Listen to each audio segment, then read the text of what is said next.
where it asks me if I want to play the feed. That's fine.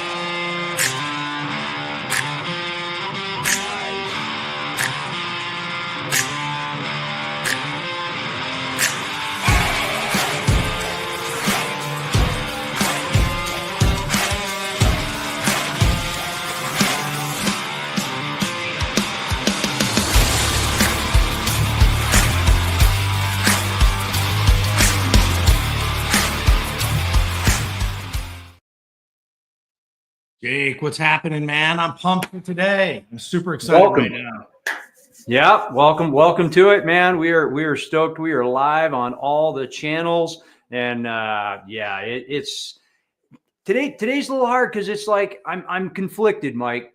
Today is a beautiful November day outside. It is a Saturday. Historically, I am out traipsing around doing something, and that's my jam. And yet, man, here I am. But it's not I have to be inside to do the thing. Like we're super stoked about this. We planned this for you guys for months to be able to do this. We've got a killer lineup of speakers you guys have been watching for the last, man, we've been posting it all over social media, so you guys have seen it.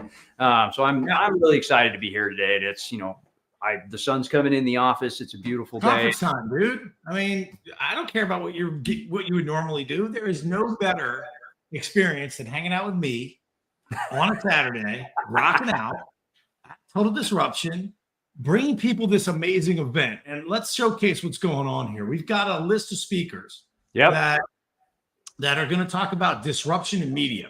And the takeaway from today is going to be, hey, how can I go from the place I'm at now to the place I want to be? And I'm going to learn from these several people who are everyday ordinary people. Some are superstars, but they weren't always superstars, right? They transformed, and they necessarily transform in a way where it's not linear, right? It's not scripted, and it's not necessarily a nice, easy, here's your thing. Now go do the thing. It's hey, go do the thing. Bunch of wins, bunch of losses, bunch of wins, bunch of losses, but ultimately winning and ultimately learning. And I'm pretty excited about our kickoff guy here. We had to do a little schedule shuffle, but our kickoff guy is going to be the best at the media thing right now. And I'm excited to start learning immediately, because anytime we hear Michael speak, it's impactful. And and you're right. And I love how you talked about, everybody on here is a superstar and a rock star, and just they've got such a servant's heart. We talked about this. We had a big meet and greet on Thursday, and everybody was like, how do we impact one person? Let's focus on how do we really create impact and do something amazing.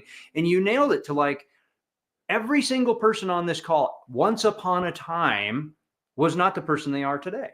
They're not, they weren't always that amazing media person. They weren't always that influencer. They weren't always that, superstar athlete. And yes, we have all of those on today.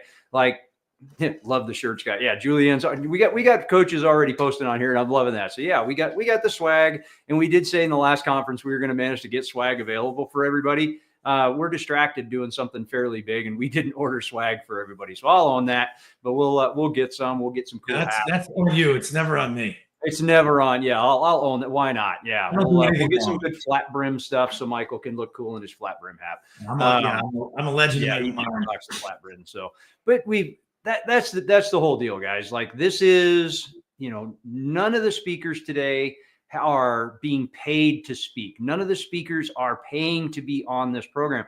Everybody just wants to absolutely serve and, just share what they've learned along the journey, whether they have, like Michael said, won at great length, or crashed and burned and failed miserably. Like, that is, they want to share that. They want to share that experience with you. And that's why we're all here today. That's what we're all doing. So like, let's quick run through. Like, so we're going to start out with Michael Silvers today, who is always such an amazing individual. And at, last minute with our rescheduling, he was like, "Yep, plug me in, man. I'm ready to go." So we're always grateful for that. We've got Marcus Ogden coming up right after that. We've got Julianne Meyer coming up after that. Steve Ramona today. We have a international podcast panel. Karen Hall, Jeff Ross, Dr. Catrice Austin, Crystal Chow. We've got Anthony Perez, a great influencer, and we've got Peter K. Weiner in today, who's a 4-time Emmy award-winning producer. So everybody in this total lineup today has a different space in media. And that's what we wanted to kind of, allow everybody the opportunity to do. We've got all these great show hosts. We've got all these trainers and builders, and we've got people in media, and we've got, sports legends with Marcus Ogden, and we've got we've got network presidents. I mean, there's some cool people that are coming on today. I'm super honored to be part of this today. So where else you want to go, Mike? So I want the audience to have this takeaway, if we could. Get in alignment with learning from every person that is on this program today. And they're all accessible. Their information will be available for you to reach out. If you resonate with this person, reach out to them. They're all on social media. They're all doing things. It can't hurt to have a further conversation. If something, they're here to teach and help and purely give. Obviously, if you want to have a second conversation, go ahead, reach out. We encourage that. And we encourage to say, okay, listen, I can do this. You're listening and you're watching. I can do this. I'm going to do this, right? And not only like what we talk about with disruption is, idea to impact, right? It's like, okay, I've got this gift to give to the world, and I want to get this message, or I want to get this helpful, impactful karma out of my body, and I want to get it out there. Well, there's ways to do it. And what you're going to figure out today is there's about 100 or so ways to do it. And each and every person is going to talk about how they do it differently. Each and every speaker and presenter is coming from a completely different angle. But the best thing about this whole deal is they're all doing the same thing, getting their messaging out there, impacting lives. Some are impacting others that go impact others. Some are just directly impacting. So sometimes it's a little B2B, sometimes it's B2B to C, sometimes it's business to consumer. I strongly encourage the audience to just take what works and go big. No, Brandon, you're not, actually. There's a lot of people watching right now, but thank you. We love you for saying that, right, Brandon? So as we're marching down this line here, I suggest everybody have one of these and some of this. Get a pen and paper, get a little bit of water, and sit down and enjoy the ride. On our show, right, Total Disruption, which is on Tuesdays, 4 p.m. 4 p.m. Pacific, 7 4 p.m. Eastern. Pacific, because as Michael Silvers always tells me, everything is Pacific time. No, it starts east and works west. I'm gonna have some words with Silvers on that one. East Coast, everything else is just supporting the East Coast in my world. I'm a Jersey guy. So our show, Total Disruption, right? We're on every Tuesday night. We're on E360 TV, e360tv.com. You can see some links and stuff here, and total-disruption.com. Go there and learn what we're doing here and how we're impacting weekly. We're taking the extension of our show, right? And what we're talking about, we've assembled this collection of absolute rock stars today. So pen, paper, water, everything's ready to go. Jake, you have anything else you want to add before we kick off with the man himself, Michael Silvers? Yeah, we're gonna tease the snot out of you guys today. We've got some very cool stuff rolling out with Total Disruption. We got a great, beautiful commercial we're gonna roll out for you guys today. You're gonna get to see for season 2 of our show, which is a very wildly different dynamic from what we've been doing. We've been building this momentum, and we're getting ready to do some super cool things. We're really excited about this next season where we're going. So stay tuned and watch for that today. We're not going to play it yet. We're not ready for that. And I'm quite honestly, I want you to want to see it.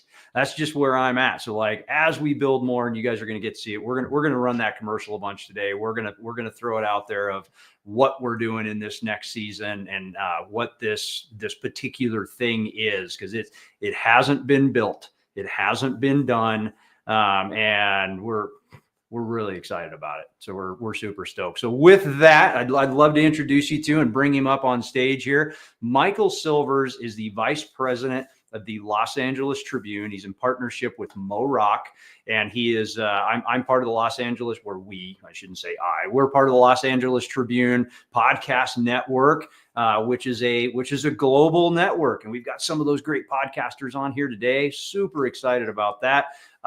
Michael has been there. Michael has done that, and he is here to just absolutely pour into. I've never been in a conversation where Michael just wasn't giving of himself and just pouring into the audience with whatever they needed. So we're really happy to have you here again, man. It's always great to be here, because it's really about how are we making a difference every single day. And what you guys, everybody, give Michael and Jake a thunderous round of applause, because it's great to have you on. It's really about how are we making that difference every single day, and what are those things that we're doing. And really what you guys are doing is you're disrupting. But disruption, sometimes there used to be a very negative connotation about that. And really it's about a shift in consciousness. It's about a shift in really what we're doing in the world right now. And I think that makes a difference every single day. So I'm so glad to be here.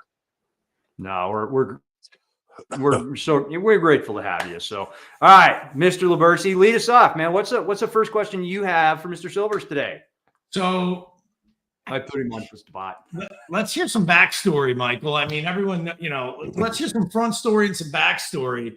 You're obviously the VP of the LA Tribune, but you didn't start there. For the 8 people in the world that don't know who you are and don't know what you do, let's talk to those 8 people. Can you give a little bit of the origin of like how you went from public service to this media person and speaker and kind of sort of agent of change individual? Can you walk me through that, or walk us through that, the 8 people that don't know who you are, please? Yeah, that's great. So for you 8 out there, make sure the rest of you can take coffee break. Nope, nobody leaves. Everybody stays on. Hey, Debbie, how you doing? And I saw Karen too, and Julia. This is great. The biggest thing is everything's in a journey. So everybody write this down. It's the journey, because it's the journey. But in the journey, there's the place you want to get, but make sure that you are making a change along the way. So I always say, here's the 2-minute version and not the 18-minute stage version. But because also, by the way, for those of you who want to speak and sell and be part of stages, always know that you're weaving a story.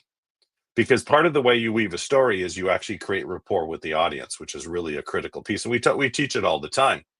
But it's really, and some people say, well, how do I connect with you? That's why I always give out my cell phone number. Well, why would you do that? Because if I don't like you, I'll block you anyways. You put me on something weird, I'll just block that. But the biggest thing is, it's creating a community. So my assumption is, as you're building your own story, you're going to be part of this community. My assumption is, as you're part of this community, what happens is it makes a change every single time. And as you make that change, if you flip my picture up into the top left, then I will be center of what you were just trying to do. I'm working. Hey, it's good. I'm good. I've done so many of these. Don't worry about it. Everything's in the training, I say.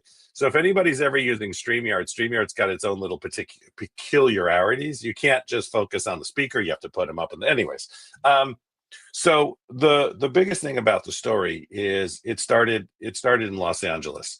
So here's the 60-year version. But again, what is it that you wanted to do? So as a kid, I always wanted to be a police officer. I watched Adam 12. There was a lot of other things I did, and I wanted to make a difference. And I became a police officer. But very early on, an injury took that path as a change.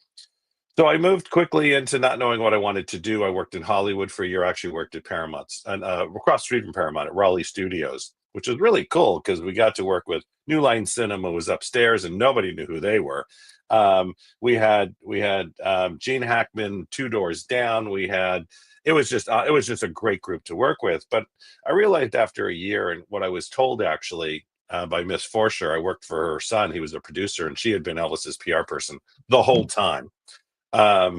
That she said, if you don't love this more than life itself, get out, find something else to do. And I didn't know what I wanted to do and if it really captured me. So on your journey, in your own journey, make sure that you find the things that you love to do, but you're always making a difference. You're making a difference, and it's okay to find something you can make a lot of money with too. Money becomes the tool to drive an engine. So write that down. That's a really critical piece, because if you're just focused on that, then you're always in pursuit. But if you're focused on your mission, then you're always in that happiness. And it's not always going to be happy. Trust me. There's times on the entrepreneur journey, it's up, down, right, left, here, there. It's not going the way you want. Which is why, sorry, I'll take a drink in a second, but which is why you just stay on the journey. So very quickly, now we speed this up. So went back, got my master's in clinical psych. And by the way, anybody can do anything they want to do, because I didn't even read till I was 10. So reading was a problem, but I made it happen. And as I made it happen, I kept moving forward. And then I decided, after 8 years of working with children, adults, and children on the way, it was too close to home. Went back, became a nurse. Male nurse jokes, we're all done. We're done.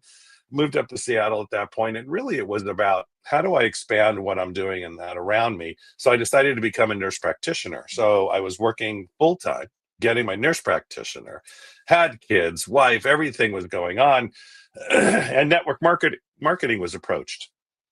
I always thought, oh my God, it's a cult. I don't want to be part of it. But my wife said, let's do this. And we had some product experiences, so we did. And it was really, she drove the force on that one. But we met Bob Proctor, who was part of the company, because his wife was higher. And if you've never read a book by Bob Proctor, go out and get a book by Bob. There's a lot of them. But the thing is that we really found out was, very simply, what are the two things to be successful? Buy every course on the planet and read every book. Well, I didn't read so well, so thank God for books on tape. Made a huge difference as we move forward.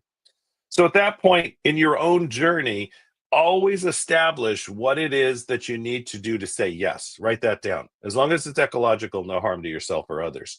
So as we move forward, we started to meet a lot of people in personal development. We took everybody to the Millionaire Mind Intensive. This was back in 2000. And it just changed everything we did. We met the right people. We at that point, we started to do a lot of work, my wife and I, with a gentleman named Chris Howard. That was neurolinguistic programming. All of a sudden, I was director of coaching. She was running his Karma crew, and then part of the Billionaire Venture Club.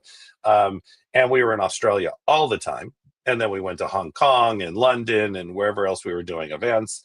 And we were big in Australia. We were actually the #1 speaker group at the time. And that was pretty good, because Tony had been there. So at that point, again, we started to take a look at, what is it that we want to do? At the same time, how many lives are we changing? So write this down. Change a lot of lives. The more lives you change, the more problems you address. And it's not always about solutions. Sometimes you just need to figure out what's going on first, but sometimes we stay stuck in that. So don't stay stuck in that. Here's what I was taught a long time ago. Ready, fire, aim. Just go. Ready, write it out. Go, go, go. Just go. Go. You'll make a big mess. You're going to fail 100 times, and you're going to keep failing, but you're going to learn from it. At that point, really met T. Harv Eker, and I got a phone call, and they said, do for us. And I said, sure. And I don't want to travel. And all of a sudden, I'm traveling the world again, and got to live with him and be part of Peak Potentials and director of coaching. And it just went on and on and on. And the biggest thing, really for the enjoyment of everything I did is you have to do those times that you just say yes. And then at that point, I met my current business partner, Mary Glorfield. Mary Glorfield was Tony Robbins' vice president for 18 years. They did 82 countries together, 4 million miles and 3 million students. And it led to the Tribune, because I kept being introduced, right? Did a lot of work with Bill Walsh, and we traveled. And again, we were out there. It is true, Karen. Make a lot of friends. Connect everybody out there. And I'm an introvert, so normally I just like to stay home, play on the computer, and life is good. And the team knows it too. But you got to get out there. You got to get out there and make a difference. So here we are now, approached by the Los Angeles Tribune. I met the owner, and it just changed the trajectory, because I loved what they were doing. They were doing basically personal development on a scale by a media company never seen before, with events with hundreds of thousands of people. So here I am now as VP. We launched the podcast division. We bring in the greatest. The podcast division is partially being run by the former VP of SiriusXM, who we brought over. It just goes on and on and on. And our leadership show in May had 1.9 million viewers. Why? Because we met a lot of people, and we had a lot of people behind us, backing us. It wasn't just us. It was really the team that did it together. And that's why I'm here today. And media is changing. Podcasting is changing. Nobody still understands podcasting, and it's still in its infancy. Most other countries, don't get upset, but they're about 5 to 7 years behind us. And they're asking us really come here. So I'm being brought to Japan in February. And it's really exciting it's actually by probably the largest media company there. And the exciting thing about that is they want to do what we're doing. They want to partner with us. And so we have big talks, and all of a sudden I'm on 2 stages. Didn't even know that was part of the deal. So, but it's breaking the mold. It's disrupting, right? It's total disruption everywhere you go, and being the first at what you do, being the best, and then helping a lot of people along the way. So that's really the story. But the one thing I will say, and then I'll turn it back to you guys, is you have to be able to say yes. And there was a time that my wife and I really looked at her traveling to Australia. This is in the very beginning of this all. And she happened to go again. And that's when we penned the deal. She was down there. And for some reason, the 2 people involved didn't really trust each other, but they trusted her. And they literally said, you work from us this side. You and Michael work with us on this side. We'll both give you access to our databases, but you can't have them look at each other. It's the funniest thing I've ever seen. And she signed the paperwork, and that was the beginning of our career. That still is today. So and we could have said no. We could have said the trip didn't work. There's so many things we could have done, and we just put it on the books and said yes and made it happen. So, that's where, as long as it's ecological, no harm to yourself or others, just say yes, be willing to do it, and move forward. Wow, what a fantastic story. Thank you. I mean, that's we've known each other for a long time, and I like hearing those details. Some of those things I've never heard you share, so I appreciate the insight on the show. So along the way, okay, so you sort of started out not knowing what you're doing. You're in Hollywood, then you started knowing what you're doing, and then you got Bill Walsh, and you got the NLP, Chris Howard. So when did you actually start feeling successful in, I'm going to say, media speaking? Like when were you driving enough revenue to when you were comfortable enough with what you were saying, your authentic, whatever it is that you were speaking about or talking about? Like, how many months or years in did it finally start to feel settled to where you were getting the results you were trying to get? And can you kind of educate on any of the pitfalls that other, I don't know, speaker, media people may have? Yeah. The biggest thing that we all run into is there's an urgency. I've got to have it now. It's got to be now. I'm going to quit my job. I'm going to blah, blah, blah, blah. Somehow the word JOB got maligned way back when. Yep. And the biggest thing we used to teach, especially within, network marketing, I talked to Bob about this. We got some time with Zig Ziglar because he came to some of the events. Wow. And we were very clear, until you've successfully, in a residual income way, have replaced your income 3 times over. Don't jump ship, because Jim Rohn talked about this all the time. He made more money during the time that he was still working and transitioning into this world of training and speaking. And you have to remember, Jim Rohn and Jim Britt are the ones who trained Tony. That was the first beginning. But it's very clear as entrepreneurs, there's always this, I want to jump ship. I'm going to work harder. What you're going to do is you're going to posture out of scarcity. And when you posture out of scarcity, everybody else knows it. But no, I'm going to move forward fast. I get that. If you're going to move forward fast, I want to see your database of at least 10,000 people you're going to start working with. Well, but I know. And your broke brother-in-law, as Bill always said, doesn't count for anything. So you have to realize, what is it that I'm doing and how am I going to transition? And because if you always come from scarcity, we all feel it. And so when you ask a question like that, for me, because this is a very subtle teaching within everything I do, is probably minimum of 5 years. even though financially there was a residual income. So everybody write this down, passive income. You need to create passive income, because what happens in the world is it's transactional. It's up and down, up and down. You just want it to go down a little less and then up a little more and then down a little less. And that's how you're going to do it. But if you're not willing to take this journey for at least 3 to 5 years and let it build forward, then do another journey. I mean, I'm very clear about that. It's always 3 to 5 years. My team thinks it's very funny because I said that a year ago and I said that 4 years ago. And I just said it's 3 to 5 years. It's always 3 to 5 years, because if you're making a difference in the world, you're never stopping and you're never changing that piece of ourselves. And there's never a comfort level. That's the other thing. Comfort means what happens is your team feels it. Ask my team if I ever stop. Ask my team, I might do less at times. They know when I'm with family or grandkids, that's the way it is. They'll text me, we really need something. I'm with my grandson, call me later. So they know family is very important. And that's what I'm trying to teach all of them too. Please make that an important piece as we build this.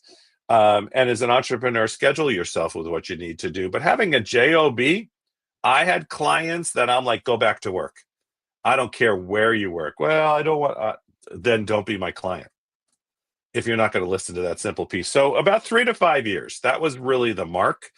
And I'm still in that cycle. This is 25 years later. It's actually longer than that, and I'm still in that cycle. I look at 3 to 5 years. I never get comfortable because everything slows down. And if I'm comfortable, then the team's comfortable. That's not fair to them, because they're on their 3 to 5 year journey. I mean, the biggest thing, like for the Los Angeles Tribune, we literally have it's a 4-year mark for the Olympics, and that's going quick, and we'll be there. We already have, commitments and things we're doing. And all of a sudden, everybody wants to jump in and play with us. I think it's hysterical. We haven't even announced it yet. We're not going to announce it for another year. But at the same time, that means now we're in a 3 to 5 year clip. You get this? Because that's the next big piece. And that's what you keep doing. So don't ever get into comfort. When it comes to when it's time to retire from the job, talk to the entrepreneurs around you. They're the best. But usually I would say when your residual income is several times, it's got to be at least one time where your income is now. But I like it a little more comfort than that. Then you're ready to make a difference. And don't be discouraged, because this is the entrepreneur journey, and it continues on. Well, thank you. I get, as a coach, and Jake and I get these questions floated a lot, and from somebody that's a veteran and still an innovator and still sort of going from stages to now morphing into the personal development space even deeper. And now it's media outreach. I mean, what a trajectory, and what an alignment with where you started and where you're going. I mean, I feel the same thread all the way through. It's almost like you've left the money world and now you're going into the impact world, right? And to me, that's a sweet spot that most people are getting. So I have a couple other questions for you if we still have time with you. I know you're a busy man. You talked about NLP. Now, I've heard of a million versions of the NLP. Jake's an NLP coach. I've got this master certified trainer. Can we get some clarity around maybe where people can go for this, or what's going on? Or in a nutshell, I heard it's transformational. I've heard so many versions of NLP is kind of like the Batman in the back of the room here. It has all these tools and skills and can do things. Can you enlighten us what exactly NLP is and your version of it? Yeah. It's very simple. Think of it this way, because, we did for 6 years, we had pretty much the largest school, because we were running tens of thousands of clients through at any time. And we had the speaking events to back it, 1,000 to 3,000 people almost every weekend. So the biggest thing about NLP, and I know it from way back, I'm a little older than some of you. So this is back in the 80s when we were all doing our master's in clinical psych. We were all doing NLP. But basically, it's very simple. It's neuro-linguistic programming. Think of it this way. Write this out. It's the language of business. Okay. How do I say what I need to say to help the client move to where they need to go? I'm not going to complicate this anymore, because there's so many ways to do it. This is perfect. Yeah, but that's that biggest piece. To learn NLP, what you're doing is you're learning to speak to anyone in a way that they can hear. So remember, it's not about you. And at the same time, you're moving hearts and minds. So if you look at a lot of Martin Luther King, and I could just go on and on, there's NLP in all of that. Just naturally, they had the ability to do that. And this is really taking the language of and just breaking it down, making it simple. Now, there's techniques to do too to get through the smoking, addiction. I mean, it goes on and on and on. But really, from the standpoint of the stage, all the trainers that I've ever worked with use NLP on the stage because it's that languaging skills that moves their heart and mind, talks to whatever system. Maybe they're much more touchy-feely kinesthetic. Maybe they're linear and they're looking at a long-term path. Maybe the way they see things because they're very visual. So there's all these different representations. But for me, anybody who wants NLP training, that's a little bit more of a tough one. Talk to one of these guys here, because some of the schools that I knew that I really respected have all retired. Okay. So there's great schools out there. Here's what I would do. Anybody interested in NLP or learning NLP or getting to know more about it, connect with Jake and Michael. Jake and Michael can always reach out to, let alone Jake's amazing, right? But if you're looking for something in particular, just reach out to them. Let them suss out with you, right, what it is that you're looking for, and they can always reach out to me if it's not something that they can provide for you. Because it's not about promoting any. I know some great schools, and I know some schools that were trained by us. But sometimes, when I reached out to one the other day, they had retired again. Like, this is too funny. Because their school was so big, we pumped so many clients in. And there's great ways to do it. And there's great courses out there, but there's also different thought processes that happen. So know that is just a big piece. So I'm not saying one way or the other. And no, it's really interesting in the personal development world. We were really the teacher of. That's what we did. And Chris is still out there. He's still doing a lot of stuff, but much less on that framework. Where Tony was more moving the hearts and minds, but they were really not into teaching NLP. It was really not there. When you looked at Peak Potentials, we did some of what Tony did, but we were more action-based, nuts and bolts all the way through, even though we had Warrior and Wizard Camp, which were freaking awesome. I've almost never experienced anything like those again. And, with Chris, we focused on some of that, and then very much on getting your master prac and and then we taught trainer prac in a way I still never have seen it taught again. We do use some of it in what we teach for our speakers, because I literally have never seen it trained again. And I've been to all of them. It's really what he created is still very unique. But the biggest thing to me is these are the two guys you want to communicate with. If you're on here listening, find your community that makes a big difference, and then go from there. All right. Well, that's a great. I appreciate that, because that is essentially cutting through the nonsense of all the cloud and the mystique around NLP. I really appreciate that. Not a problem. How are we doing on time, Mike? Are we still good with you?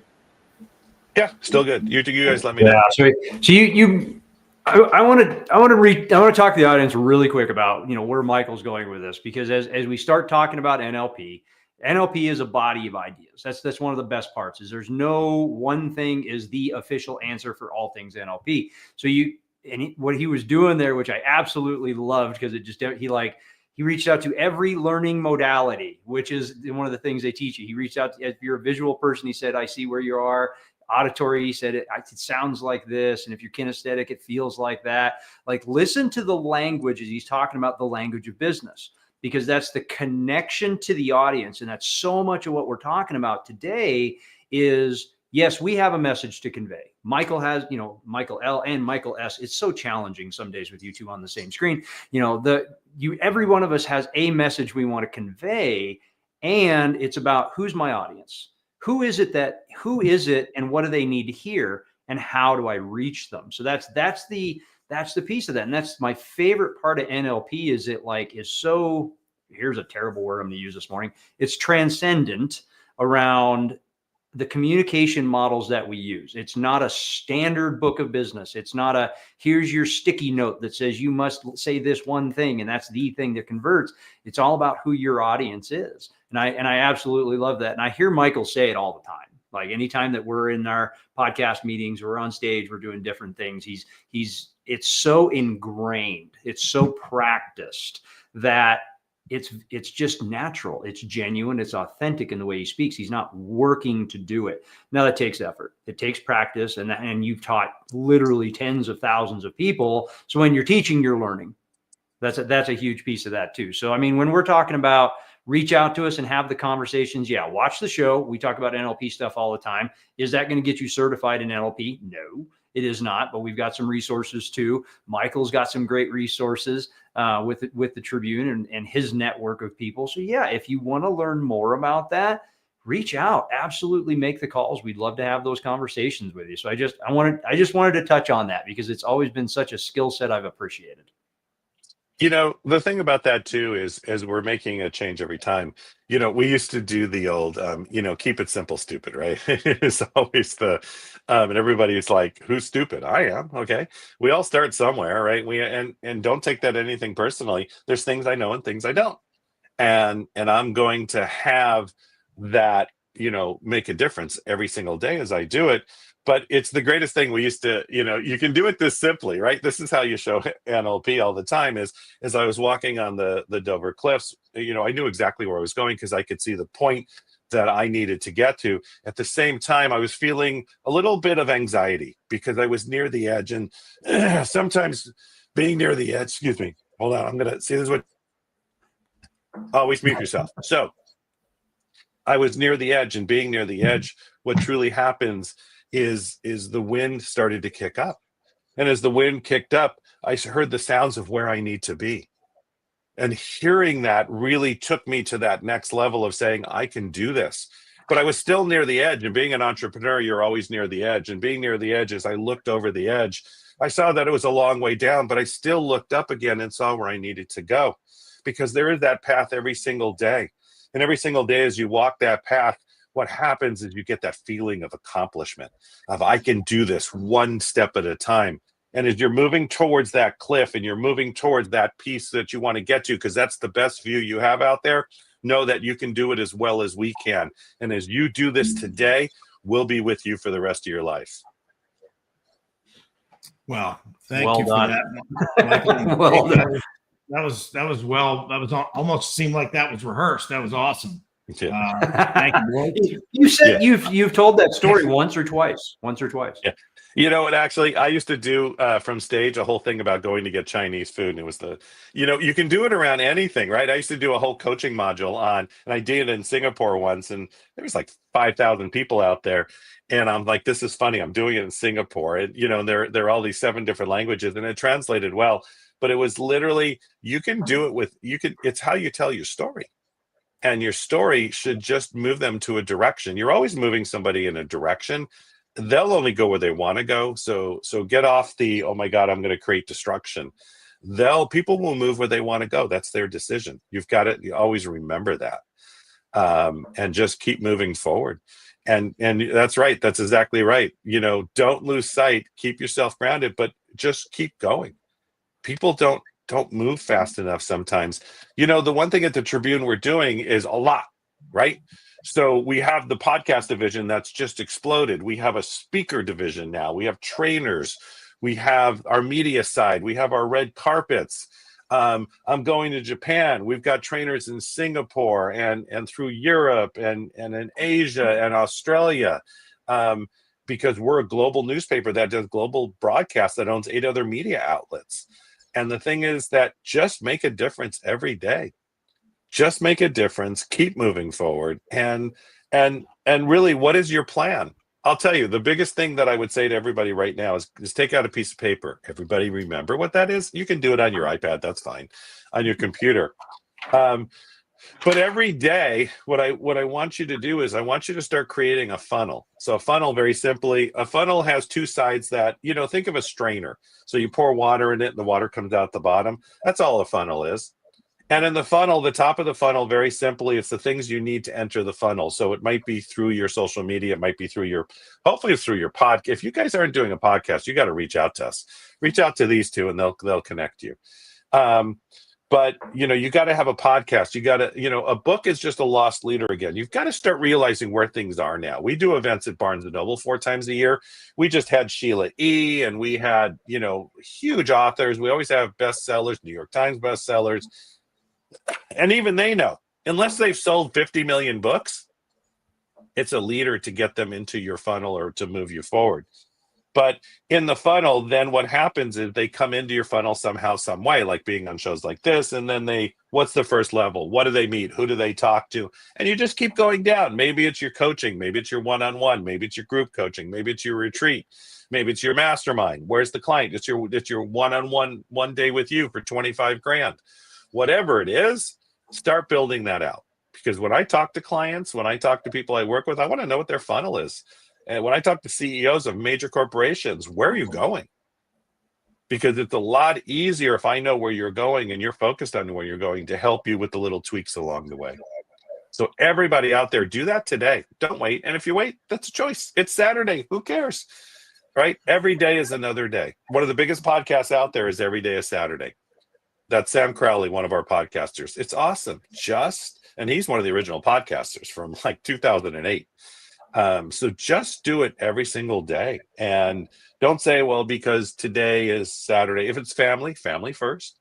If you're going to church or temple or wherever you're going, that's where you need to be. But take 10 minutes every day and take a look at that funnel and remember always where you're going. And if you need some extra inspiration, like, yes, go watch Sam's podcast, but go watch the original about why he made the podcast. And like how he started marching down that road. That's a great story. Like if you need some inspiration on the reason you need to do the thing, somebody needs to hear your message. Somebody needs to hear your story today. And you need to be seen. Like you got to show up and you've got to be seen to do that. So that's a great one. Sam is super inspirational. Yeah. And it's about building relationships, because that's why, let alone Mary put Sam on stages for years and internationally.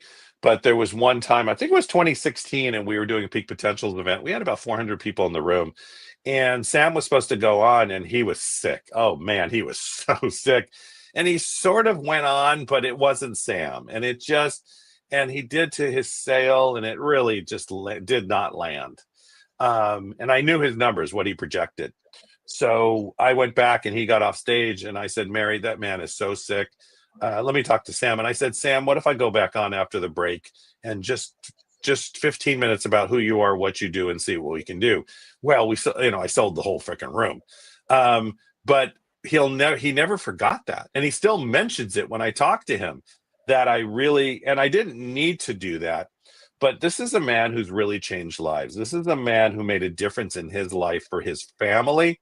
There's no way I'm not going to go up and support that. We didn't need to. It didn't need to happen at all. It really threw the schedule a little bit, but I got the green light for it. That's where you do for others. And I made nothing from it. I did not have a reward piece on that, except for his story changed a lot of lives.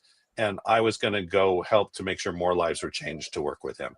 And that's what you got to do every day. Yeah. Amen to that, man. Well, I mean, again, this is just such a wealth of knowledge. I have one sort of final question. Maybe it's in two parts. I want to put together for the audience a path here, Michael. And one example of a path. Okay. We talk about get your message out, create relationships. Let's just say I've gone down the road. I've got the NLP. Now I've got the speaking thing, and I've got the this, that, and the other. We talk about speaking, podcasts, trainers, speakers. Can we simplify some of this stuff? Okay, let's talk about what's the difference between a trainer and a speaker. Mm-hmm. And then what's the difference and what path somebody could go on and why they could use trainer, speaker, podcaster, broadcaster, interviewer. Can we talk a little bit about clarity and how somebody out there that is doing something can maybe jump into one of these roles and be fulfilled in the thing we're talking about? Is that yeah. would that be okay? Yep, absolutely. So there's a couple things out there, and if you can write this down, this would be great. Number one, on your path, you want to make sure that you have 3 coaches, 2 mentors, and a mastermind. So the 3 coaches typically is going to be somebody who kicks your behind. One of the coaches is going to be somebody who understands your business, can help you move forward, but they don't have to be further down the journey. One of the coaches is your personal trainer, your maybe your mental or whatever that is. So everybody write that down as I take a sip of water. See, this is keep writing. Here we go. Okay, we got that. It didn't clear. Hold on one. There we go. The next piece is mentors. Mentorship is somebody who's further down the road than you. So you want 2 mentors. Somebody's typically a mentor in your business, maybe in life, maybe they have the house you want, whatever it is. But have 2 mentors, people who really sort of are further down the road. A mastermind is a group of individuals that get together to create something out of nothing. Make sure that you read Think and Grow Rich and the chapters on masterminds. It will change your life. It just makes a difference. And then read Outwitting the Devil because he talks about it again. And that's by Napoleon Hill, if anybody needs to know. So the next piece around that is then you have the speaker and trainer. A speaker typically has less interaction than a trainer. It can actually be a keynote. A keynote is I stand up in front of them and I talk, right? And there's really no interaction with the audience. A trainer very clearly interacts with the audience all the time. Everybody listening to this right now, I can't see it right now, but put a 1 in the chat. Put a 1 in the chat. Make sure you put a 1 in the chat because we're an audience that's working together and we're making sure we're giving you the information. So a trainer is always interacting. They'll have you up. They'll have you doing processes. They'll have you doing interaction. They'll send you to the back of the room when it's time to buy something. On a virtual, I'm always teaching and training. That's a trainer. So that's very different. A speaker can sit in the middle between doing keynotes and doing some training. So it really depends on their skill level. A lot of speakers are not good at that. So it's really important to know where you're positioned and how you've been taught and what you're good for. Media is a little bit different because of the cadence. So it depends on, like radio, you can't have quiet time. It's just the way it is. With most of the things we do, you can have a little bit of silence. But within the media world, you want to make sure that you're always asking questions. You're always asking questions. I'm training, but I'm not training so much. Like when we do our red carpets, we'll be at the Grammys, we'll be at the Oscars. We're really just asking about them. Who are you? What have you done? Great movie. And you're also edifying and complimenting. Trainers do this well too with an audience. Everybody, please stand up, put your right hand up and say, I am amazing. So you're doing some kind of edification all the time. You've been sitting in the front row the whole time, but I'll tell you, those people back there in the back, even though there's 5,000 people between you and them, they're here as much as you are. And I want to celebrate with you back there. So everybody in the back row, go ahead and stand up. So you're always edifying. You're always challenging them to move forward and making a difference. And where do I fit on this journey and how do I make it happen? Everybody on the planet now, we've gone through sequence and cycles. Now everybody wants to be a speaker. I have never seen, and that's great. So here's what you do. First of all, you find a group that's training and teaching and making a difference. Joseph McClendon has now become my business partner. And Joseph McClendon has spoken in front of 6 million people. Except for Tony, almost nobody has done that. So in a way, find the greatest out there. Make sure you're working with them. And at the same time, be very clear of where you want to go. So make sure that they have virtual events. You look at the Tribune, we have virtual events with millions of people. Make sure that they have the live events. We have live events. We have Barnes & Nobles. We're running our own live events. We're backing off. If you want to get into media, you have to figure out what it is that you want, what you want out of it, and then who you're going to align yourself with. Make sure that they speak your language. Make sure that they're running down the same journey. And there's no way to short cycle this. At peaks, we literally trained tens of thousands of people in speaking and picked like 6 people after 15 years. So you've got to just keep defining your art. Keep taking every speaker course. I talk to speakers all the time. Like, what courses are you in? Oh, I've been speaking for 10 years. So That's the last thing I want to hear, because then I know you're not coachable. I'm always in courses. I'm always listening. I'm always watching, because I'm always learning to be better. So basically, start your journey by start somewhere. Get with a group of speakers. At the Tribune, we're building that side pretty quickly, pretty strongly. And if it's something that, if you resonate with the Tribune already, reach out to us. Reach out to Jake or Michael. Say, I'd like to find out what the Tribune is doing, and they'll direct you in the way you need to be directed. But start somewhere with a group that knows what it's doing, because everybody in this world is a speaker coach now. I have never seen more speaker coaches than it used to all be. It was all NLP coaches. It was all life coaches. It was mastermind trainers. And now it's all speaker coaches. So be careful. If nothing else, I could help recommend somebody if we're not the fit, and we don't take that many. So it's just really about numbers. I'm always happy to recommend, but I do that personally. I would never do that on a broadcast, because I never want anybody else to feel, oh, what about us? That's not what this is about.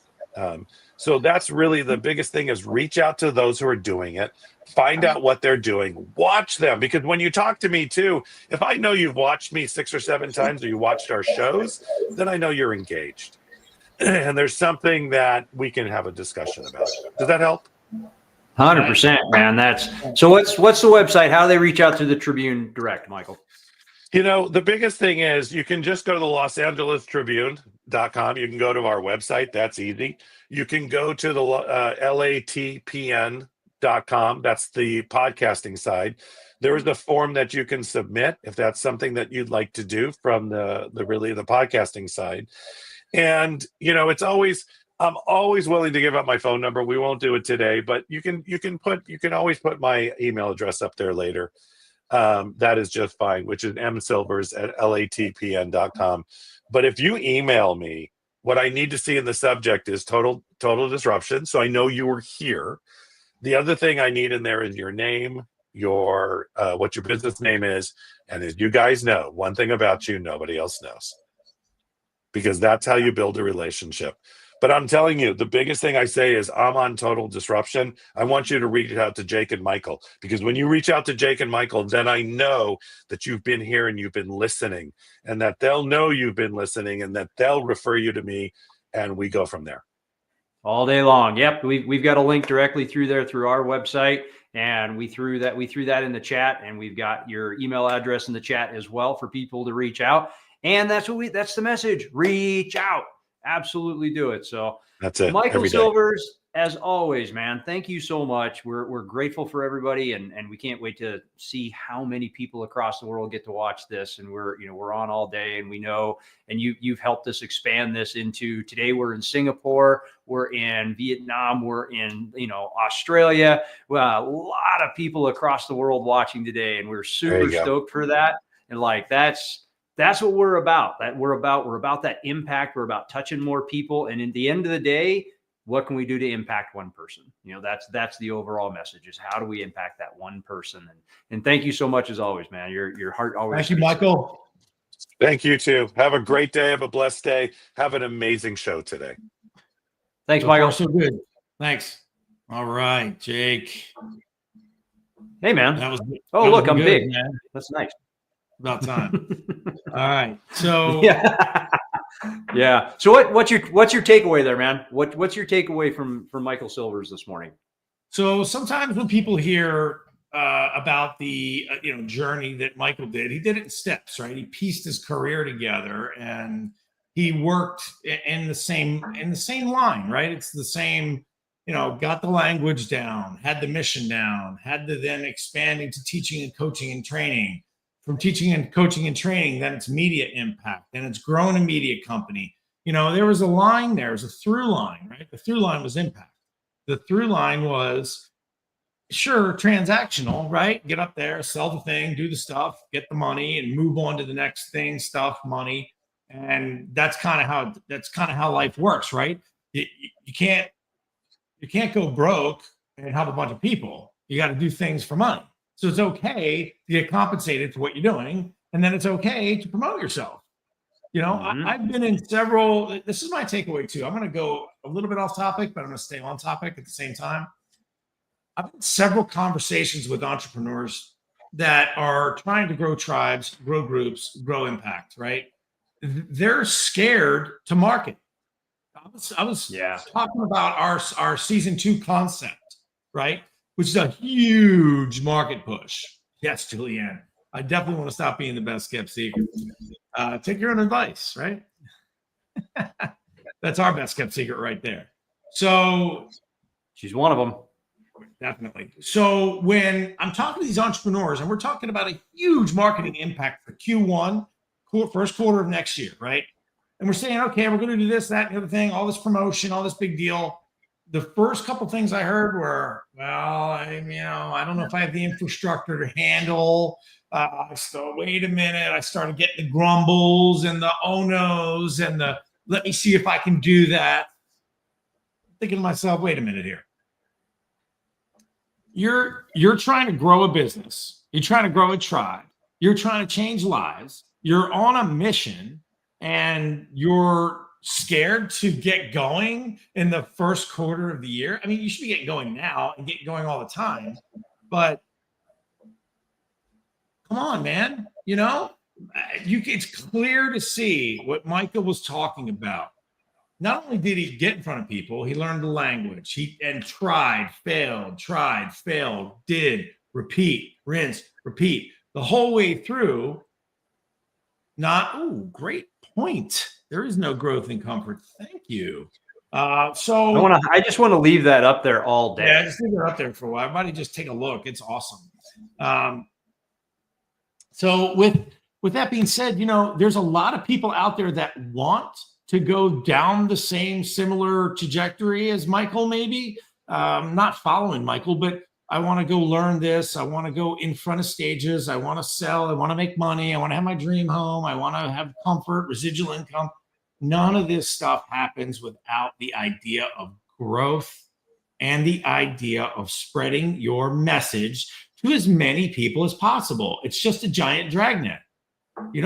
That's the takeaway, right? Like all podcasting is, all this is all levers and force multipliers. That's it, right? And we're going to learn. Speaking of a force multiplier, we got our next speaker. I'm waiting for him to sort of fire up here. Our next speaker is going to be a huge force multiplier for a lot.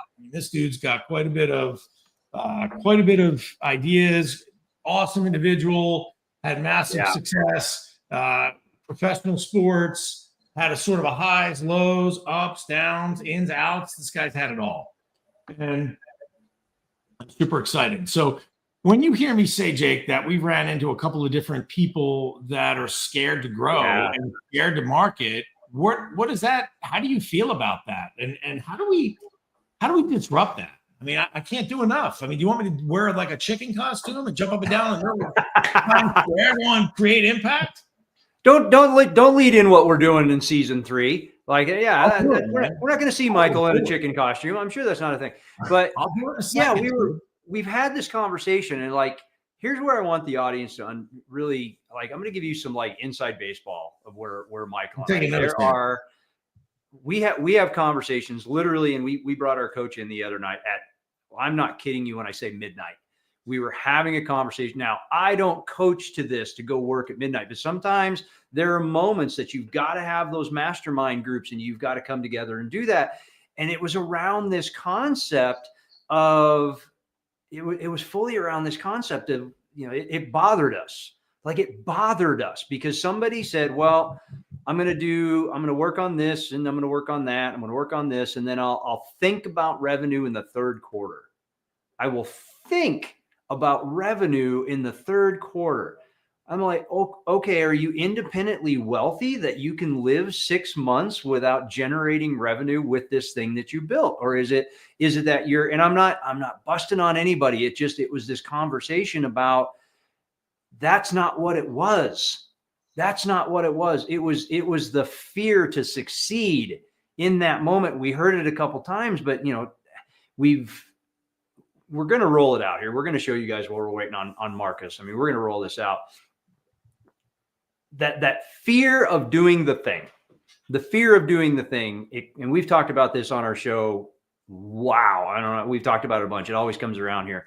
Good old afraid of success. Yeah, Julianne, you're absolutely right. That keeps us from achieving greatness. That's the thing. That's the barrier. That's the lie, guys. That fear of success. People are like, well, I'm afraid to fail. No, that's crap. You're afraid to succeed. And I'm like, I'm getting like about it this morning already. And that's just where I am, because we had this conversation and it's like, what do we have to do? What can we do? And Michael and I say it, what do we have to do? What are we compelled to do? What are we willing to do to break this? To like just say, look, man, like here is every conceivable option laid in front of you. Here's the path. Here's what we know works. Here's the crew. Here's the fractional board of directors. Here is the exposure, everything. Here you go. And it aligns with what you're willing to pay for monthly coaching. Like we totally went for broke with some of this, and we're building something that's never been done before. So that when we get these objections in sales, and this is true story. When we get the objection, we're like, okay, what do we have to build that blocks the objection? What do we have to create in our space that blocks the objection? That is literally how we are thinking about this, is what do we have to create that blocks the objection? Because if we're blocking the objection, we're solving the problem. When somebody comes and says, this is my number one problem, this is the thing. Well, but I don't want to do it because of this. Well, if we block the objection, if we handle the objection, we solve the problem. Is that too muddled, or is that relatively clear for everybody? Like, don't let fear stop us. I know I go, and you guys are used to me at this point. You guys are used to me. I will get passionate and I will get off the rails. Instead of convincing someone, create a solution. Yes, there's the soundbite. And that's that's one of my speaking coaches that is constantly telling me, dude, speak in sound bites, because I get fired up about it. And this is one of our, like Julianne, and I will give her some promos on this, and I'm going to throw her face up there because you guys need to see her. Like, she is one of our board of directors. She is one of our mentors. She is one of our role models that when we're like, man, we're stuck in this space, we need a perspective that we know we can call on them, and they will be brutally honest with us, such that it's like, yes, that's a great idea, or that's the dumbest thing you've ever thought of, or you just need to tweak this one thing. You've got to have those people in your corners. You've got to have those people in your corners, and we're grateful for that. And we have others. You're going to meet them today. You're going to see some of them. So, like, Michael, what else can we talk about? Are you ready to roll? I'll be honest with you, man. I've been busting at the seams for my boy Marcus. So enough with our nonsense. I mean, we're doing awesome. Marcus is on deck. He's suited up. I can see it, but he's ready to rock, man. Marcus, again, he's an NFL athlete, business coach, mindset coach. I'm gonna let Marcus do his own thing, because the second this guy starts to go, it is boom time. I am really ready to go. Marcus, yes, welcome to the stage, Marcus Ogden. Michael, gentlemen, doing all right? Yeah, man. We're excited to see you again. Thanks for hanging out with us on an epically cool Saturday. No, absolutely, man. I love talking to you guys. Love bringing value. Love having conversation. So I'm always about all that good stuff, gentlemen. So Marcus, why don't you walk us through like who you are? I think you do a better intro than I could ever do.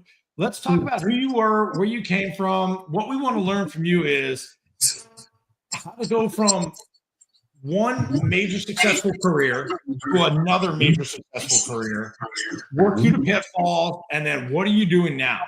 Because where you have been is literally top of the mountain. Top of the mountain. Nobody's done it better than you, right? People think, man, once I made it in the NFL, everything's just perfect. It's just dream time. I'm moving, I'm shaking, everything's perfect. And you've got the post life, you've got it all. So take it away, Marcus. Yeah, so my name is Marcus Ogden. I am from Washington, D.C. I live in a little bitty town called Fuquay-Varina, North Carolina. I'm about 30 minutes outside of Raleigh, North Carolina. I went to Howard University in Washington, D.C. As a matter of fact, I was out today. I just bought some new furniture. I bought my dream home like 16 to 18 months ago, and I had some furniture from Wayfair. So it's kind of just a filler. I kind of look like a frat boy who's like, trying to just fill his house up. And it was nice furniture. I mean, it looked aesthetically nice, but it was like not comfortable. So I upgraded, right? But I also found a really cool bison picture, which is actually going to be hanging up in the hallway leading to my office. So I went to Howard University, which is the bison. It was phenomenal, man. I had a great time there. I became a 4-year starter for Howard, which was even better, right? Like my dad went to Howard University as well. He was a bison. So playing at Howard, and then I'm in the Hall of Fame at Howard, and so is my dad. So my dad went in for track. I went in for football. So again, had a great career at Howard University. I then, when I was planning to go be a financial planner, right, I worked at Merrill Lynch in downtown DC, internship. I was going to go work on Wall Street in New York for Merrill Lynch. That was my career. That was my next move when I left Howard. But the National Football League decided to draft me in 2003. So I got drafted by the Jacksonville Jaguars. And the Jaguars were amazing to go and play for. Play with guys like Fred Taylor, John Henderson, Marcus Stroud, Maurice Williams, Mark Brunell. I could just go down the list. Phenomenal players. From there, went to Baltimore, Buffalo, and I finished up with the Tennessee Titans. So I had over a 6-year NFL career. And when I got out of the NFL, right, Michael, I struggled immensely with alcohol, addiction, painkillers, loneliness, anxiety, depression, you name it, right, Mike? I experienced it. And I finally found something that I thought was my next calling, that I thought was going to be the next thing in my life to carry me all through my life.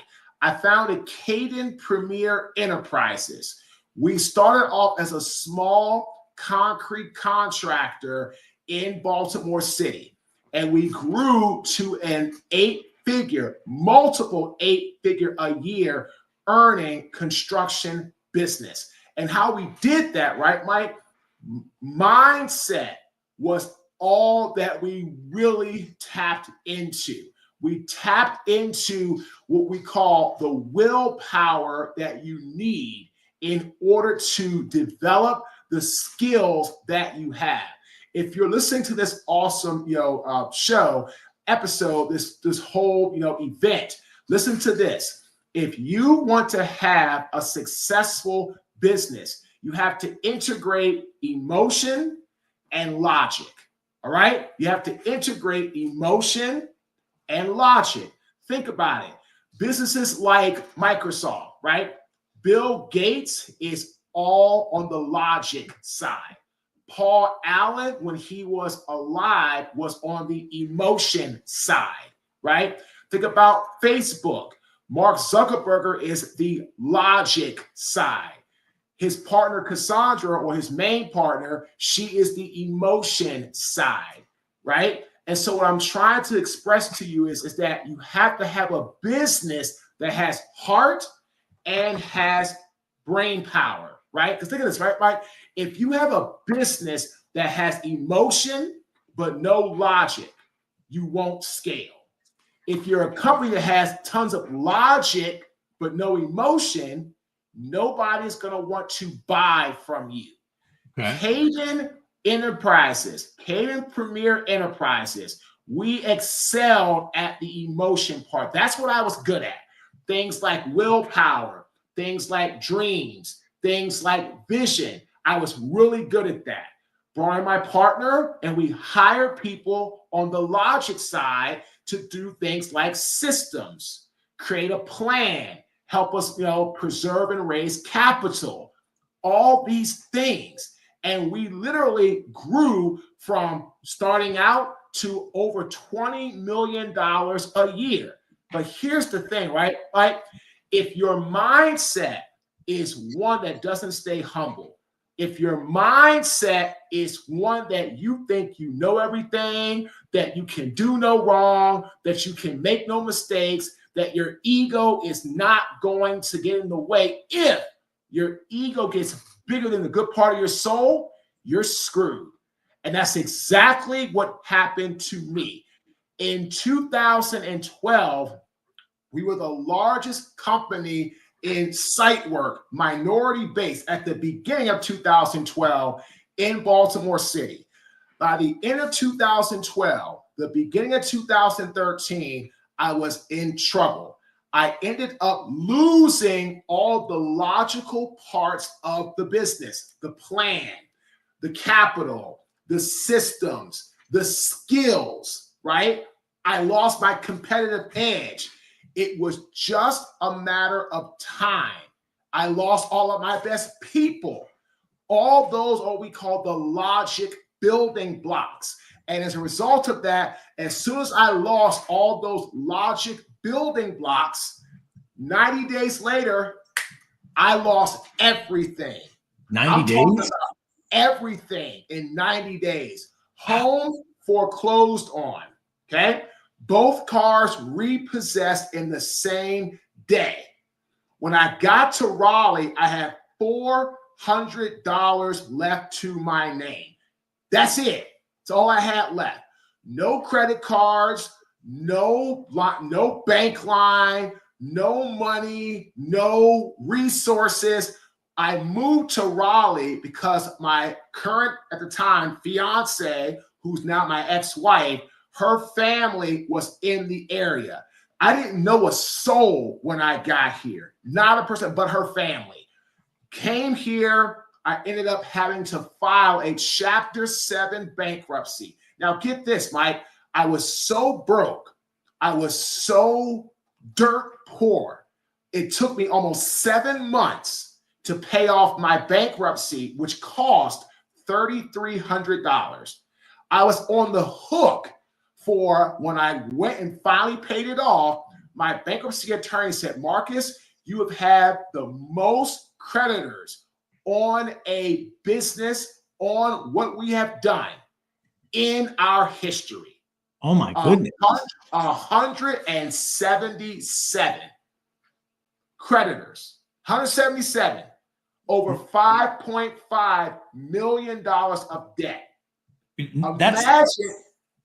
Imagine Mike being so broke, that so poor, that you know you are on the hook, that you know you could be sued, you know your bank accounts could be garnished by all those people. Anytime, now it would take time for them to do that, but at any time they could start the process. The only thing protecting you is filing that Chapter 7 to keep them away. But I was so broke. I was so destitute. I was so down on my luck. I couldn't do it. You know what's funny, Mike? I went and bought my furniture today. I bought a nice couch, 2 nice couches, a love seat. I bought 2 end tables, a sleek little like coffee table, 2 pieces of art for $3,300. That's awesome. Right? But the point is, right, Mike, I could buy that now, right? I couldn't even pay that then to keep people away from ruining my life even more than I had already ruined it. Right? So then, right? Yep. So then I'm working at Merrill Lynch for a short time, trying to get myself together. I'm like, wow, I'm on the comeback. I'm getting paid. I'm studying. Boom, boom, boom. I get fired after 2 months. Come on. Because I'm so focused on trying to, right, sell emotion. Hey, here's my dream. Hey, hire me. Hey, here I am. No logic, no systems, no plan. I was failing my practice test. They had to let me go. Went to a construction company the next day. Guy at the gym, I knew him. He said, Marcus, looking for a job? I sure am. He gave me $1,000 up front, gave me a company phone, gave me a company truck, said, here you go. And then 5 days later said, okay, I'll take the truck back. I'll take the phone back. You can keep the money, give me the laptop, you're fired. We're shutting down the sales store, you're out of a job. The only job I could get at that time, other than coaching football to kids, very minute little business, I worked as a custodian in downtown Raleigh for $8.25 an hour from 10 p.m. until 5 a.m. on the graveyard shift. Literally, I was making $311.80 per week. That's what I was making. And here's the thing, right? Everybody tells me, well, Marcus, how did you do that? What was it? I said, you know what? I had bills to pay. I had a family to feed. I had to take care of my responsibilities. So I did it.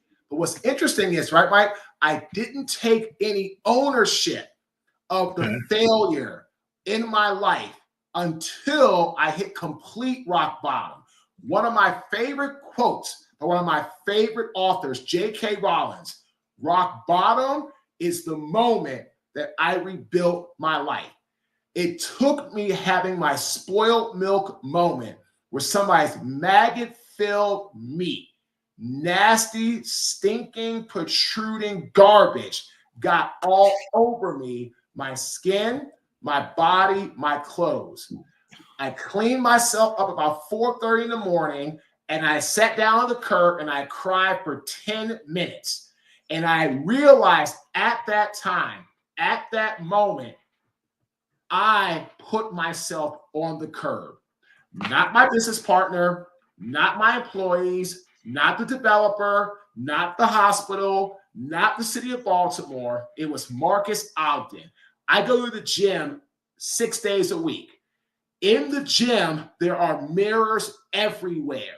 And what I realized is that is to tell you that if you want change, if you want to be great, it's going to be you that's going to get you there. You can hire a personal trainer. That's fantastic. A personal trainer cannot do the work for you, right? They can't do it for you. I tell people all the time, if somebody comes to me with skills and no willpower, I can't coach them. If you come to me with willpower and need the skills, I can teach you. Because I can't make you disciplined. I can't make you gritty. I can't make you work hard. I can't do it.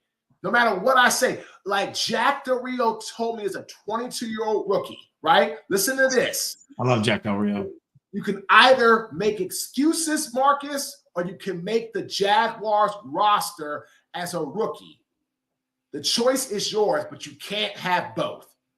You can't make excuses and make my football team. It's not possible. Make the choice. You can either get results or you can make excuses. So at that moment, I said, I put myself here. I going to lift myself off the curb. I said, what can I do? What value do I have?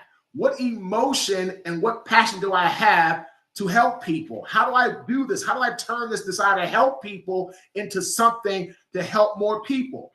So let's start speaking. Why not? Tony Robbins did it. He was a janitor. How hard could it be? Ladies and gentlemen, I started the business with tons of emotion, but no logic. So every job I got was either a free job or I was told no for 2.5 years. 2.5 years. Finally got my first paid job in April 2016. I started in September 2013. Got my first paid job in April 2016 for Miller Mock College in Wilmington, North Carolina for their 100th commencement graduation speech. Looking back on that job, I was awful, but it was my first one of paid substance. And I look at it and say, well, that's how you learn. And then I did a couple more jobs here or there, nothing substantial. Then in 2018, I met Mel Robbins, a world-renowned speaker. I went to a program called NAPSA, which is right here on my desk. That sucks. NAPSA, National Athletic Professional Success Academy. This 5-day program changed my life. Without it, I don't have the logical systems to do what I do.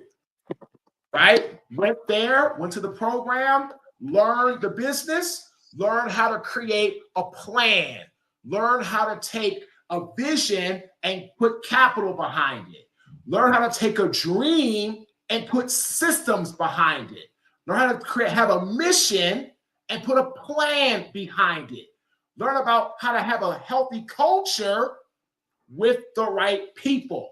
And the last now going on, what is that? 2018, where we had the last 7 years, we have worked for over 70 Fortune 500 companies as a speaker.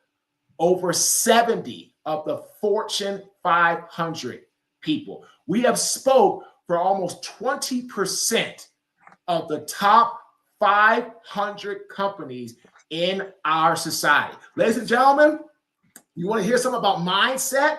Okay. Remember this. Okay. Plan like Japan, execute like America. There are over 50,000 100-year-old businesses in Japan.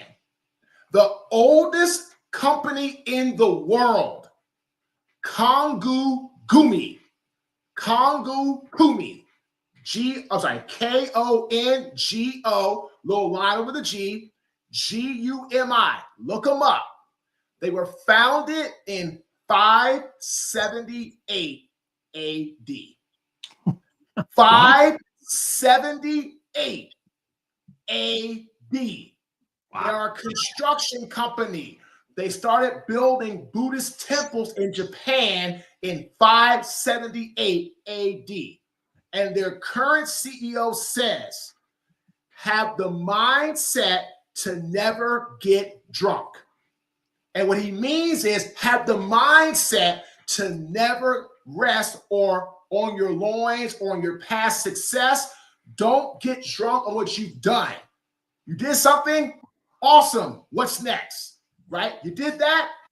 Great. What's the next challenge? What's the next hill to climb? One of my favorite quotes by Regina King, a phenomenal actress, movie director. I have loved her ever since Boys in the Hood, both because she was awesome and because I thought she was cute, but that's neither here nor there. Okay.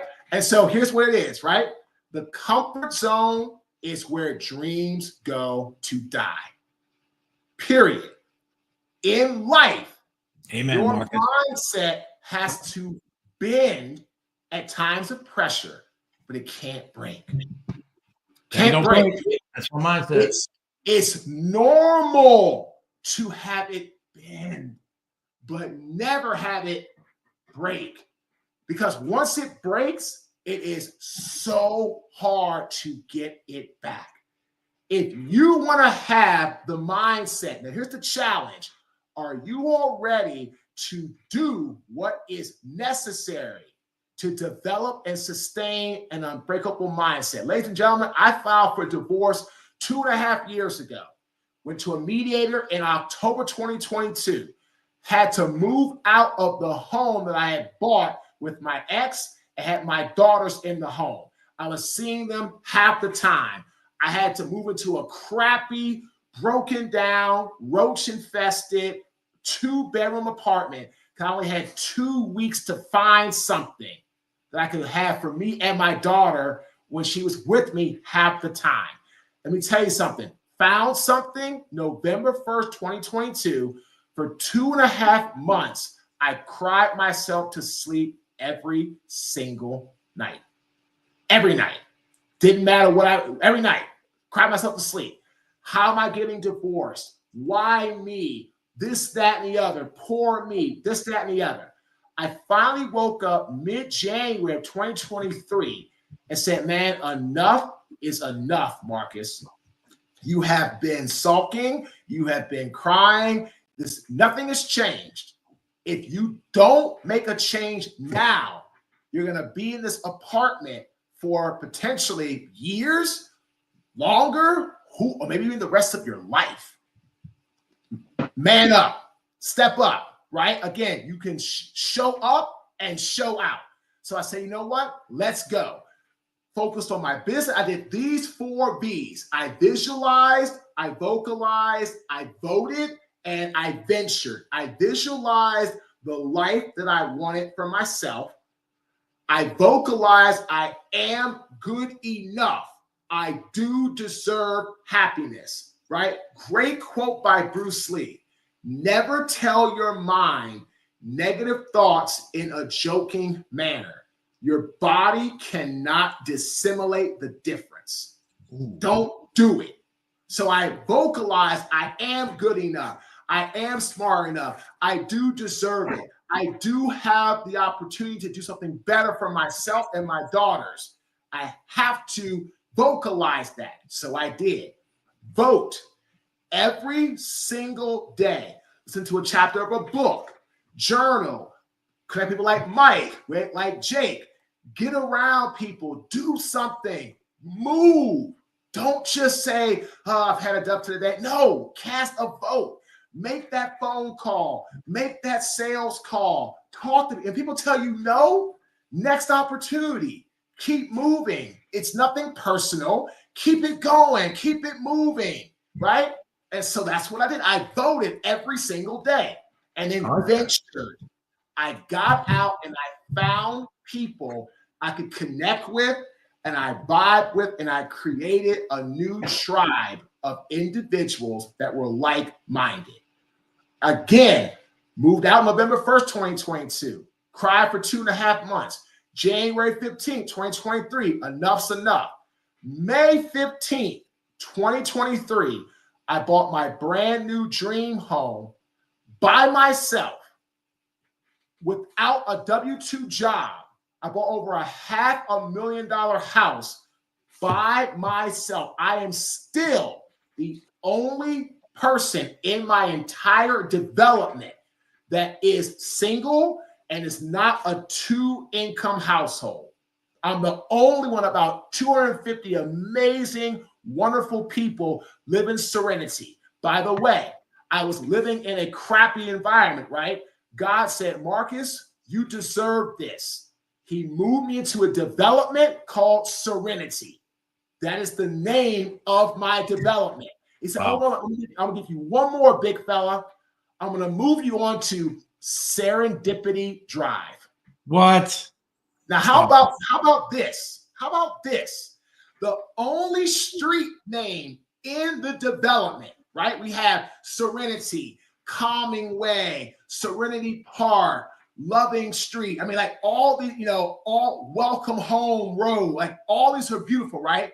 The only street in this development that is like a somewhat normal name, the name is Sneed, Sneed. And how about this, ladies and gentlemen? Sneed is my middle name. Stop it.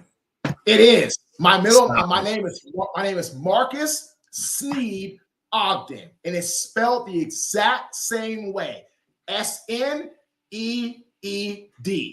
It is my maternal grandfather's family name. Wow. My grandma always called me MSO, Marcus Sneed Ogden. The point is, if you vocalize, if you visualize, if you venture out, if you do these things, right, you will create victory in your life. You will create fulfillment. You will find serenity. You will find peace. You'll live the life that you deserve to live.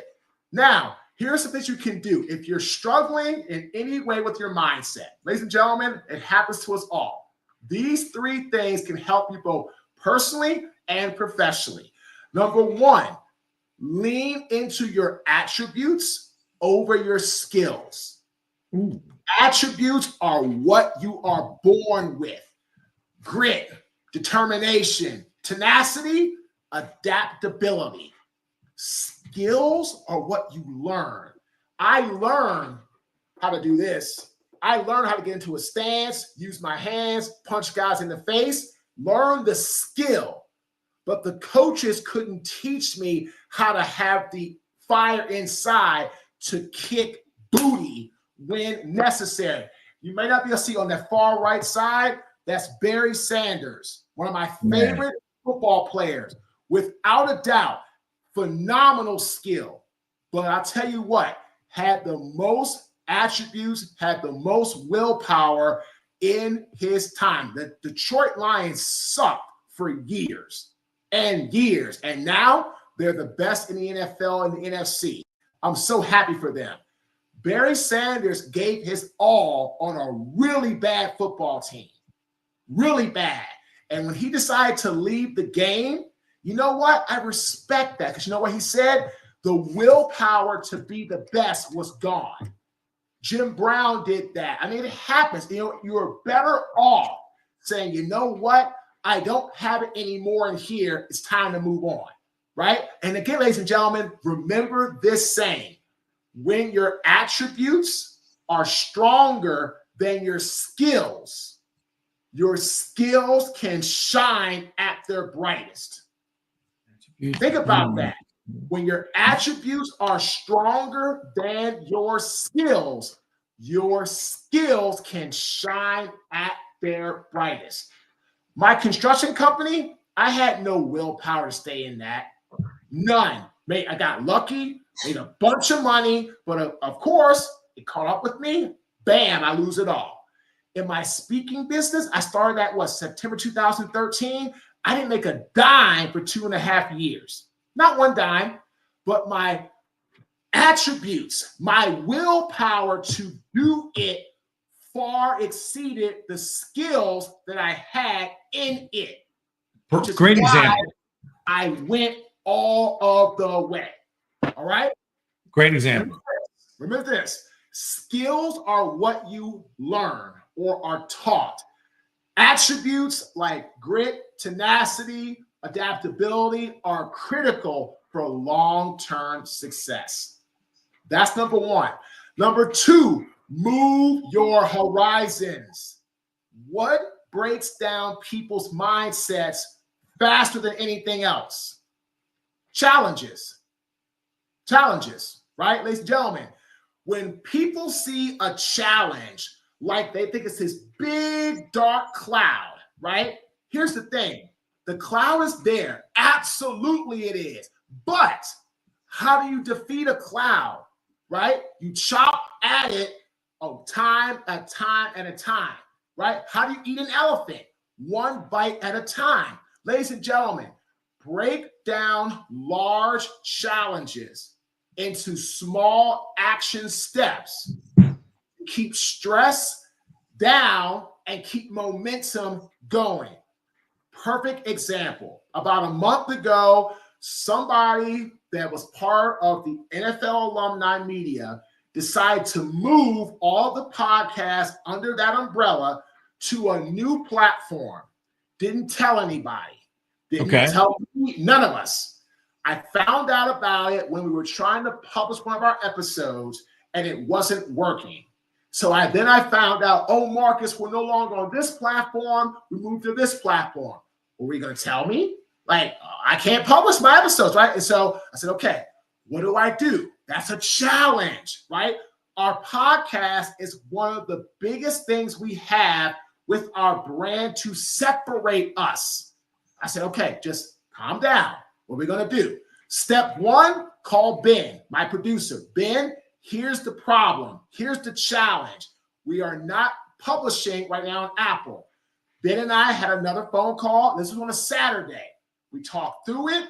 We were able to then take the RSS feed, right, from that platform. We moved it to a new platform underneath the umbrella and the publishing rights of my producers at River Media Network. Check. Apple was not working. Called Apple. Okay, Marcus, if you want to save all your almost 500,000 downloads and all these 5-star ratings and all these reviews, take the new RSS feed, go to the old one you had that you integrated and put into Apple, re-enter that one, you'll save it. But I did not do it. An old employee, her name is also Ben, B-I-N-H, Ben did it. But ladies and gentlemen, now that I've failed in my first business by being a jackass. I treat everybody that comes into our company like gold. Ben was one of my best people. She was amazing. She got a great opportunity to go and work for a company in Philadelphia, making great money. And I said, Ben, if you don't take it, I'm going to be pissed at you. I said, I love you as a person. I love you as a friend. And I support you. She said, Marcus, you are one of the only people that supported me, because a lot of my clients say, well, what am I going to do? And I'm losing Ben. I'm like, you know what? Yeah, I lost Ben. But you know what? I'd rather lose her like that than her say, man, F Marcus, he's a jackass, and quit. So I always supported her. Michael, Jake, I called her that morning. I said, Ben, I need your help. Can you please take this RSS feed and put it into where you did the other one for me? By 4 o'clock that day, it was done. She said, Marcus, anything for you. She hasn't worked for me over a year and a half. And we stay connected. Marcus, I love you as a person. You're one of the best I've ever worked with. Anything for you. Boom, we're back up on Apple. Had a problem with Spotify, called Spotify, had to go through the same process, took about 2 weeks. Boom, we're back on Spotify. The challenge has been resolved. Ladies and gentlemen, if I just would have sat there and said, wow, we're not publishing on Apple, we're not publishing on Spotify, what am I going to do? Who am I going to do? Nothing would have gotten done. And I'd still be right here, and probably, Mike knows this very well, so does Jake, I probably would have lost the Apple link, all those downloads, all those ratings, all those reviews. It took our podcast from a top 0.5%, possibly down all the way out to starting over. But because I broke down the challenge into small steps, it got resolved. It took a little bit of time, but it got resolved. That's the key. Third thing, embrace dynamic subordination. What that means is you don't know everything, right? I don't know how to produce a podcast. I don't know how to do, website. I don't know how to write awesome blogs and newsletters. But Dawn on my team, newsletters, blogs, PowerPoints, the best. George, website, SEO, our app. We have the Marcus Ogden app. It's a free app you can download. Follow our podcast, come to our website. George is the best, right? Jaslyn, when media pieces come in, she knows me. She can write them. She helps me with podcast descriptions, outreach, organizing schedules, creating things for the team. She's the best. Ladies and gentlemen, high-performing teams, high-performing, strong mindset individuals know that they don't know it all. Let someone who is more capable come in and do what you know they can do better than you. And that's the mindset of a great leader. Ladies and gentlemen, this is what it's all about. Mindset is training your mind to believe what your heart knows is achievable. That's what it is. That's all it is. But so many people allow fear, negativity, rejection, failure to take that away from them. Be one of the top percent in the world. Learn to lean in to your attributes over your skills. Learn to move horizons when challenges come, and learn how to embrace dynamic subordination. Get out of the way when you know that you don't know what's going on. And here's the final thing I'm going to say to you all to close it out. One of my favorite quotes by Aristotle: in times of extreme darkness, focus on the light. Aristotle became famous for coaching Alexander the Great. And he told Alexander, if you are the individual that shines bright, for the greater good of Greece, the men will follow you to the edge of the earth and beyond. If they ever think you are no longer their light, it's all about you and what you want and what your legacy is going to be. The minute trouble comes, they're gone. They're out. So again, ladies and gentlemen, in times of extreme darkness, focus on the light. And here's the catch. You are the light to shine and blaze a trail for others to follow. Thank you all for having me on. Amen, Marcus. Do you have time to answer a couple questions? Because I have like 57,000. I mean, do I have you for about another 5 or 10 minutes? We have it built in the schedule. Go ahead, man. Absolutely. Seems like you have more than that, Mike. Marcus, I mean, this is awesome. I mean, I could go on for days and days and days here. The first thing is now, much like yourself, I've been up against it. You know, I was at one point, you and I discussed this. You were such a gracious host on the podcast for having me on. And you talked about how I was against it with real estate debt and the stress that was under on foreclosures, and I overinvested in real estate. Can you just, how do you deal with being $5.5 million debt? You know what I realized? The stress pushing you down. Well, but like I said, right, man, you know, looking at it now, the stress I had was for me just trying to get enough money to make that problem go away. There's always a solution to a problem or a challenge, always. The question is, do you have the guts? Do you have the moxie to see it through?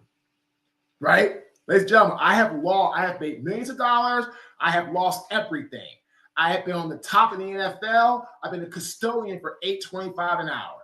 I have driven a F-150, I call it the Green Hornet pickup truck with the front passenger seat ripped out. No AC, no radio, driving it just to get to my job to make $311.80 per week. I now have a 2024 Yukon XL SLT fully loaded truck that I bought. I have been all around the spectrum. I'm going to tell you right now, to get where you want to go, you have to break things down into manageable steps. If you don't, and I love that, Frank, get knocked down 7 times, get up 8. As long as you get up, you're always in a position to win. Well, so I guess the answer to that is manageable steps and just keep getting up. And also manageable, actionable steps, and learn to lean on your trusted circle for help. Those people that you know you can count on, lean on them, because that's going to help you get to the other side as well. So in your coaching and your transformational processes, when you're dealing with people that not seem to get out of their own head, do you have any insight for people that can't get out of their own head? You know what? If you can't get out of your own head, I'm going to challenge you. What drives your willpower, right? What drives your attributes? Is it family? You have kids? Is it your parents? Is it legacy? Is it wanting to do something for the greater good? I always tell people, if you can't get out of your own head, then get in your head and figure out what it is to why you are here, right? What's your purpose? That's what happened to me, right, Mike? I was sitting there crying for 2.5 months. I woke up January 15th. I said, wow. And I looked at Farrah, who was asleep. She was, and my 8-year-old daughter was asleep in bed. And I said, this is why I'm turning it around.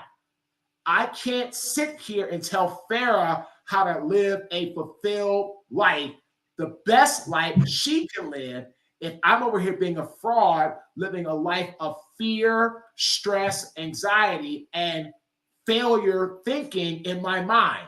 So once I rediscovered my why, that's what catapulted me to get out of my own head and start charging forward towards my target. So these are principles that you have deeply ingrained within yourself. and you've had to use them through multiple iterations of challenges. And it sounds Oh like, yeah. I mean, the attributes over skills thing, Marcus, I feel like I've just learned something that is life-changing for me. And this isn't like bullshit conference speak. I mean, I'm serious. That's a huge lesson. Attributes over skills. Because here's the thing, right, Mike? If your attributes aren't strong, you will fade out, which is exactly why I lost Caden. I had no willpower in the first place. I just got lucky, and I got in a place where I made a lot of money, and I took it for granted. Straight up, I took it for granted. And I stopped working hard. I stopped caring about people. I stopped focusing on the greater good of mankind and all that I was serving. And I became all about Marcus, what he wanted, and basically filling Marcus's own ego. And once that happened, it was the beginning of the end. Okay. So I have one more question for you. And Jay, if you want to chime in after this, it's fine too. But how can someone tell when they're, like you said, you were losing the logic piece of your construction business? How can someone tell when they're losing a piece? When people are trying to talk to you, trying to enlighten you, when your team is trying to be inclusive and give you their thoughts and their ideas and their perspectives, and you know you're not listening, you know you're not trying to hear them, and you know you already have in your mind what you're going to do, watch out. Watch out. I'm actually doing a talk for Taylor Morrison in January 15th, the power of inclusivity, talking about how inclusivity is when you're working a project for Taylor Morrison. Find people that don't think like you. Find people that don't have the same perspective you do. In our company, we have white females, Lebanese males. Jasmine, who's been with me for 2 years, started at 19. She's 21 now, from Honduras and Ecuador, right? She's half Honduran, half Ecuadorian. 21, great perspective. She's now running our social media. Abby, who we hired as a virtual assistant from Africa in Ethiopia, late 20s, great perspective. Daniel, Italian, former police officer, worked in sales, great perspective. George, Lebanese, in his late 30s, great perspective. Albert, African-American, mid to late 40s, great perspective. Donovan, African-American, early 30s, great perspective. Victor, my business partner out of California, early 50s, Hispanic, great perspective. I don't want to hire a bunch of blacks that look just like me. I don't want to do that. I want people, I will hire black, I will hire white, I will hire women, I will hire men, I will hire young, I will hire older. I want cognitive diversity in our company. The more diverse you are, the better prepared you are to get where you want to go. But to answer your question, the minute you stop listening to people and you know it, you're screwed. Wow. Thank you, Marcus. That was awesome. I have one final question. It's actually from Karen. I don't know how we can get you two in touch, but Karen Olson Hall, she was wondering how to do the RSS feed thing. How does she get in touch with you? How does anybody get in touch with you? And what are you offering? Yeah, so people can get in touch with me. They can do a couple things. One, you can just give me you could text me on my cell phone, 919-995-2266. Again, 919-995-2266. I offer business coaching. I offer consulting.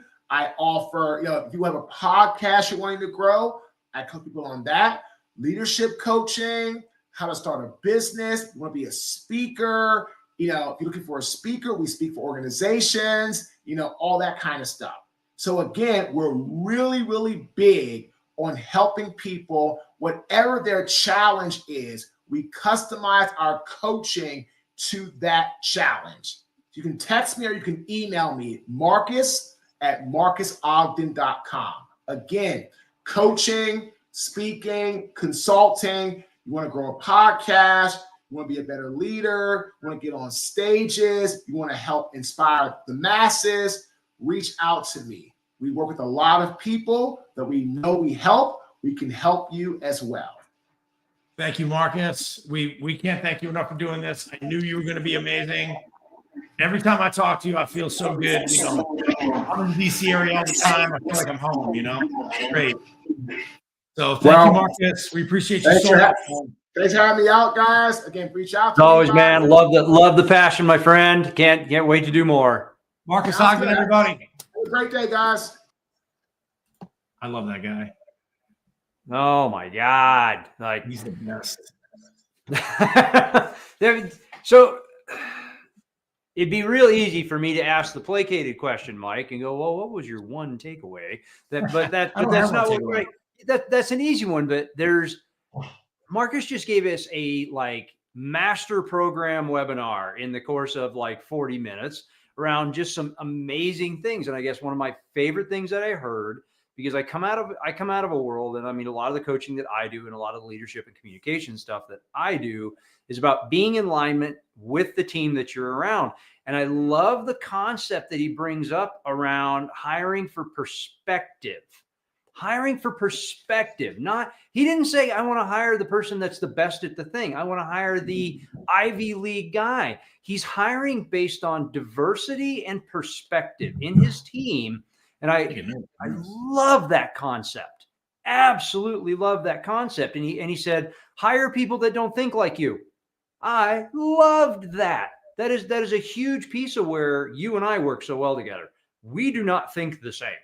Let's get really clear with the audience. Michael and I do not think the same way. We don't build things the same way. We do not, we don't work at the same hours. We don't have these, breakthrough methodologies, but that's the benefit, and Marcus talked about that too. He's like, surround yourself with those people. So I look at where he has had, yes, he's had some spectacular failure in his life, notable spectacular failure, which was met with spectacular recovery, spectacular success, because he chose to have the mindset to do so.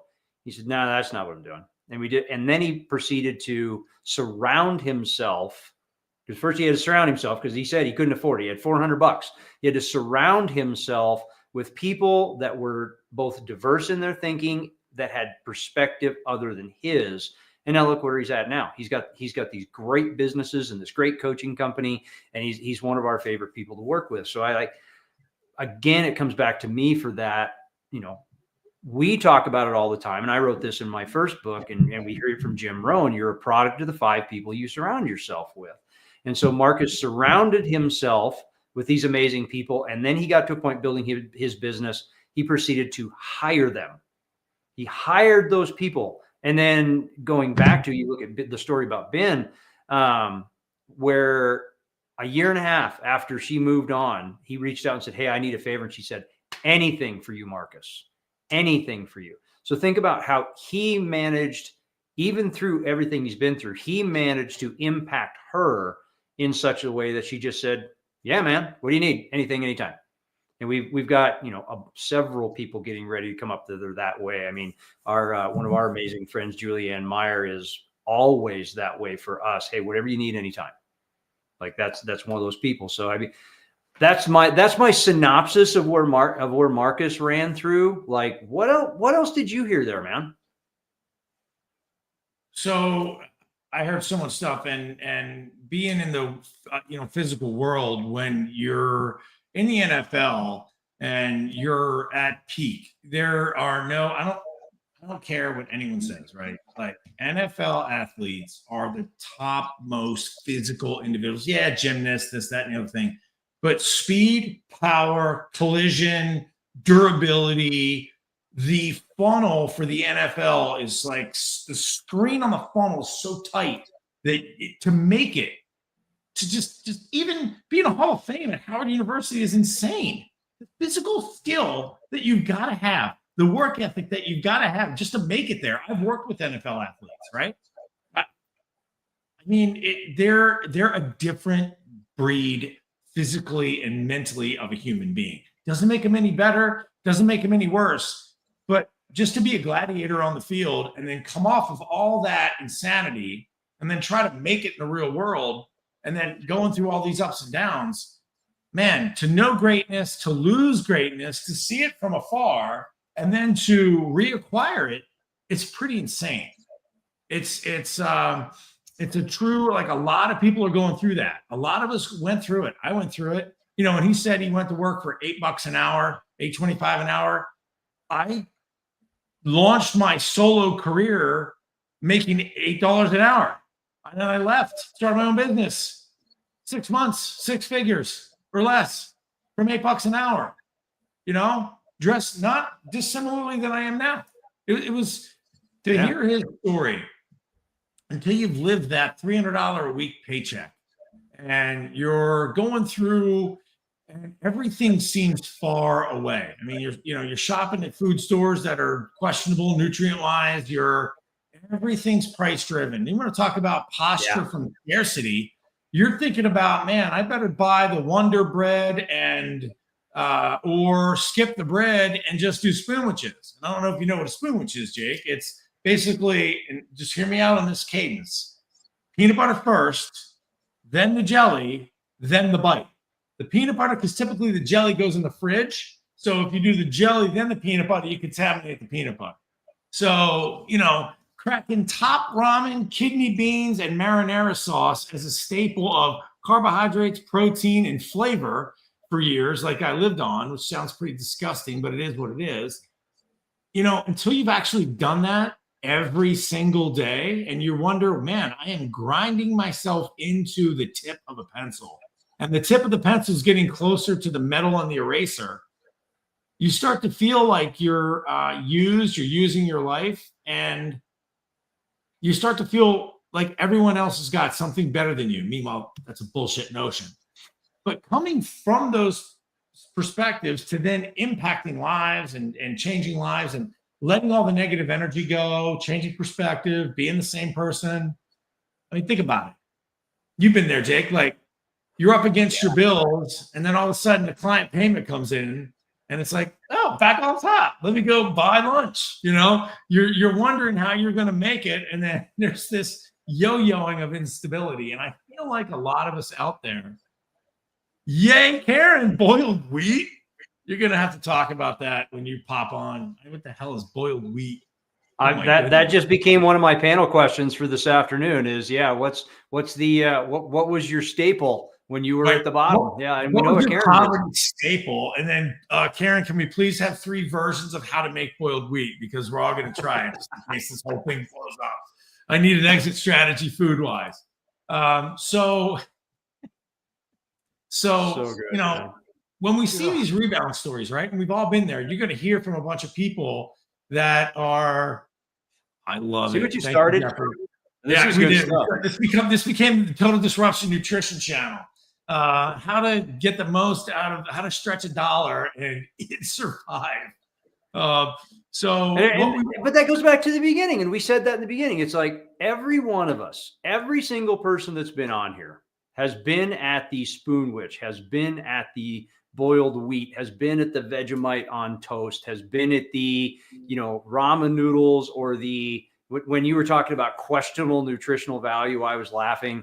Ours with my kids at one point was the dollar value menu mac and cheese and the $1 hot dogs. Like, literally, we made a meal for 4 people out of $2. Like, we've been there, we've done that. Everybody here has been in that space. So this is where, you know, okay, we just started a brilliant dissertation for Marcus on, I went from the crash and burn to the space. And Michael and I started with this today about, you know, what's stopping you, what's holding you back. You don't have to get all the way to the boiled wheat stage. I'm not picking on Karen. That's just, I love the boiled wheat. Like, if you're crashing to that space, Marcus said it was a choice. He made the choice. He's the one that put him there. I'm the one that put me there. Mike's the one that put him there. That's how it's going to go. So it's the same going forward.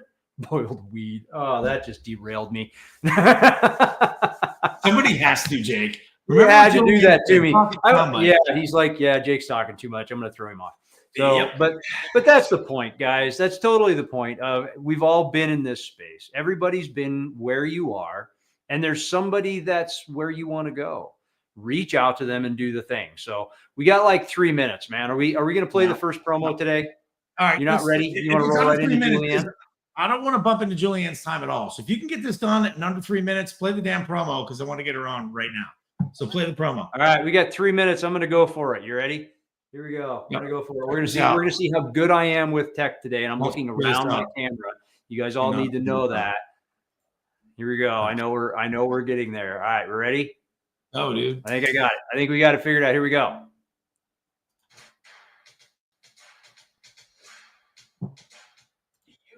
I don't see it, man. You don't see it, but you hear it. Well, that's just fantastic. So I'm going to play that later. I knew he'd mess it up. There you go. Because I can't get it done in time. I pushed screen share. I swear to you, I did. So there you go. It didn't work. I'll try it again later. All right. So this is live TV, guys. This is live TVs. Yeah, Love Tech. Yeah, I tested this one early. I lived on the government cheese and bologna. Government cheese, man, did that bring back childhood memories? That's good stuff. So, all right, with no further gilding the lily, no further text failures by Jake. I promise I will figure it out. We will get it done.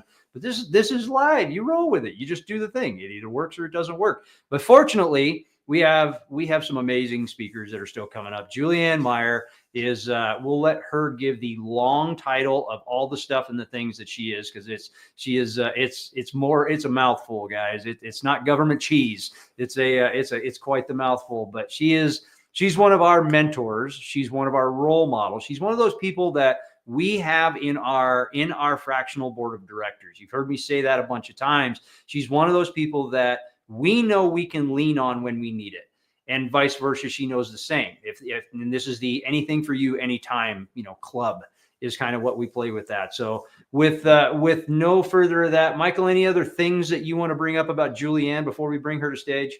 I don't have enough time, but yeah,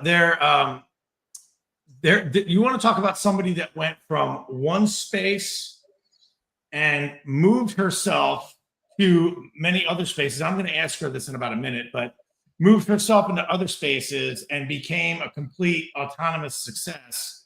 I can't stress enough to people that want to think about media, want to think about change, want to think about having one idea at one point and being in another idea. Let's go, man. Bring her up. All right, here we go. Welcome, Julianne. Hi, guys. Well, hello, Julianne. It is nice to have you on. We want to hear, like, you've got so many different titles and things you're doing right now. Why don't you bring us up? I mean, listen, this is way inside baseball, but we know what you're doing, but tell everybody else what you're doing, and let's light up the audience here. And I've got a few questions for you when you're done. All right. So yes, I do have a million different titles. Basically, I am a TV show host. I run a TV network, Achieve TV, which you guys are on. And then I also run the distribution, which is E360 TV. And that means that I am the Chief Strategist Officer and the Vice President of Programming and Host Affairs for E360 TV. So not only am I in charge of my network, but everybody else's as well. So it is a big mouthful, but it all boils down to me living my legacy by helping others live theirs. And, there's some things that I've heard today that I just want to say something, because I think that it's really important. Something that Michael Silver said and something that Marcus said, they're talking about education. And the thing is you never know what piece is going to be the piece that you need. And that's why it is important to invest when you feel the need to. And don't worry about it if you don't get what you think you were supposed to get from that particular thing. You're going to get it from somewhere else. So don't be afraid of losing. You don't always get the payoff from the place that you expected to come from. So I just wanted to start with that. Well, that's what I'm going to lead into. So your trajectory was not in media and not in the area that you're in. And now I've seen you You have your own TV show. I've seen you on red carpets. I've seen you being interviewed. I've seen you interviewing people. I've seen you on stages. I've seen you with purple hair. I've seen you with Joseph McClendon. I've seen you all over the place in terms of not all over the place chaotically, but omnipresent, all in the same arenas when it comes to media, fashion, interviews, red carpet, production, promotion, impact. Now you're coaching other people on how to, best impact. You coached us with Total Disruption, and thank God for E360 TV. And actually, I'm going to put a plug out there. Also, thank God for my friend Rob at Achieve Systems, where we all met. So put a little plug out there for my boy Rob Raymond. But when it comes to you and it comes to all this stuff, like, how did you get to be able to be in the same room as like people like Joseph McClendon, Les Brown? How'd you get on stage? How did you get your hair to be purple? And how do you do all the things that you do? Where'd you come from? Where are you going? Let's all go. The things. All the things. Well, you know me personally, both of you do very well, but I've lived many lives. I've definitely done a lot of different things, and a lot of the things didn't make sense at the time. For instance, I worked in addiction recovery for about 6 years. And what in the world does that have to do with anything like red carpet related at all? Well, I'll tell you, it didn't make sense at the time. But now I realize, had I not worked in that environment, I wouldn't have been able to develop thick enough skin to do what I do now, because I really had to do my job and not care if people hated me or not. So to be able to step up and step out and let people see me was not an easy thing to do. And I wouldn't have been able to do that otherwise. So yes, I've definitely had a bunch of different lives. I've lived in foreign countries. I spent time in Italy. I studied fashion, art. I've done all kinds of things, but the through line is one thing. I want to help people and I want to create. And that is really what I keep doing, but I keep reinventing how I'm showing up in the world. And stepping into media was something that I had kind of not been willing to do for the longest time. So for those of you out there, when the universe keeps slapping you in the face with something and you keep on saying, nope, it might behoove you to actually walk in that direction before you get to the point where every single other door is closed. And that's really what happened to me. The universe kept on closing all these other doors. I am exceptionally good at working in addiction recovery. I didn't have any business being in that industry any longer than I did. I'm really good at certain things, but it kept on, all those doors kept on closing. And, I've been on lots of reality TV. I've done all sorts of different things where media has always been present, but I've always said, no, that's not for me. But I finally, when the opportunities kept arriving, that's when I started saying, okay, I got this. I can do this. And I'm going to give you a really good example. My very first summit that I ever did, like 5 years ago, I think it was, I had on people on that summit that were interviewed by Oprah. So to go from, and I'm telling you right now, I didn't even have a webcam. I didn't have a microphone. I was sitting on pillows so I could have pictures behind me. I took every single lamp I had in my apartment and put it in front of my computer so I was front lit. I had no idea what I was doing, but I still moved forward and I still was able to get A caliber guests. And people always ask me, how'd you do that? I could never do that. And my answer's always been, I asked. It's really that simple. I asked. I believed in what I was doing and I thought that they would be a really great fit. So I was able to explain to them why it would be a good fit. And that's really what I've been doing ever since, is just sort of putting things and people and places together that are a good fit. Oh, so is that an acquired skill you've always been good at, or is that something you developed, just knowing what's a good fit? It's that's actually a really good question, because it is a skill. It's called paying attention. And a lot of us think that we are, but we really aren't. It's the little details. It's the reading of the energy of the person. It's the noticing the little tiny details. Do you notice, like, when you're talking to somebody, if they start to lean back, If they start leaning back there, you've lost them. So you've really, Lost them. Michael. So if you start doing, like, paying attention to all the little details, all the subtle things, then you can really see kind of what goes together. But part of that too is really trusting myself, because I've been one of those people that I just would follow other people and try and be like them. And I realized eventually that while I do want to follow the greats, I need to be my own version. I need to own the parts that resonate with me and own it as my own and put my spin on it so it's mine. Because I don't need to reinvent the wheel, but I need to have my own wheel to run with. So that's kind of a long answer, but there you go.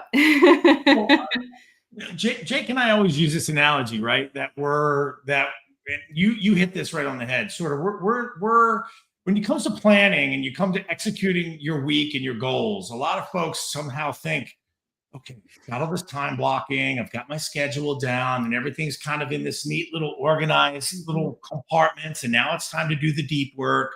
And you hear all this crap that all these people sell you and tell you. We're kind of preaching at disruption. Sometimes it doesn't look like that.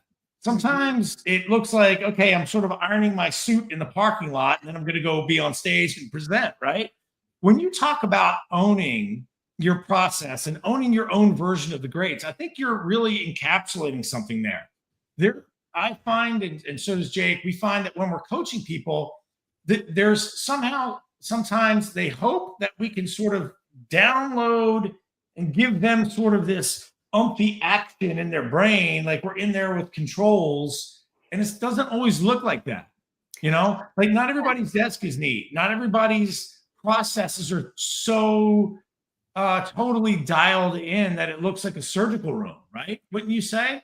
When you say own your own process, can you teach a few points on that, or some version of, like, when you've had challenges with getting people to do a TV show or something like that? It's we're some resistance busters. Can you give us? Well, exactly. That's what it is. It's a resistance buster. Here's the thing that people tend to forget about. One way isn't the only way. There are a million different ways. I will never try and convince anyone to try and do a TV show, because if I can convince them to do it, then they can be easily convinced out of it. And ultimately, what is the point in that? But what I can do is I can help them realize that they're never going to feel ready. It's never going to look the way they think it will in their head. It's never going to be perfect. They really just need to actually start moving forward. They keep waiting, myself included. So I'm not even trying to talk down to anybody, but I've caught myself so many times, like checking my own temperature, seeing, am I ready for this? I'm never going to feel the way I think I will. The way that I end up feeling that way is by actually doing the thing, whatever the thing is. And by recognizing that the fear behind it, I don't know if I can do this, then I know I'm on the right path, because I don't have to figure it all out right away. And I don't have to figure it all out in that particular moment. I just need to figure out that exact step. What can I do right now? What is it I can do in this exact moment to move the needle forward? And that has really helped, because instead of thinking I need to make $1 million by the end of the month, what can I do today that's going to put money in my pocket? What can I do today that's going to build my confidence so that I know I can do this? Because there's really no difference between doing something small and doing something big. So you might as well dream big and then just sort of make the next logical move towards it. Everything that I really started becoming successful when I stopped trying to make it look a certain way.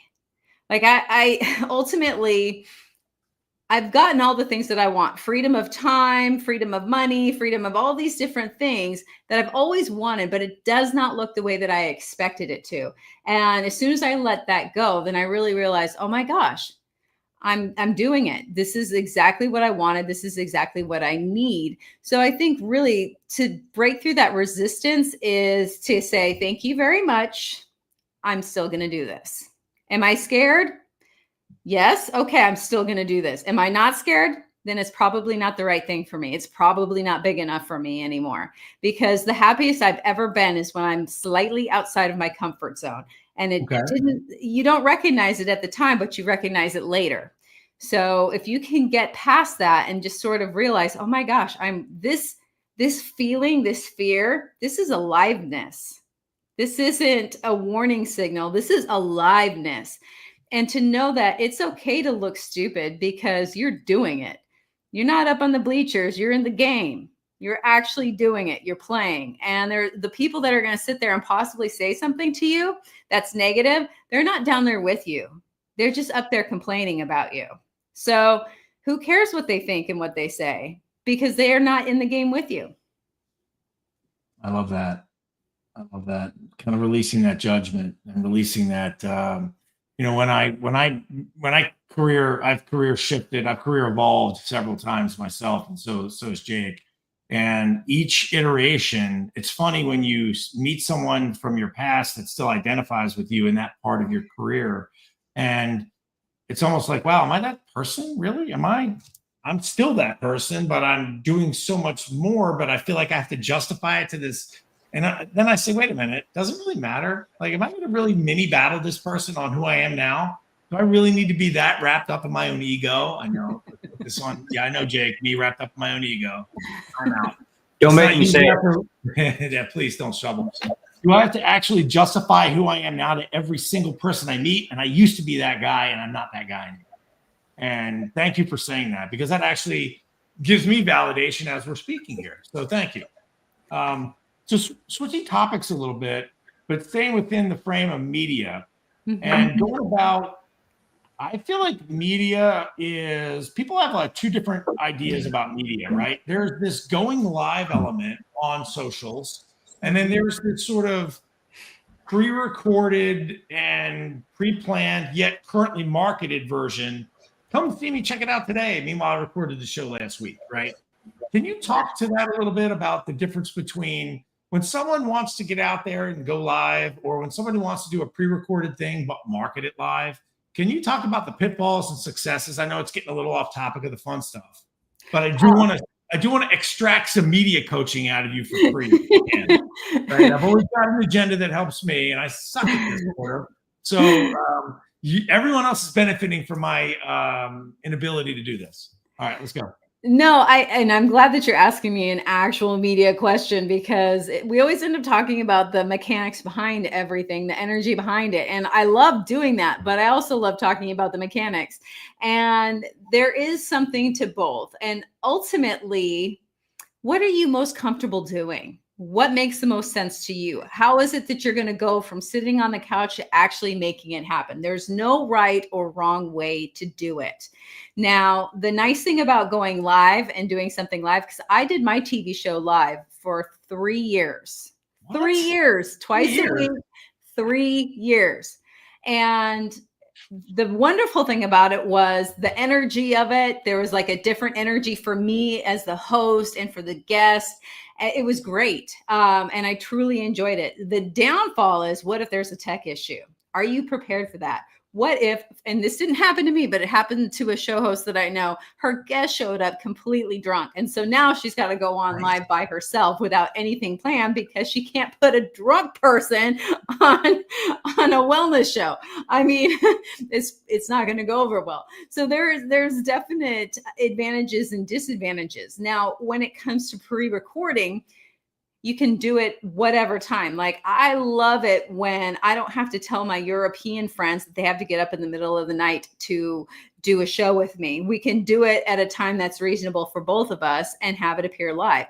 You don't have to edit the crap out of it. It could have been recorded live without any editing, and that's about as close to live as you can get without it being that way. There's nothing wrong with that either, because nowadays, live kind of has this terminology of, when does the episode drop? And so it's kind of up to you as to how produced you want something to be. What is your goal? People love when people mess up. People love when they don't say the right thing and then they laugh at themselves, because all of a sudden, now you're human. You're relatable. It's so much more fun than that.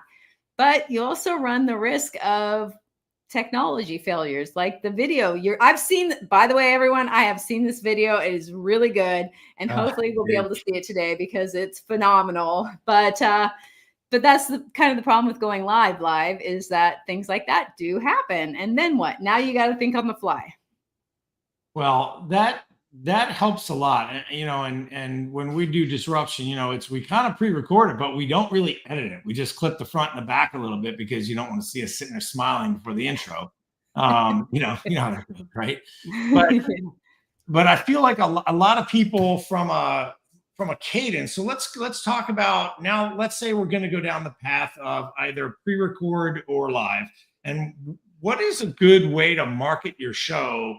And can you cover a few tools that you use or that people can use to help promote their show? And again, I know, guys, we're heading off sort of into the dry stuff, but we're disrupting in media. We're trying to give you, I've got one of the most professional people in Renegade Media, TV host, runs the network, deals with a lot of this stuff, is in the trenches in terms of using tools and failures, and I'm shortcutting you guys a lot of headache right now by just asking her these questions. For those of us who are geeks like me and everyone on here, let's go. All right. So marketing ideas and some tools that you use to help people that you coach. Absolutely. The number one marketing thing that I could just say over and over again that people never really think about is whether or not it's live or not, promote after it goes live. Share it again and again and again. Have your guests share it. Share quotes from it. Share video from it. Don't let it die on the vine.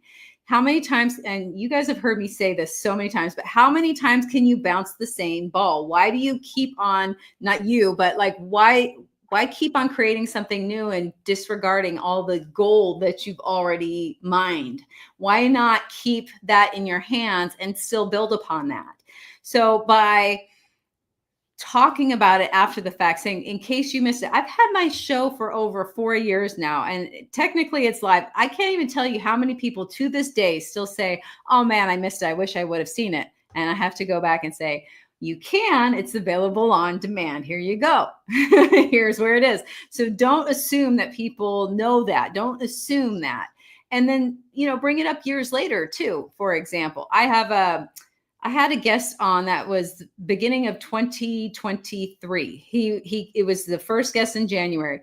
To this day, he posts that episode quarterly and it still gets thousands of views. And that's from 2+ years ago. So there's value in that because there's going to be new people. You're not bragging. It's kind of, you've got to get that mindset out of the way. You've got to change it to who needs to hear this? It's not about me, my message or my guest message. Who needs to hear that? Whose day will be better and their life trajectory change because of this particular message. Once you stop thinking about it as a me kind of situation and more of being of service, then it makes it a lot easier to talk about what it is that you do. Now, as far as like editing tools, Canva is one of the best things ever. You can do all kinds of things with that. InVideo.io. I love Movavi.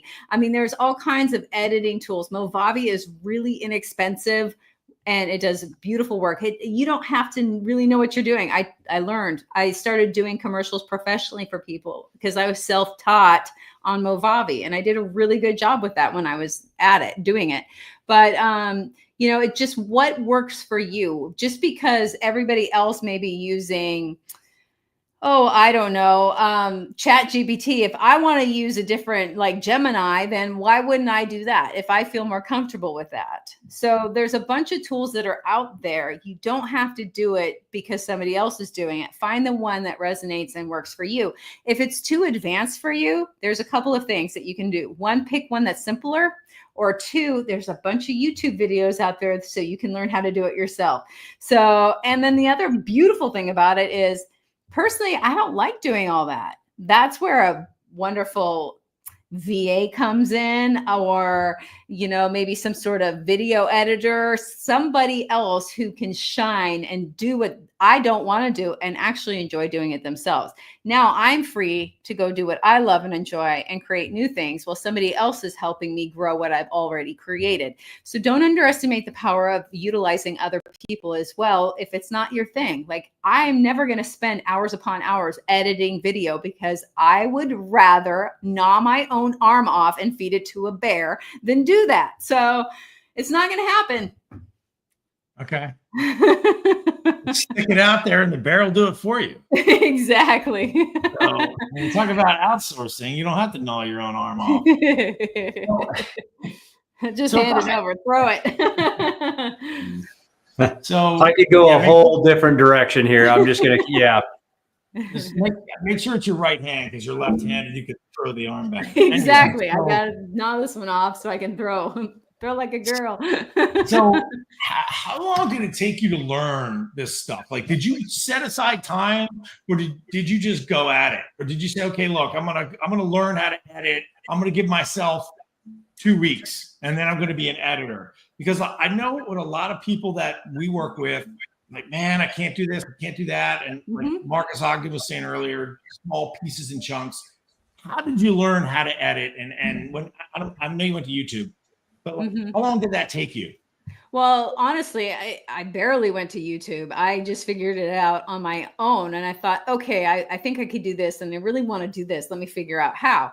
But here's the thing. I'm still learning, and I'm never going to not stop, because the technology is constantly changing. So if I'm going to wait to move forward at all until I feel completely proficient in any sort of technology, then I'd still be sitting on my couch, petting my dog, and not doing anything. Because I'm never going to feel good enough. I'm never going to feel ready. I'm never going to feel any of those things.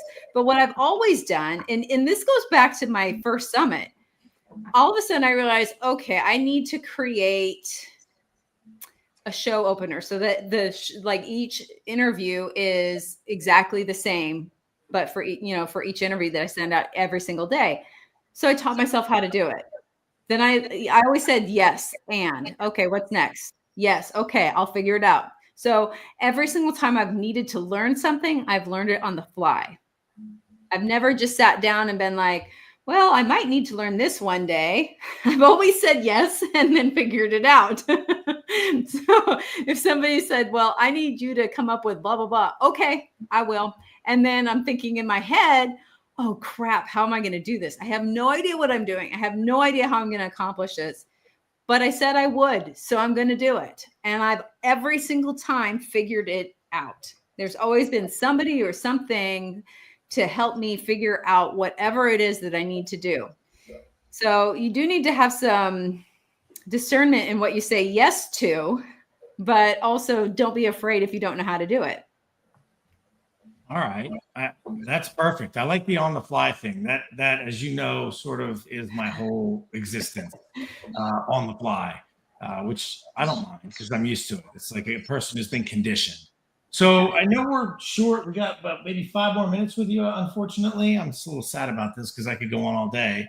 But I wanted to say, like, okay, I'm a person with a business, and I do some social media posting, and I am trying to get myself going a little bit. Let's talk about, like either like a podcast, TV show, and then how to sort of grow it and some opportunities people can have by doing, because a lot of us have TV shows on here and podcasts, right? That's the whole point of this whole day, are some amazing people we're going to learn. But like, you're on the production back end side of things, and you've watched many grow and many fail. What are some tips you have, and what direction do people go? TV show, podcast, how do they market it? What's a good idea? What's an ideal length? Exactly. Let's talk. Thank you, Karen. So the number one thing, and this is what I say to any potential person that I'm going to work with, you have to be 100% passionate about whatever it is that you're going to be talking about. You've got to be thinking long term. What if you're talking about the same thing 10 years from now? If you're only talking about fitness, are you going to feel inspired by talking about fitness 10 years from now? Or can you think of something a little bit more broad that will hold your attention? Because ultimately, if you're not having fun, the person who's watching isn't going to be, or listening isn't going to be either. So that's the number one thing. Another thing too, that people don't seem to realize is that they don't have to sell exactly what it is that they do on their podcast directly or their TV show directly. There are plenty of ways. For example, let's use you, Jake. Let's say you were we know you're passionate about hunting and fishing. So if you had a show about hunting and fishing, then you could also talk a little bit while you're doing your show about who you are and that you have this coaching business. You have this, this guild. And people will go and check it out because they like who you are and they have something in common with you other than what it is that you are coaching about. So it doesn't have to be directly related. Just because I am in media and I am in media coaching doesn't mean I have to have a TV show or a podcast about media.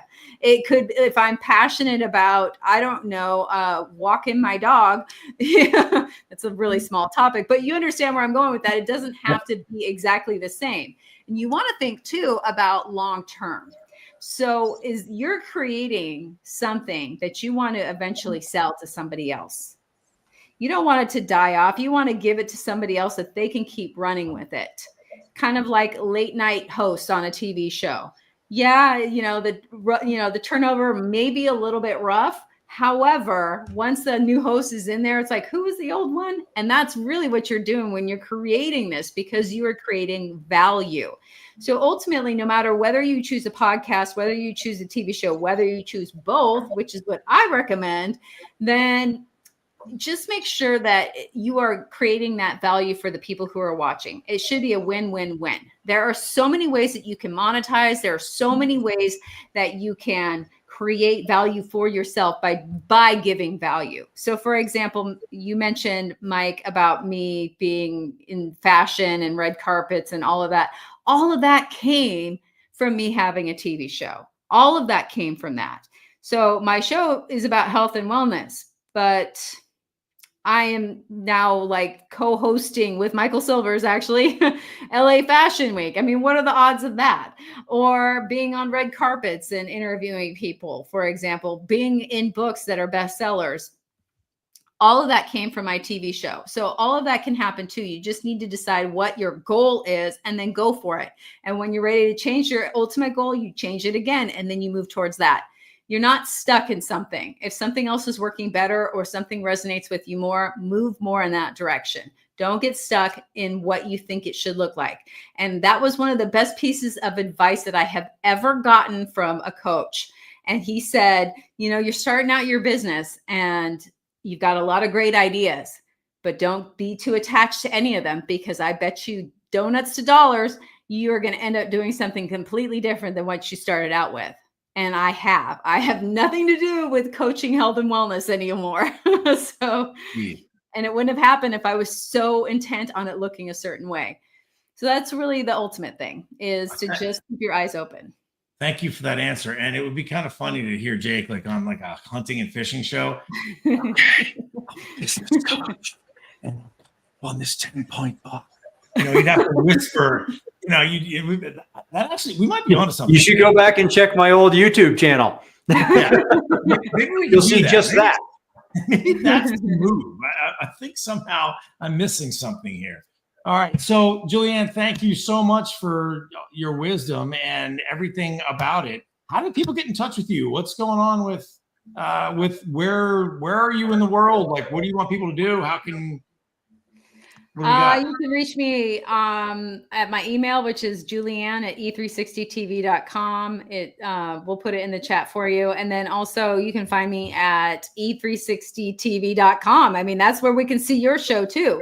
I don't know what the StreamYard thing is, but just go to this Julianne. I don't know what happened there. Yeah, I don't know why I did that. That's my email, julianne@e360tv.com. You can find me there, but you can also find not only me, but Jake and Mike's show and a few of the other speakers on on this wonderful conference today at e360tv.com, which is also available on Apple TV, Amazon Fire, Roku, Android TV, LG, Samsung, you name it. It's available in a million different places. So thank you, Yes. Julianne. Any other questions for her, Jake, while we have her here?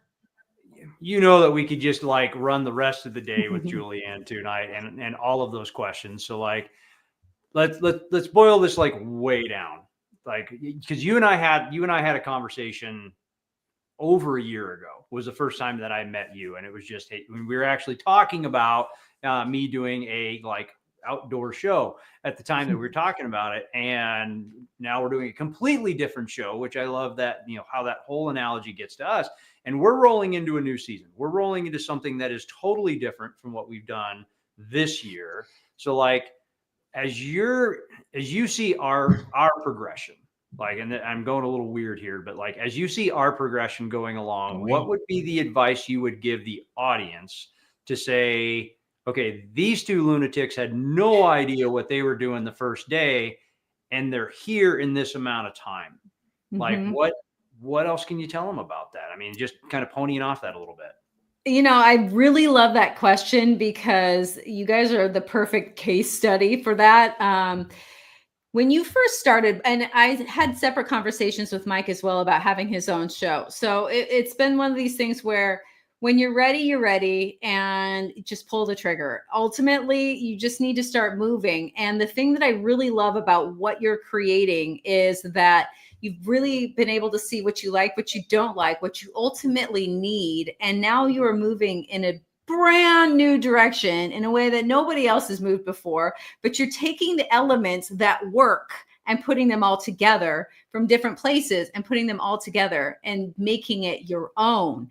It's a phenomenal idea. I can't wait for your season 2 because I've never seen it done. And it's something that is so relatable to anybody that's watching. And that's unusual because you lose, not you, but people lose a lot of people. But in this particular instance, it's going to be applicable to just about everyone. And I think that that's really remarkable. So your ability to say yes and go all in, it really is. I mean, I can't even tell you how many, it goes back to even addiction recovery. You have to decide that this is what you want. And then no matter what, that's what you're going to do. So you guys are all in on this. And that's what I think people are missing is the actual full-on commitment of going for their dreams, because they're so afraid of what if I fail? Now, what do I do? But what if you succeed? And what if it's even better than you thought? And what if you're able to, it's never going to go the way you think it is. So get rid of that, but it will be what you make of it. So just keep moving forward. And that's what you guys have been doing. And it's been evolving ever since, but you have to go all in, because if you don't, you're only going to get lukewarm responses, lukewarm anything. It's never going to be what you really want. Yeah. Amen, man. Yeah. we got a theme running today. I'm loving it. Yeah, it's disruption in media. You notice the backstory. The media is just the outlet for everybody doing all these amazing things. Julianne, thank you so much. Thank you. We love you over here at Disruption. We wouldn't be here without you. So thank you so much. Amen to that. Thank you, ma'am. All right. Bye now. All right, man. Well, we are pressed up against it. I've got my man, my main man, my favorite guy in the whole planet. I know, Jake. Let's not get jealous, but this dude, I cannot talk to enough. I could have an interview with Steve Ramona every single second of the day. This guy's awesome. Every time I talk to this guy, I feel better about myself. I feel calm. I feel like everything's all right. I just feel like Steve's out there as a beacon, utilizing his massively successful podcast, massively successful TV show to do good in the world, and super authentic. He's got some new things going on he may want to talk about. I don't want to let the cat out of the bag. I'm going to leave it up to Steve. But without further ado, Jake, why don't we bring up Steve Ramona? Yes. Yeah, man. One of my favorite dudes, and I say it all the time, is my favorite thing about him is he's all about everybody else. Like, I have not heard Steve Ramona put himself in front of anybody ever. He's all about everybody else, and I love that. Welcome to the show, Steve. What do you have, man? Let's talk about you. Let's talk about what you're doing. And, I've got a few questions for you after you're done talking about yourself there. So let's hear it. Let's talk about the thunder and lightning first. Marcus was the lightning and Julianne was the thunder. I hope I can add to the thunder. What passion those people. I didn't get a chance to listen to Michael, but I've heard him talk before. That's 3 passionate people. If I want to start somewhere, that's what people need to have. But not just get out to the world. Purpose, why, passion, all that. I'm going to start with a quote, something a little different than most people that I found. When our time on this earth is done, money or material things will not matter, but the love, time, and kindness that you have given to others will shine and live forever. That's what I try to do daily, what I'll try to do today. It's emotional, and I've learned, and Julianne's taught me this. By the way, I'm on the TV show as well, and like you guys, I am so lucky to have met Julianne, because I wouldn't have met you guys. I wouldn't have met some other people like Karen and Jeff. That's what life's all about. That's what I do. Is it says connector on there. I think they put connector promoter. I put on there. But here's the image I love to leave. Christmas. We're in November right now. Christmas is coming. When you were 6, 7, 8 years old, what did you do? You got up at 6 or 7 in the morning to get to the Christmas tree to open your gifts before your parents woke up. I remember doing that. And that's what I get to do every day. Jake and Mike, that's what you guys do every day. Yeah, it's a disruption, but you give the gift of value. What we've learned from Julianne, Karen, across the board, Jeff, other people we've had, and be able to give gifts every day. It's so much fun. It changes your life, and it has changed my life as well. Well, so beautiful. I feel so good all of a sudden. I'm like, thunder, lightning. I feel like, this is awesome. A breath of fresh air there, Steve. Thank you. Amen. So, Steve, what do you have, man? You're doing business with a service heart. Let's talk about that.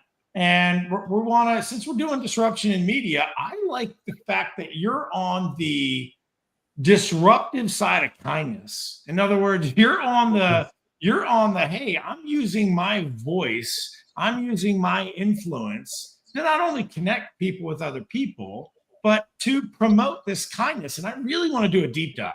I've interviewed you, and I've been on air a ton of times. But I really want to get into the deep dive for those people that are in line with your mission and those people that are in your ecosystem in terms of the old, where did this come from, doing business with a servant's heart? How do you sustain this message? And then how are you finding other like-minded people?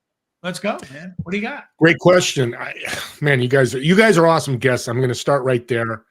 This is every time you invite me, I'm super excited, because I want 1 million people to know that doing business and life with a servant's heart. I want them to feel it, I want them to live it, I want them to take action. It started at 18 years old when my family started a health club.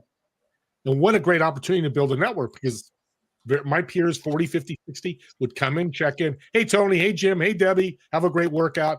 But then it became, hey, Debbie, how was your vacation? Hey, Tony, how's your grandkid?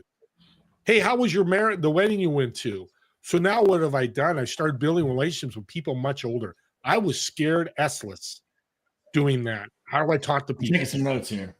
It's take away. This is all free stuff, of course. But it was so powerful. I looked 5 or 6 years later and realized people were seeing me in a restaurant. Hey, there's Steve from Royal Courts. Hey, Steve. Hey, Steve. Hey, Steve.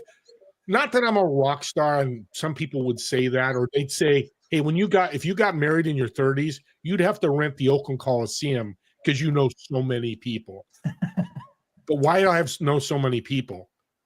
It's because I took care of them. I built relationships. I brought them value. I would walk through the gym. My cousin made me walk through the gym and just talk to people and learning about them and helping them and serving them.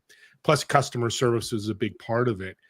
I learned a phrase from Mark Hunter, one of my guests. That's why I love doing podcasts. I learned so much. I do have an ego. You all have egos. People, engaging in the chat, you have egos. And this is what ego really means: empowering greater outcomes. That's really what an ego is. Not what people think in the Wikipedia definition, the dictionary definition, if there is one, I don't know. When I heard that, I'm like, as Karen said, mic drop. So as learning this and learning, they would take me to lunch and buy me lunch. And one guy, a financial guy, came up to me and threw me a book, The Wealthy Barber. I was 19 years old, 20. He said, read it, kid. If you don't read, I'm going to get mad at you. So I did. And the next week he came in and he goes, Steve, did you read the book? I said, basically, you're telling me to take 10% of my income. By the way, it was $4 or $5 an hour. This is 1980, 81. Doesn't matter. But the reason I say that is 10 years later, I looked at that account, listened to him. I didn't touch it, maybe looked at it briefly. I had $68,000 in there. Here's the power of that. Not that that happened, but I reached out to him and said, Tony, I'm going to give you $1,000. That was your job. I know you're retired now, but you literally, I was your client. He goes, no. Here's what happened, Steve. You took my advice, which a lot of people didn't, lost millions of dollars because they didn't believe me or didn't, whatever that was. You took my advice and you took action. When you did that, Steve, my universe changed. I'm sure a billionaire or very wealthy person came to my life because you listened to me. I served you. You served me back by listening to me and taking action. Right then and there, I said, there's something to this serving. And I've always been doing it because I did it for 20 years at the health club and grew with the company and became a director. And we had a very successful health club because we always brought value.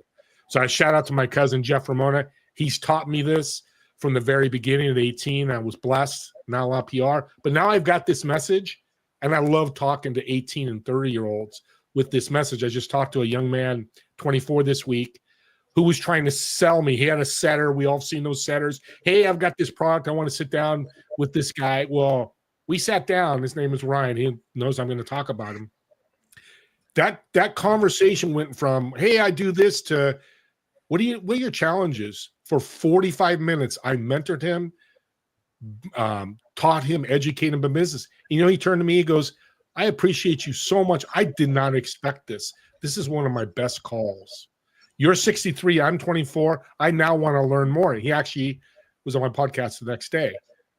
So we, as older people, can change the lives of the young people. And guess what we're doing? We're changing the future generations. So Jake and I run into this all the time. We have this Gen Z millennial thing going on in a lot of our coaching and a lot of our messaging. We hear people who are company owners, because we do with small mid-cap businesses, people are company owners having conversations with people who are in different generations, and there's a filtering issue, right? There's an off-mission issue. There's a fundamental disconnect, right? And those of you that are listening in media, a great idea is take some of your wisdom, people that are in their 40s, 50s, late 30s, sprinkle it downhill a little bit. That leadership is lost. You even hear Cardone saying that, where he's like, if you're in your 20s, you got a great chance of blah, blah. There's a reason people are saying that. There's a reason why Steve was getting pitched, flipped the script, and ended up mentoring somebody. It could have probably sold a coaching package, So for those of you that are again, there's the essence, right? Steve was like, all right, time out.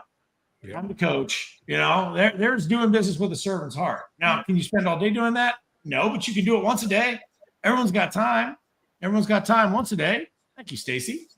So, Steve, as you're walking through this, doing business with a servant's heart, how do you convert that into money? Like, how do you make a living at doing business with a servant's heart? Because somebody might get the message confused and say, okay, doing business with a servant's heart means I just have to give, but never ask. And you have this amazing formula for giving and asking. And I learned this from you 4 months ago, I think. When we first met, you taught me this skill.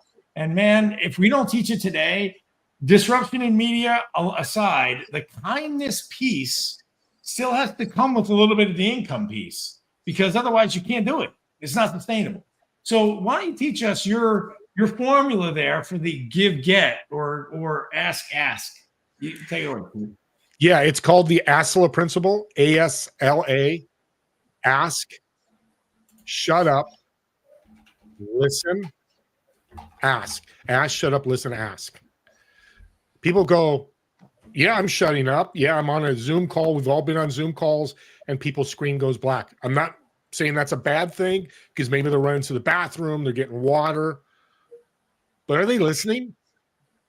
When their screen's black and they're muted, something's going on a lot of the time because some people don't like to be on video. And on a side note, if you don't like to be on video, you're not serving people.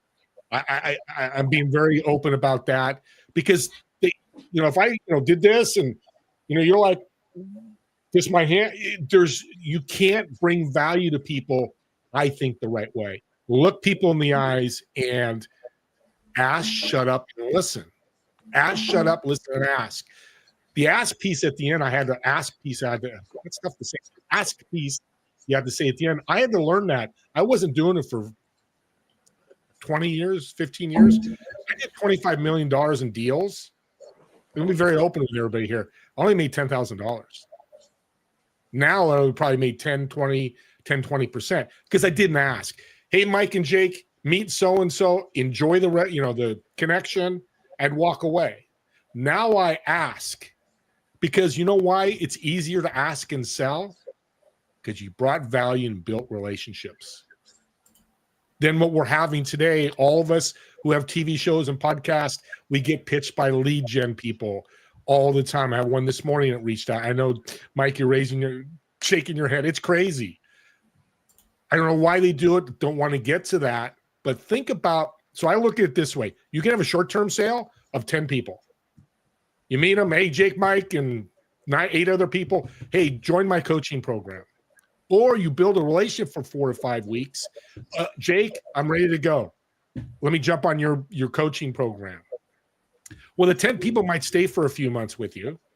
And then we all have coaching programs, or not all, but people had coaching or heard, they drop off either as a client or as the coach. But if you built that relationship, they're going to stay much longer. So you could take 10 people and people are like, I need the money. Okay, they get that 100,000, 10,000 each.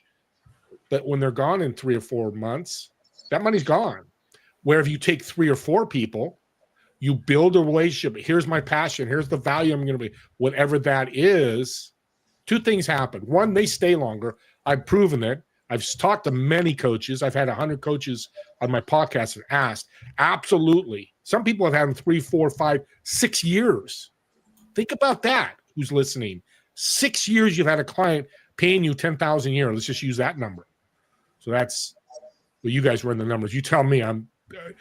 So that's the one part is the money. 60K. There you go. See, that's why I love great hosts. The other part I think is the missing part that people don't realize. When you've built a relationship with those 4 or 5 people, how many referrals are you going to get?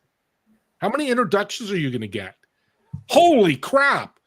Now I went from 100,000 to, okay, maybe it's 30 or 40,000, but I get 50 referrals and 5 of those become a client and they stay 4 or 5 years. So if we think of it that way, that's where sales comes. Building a relationship, bringing them value, then you sell them. And then the last point is, this is a great story. I don't think I've told you, Mike or Jake. So I met a gentleman who's a bartender. Somebody said, you got to meet this guy. He's a great guy. Can you help him? There was no way he's going to be a client or anything. And that's okay. I meet a lot of people that way. As we're talking, I'm helping him. He's thinking about starting a business. He asked me, how can I support you? Because people, when you bring value to people, what's their next question? I get it all the time. Support you. How can I, Jake, say it again. How can I support you? Bam. That's the disruption right there. Well, this kid, he's like 25 years old. He goes, because I asked him, I'm looking for highly successful people for my podcast. You know what he said? I know the vice president of Google. I said, what? Wait, your bartender, this, that. He goes, he's my cousin. Haven't done it yet, and it may not happen, but you don't know these shoes of people you're talking to. I hear people like, I'm not going to talk to this person. I'm not going to talk to Mike because he's bald. I'm kidding, of course. Or, freshly shaven. Jake wears a Fine. baseball hat, or nobody's wearing a button up, or we judge way too much. Sorry, I'm getting very passionate about this. Come on, Stop Steve. judging. Meet people. Meet where they're at. Be present, as Julianne said. Be present, because you never know. You meet 10 people next week. If 2 of those give you 15 referrals, are you going to be happy or unhappy? Did you make money? No. But your ROI is the universe will talk to you. We just don't know how, when, or where. So I like the ask. I like the practiced ask. Those of you out there that are doing, you always have to have the ask, and it's okay. No one can get anywhere unless somebody asks something. Julianne said it earlier. She asked all these A-listers to be on her summit, right? You have to ask. And if you're sitting out there and you're wondering, how do I get started in media? Get ready to hear a bunch of no's, but ask. Do you want to be a guest on my podcast? Some big shots will say, well, I don't do it unless you have 5,000 downloads. So what? Eat it. We don't want you anyway. Mike, what I say in my head, sorry to interrupt, what I say in my head is, if that scenario happened, you don't have enough subscribers, Steve, in my head, I go next. Very wealthy person told me, I said, that's why I'm wealthy. I just said next and find somebody to replace that person. Yeah, I don't want a canned answer. I don't need a man or a woman or a they on the show going, okay, here's the standard pitch that I give, and okay, granted, I've gotten 7 million downloads. I don't care. Give me somebody with some passion any day of the week, and somebody that's doing something, and I want to put them right on where we've got to be. So here's another disruption tip. Sorry to interrupt, but you guys get me going, man. I'm like the Energizer Bunny. It's a conversation, man. That's what this is. Amen. So what I learned about 8 weeks ago is, we will pitch something, sell them something, and they go, we'll use you guys, a coach.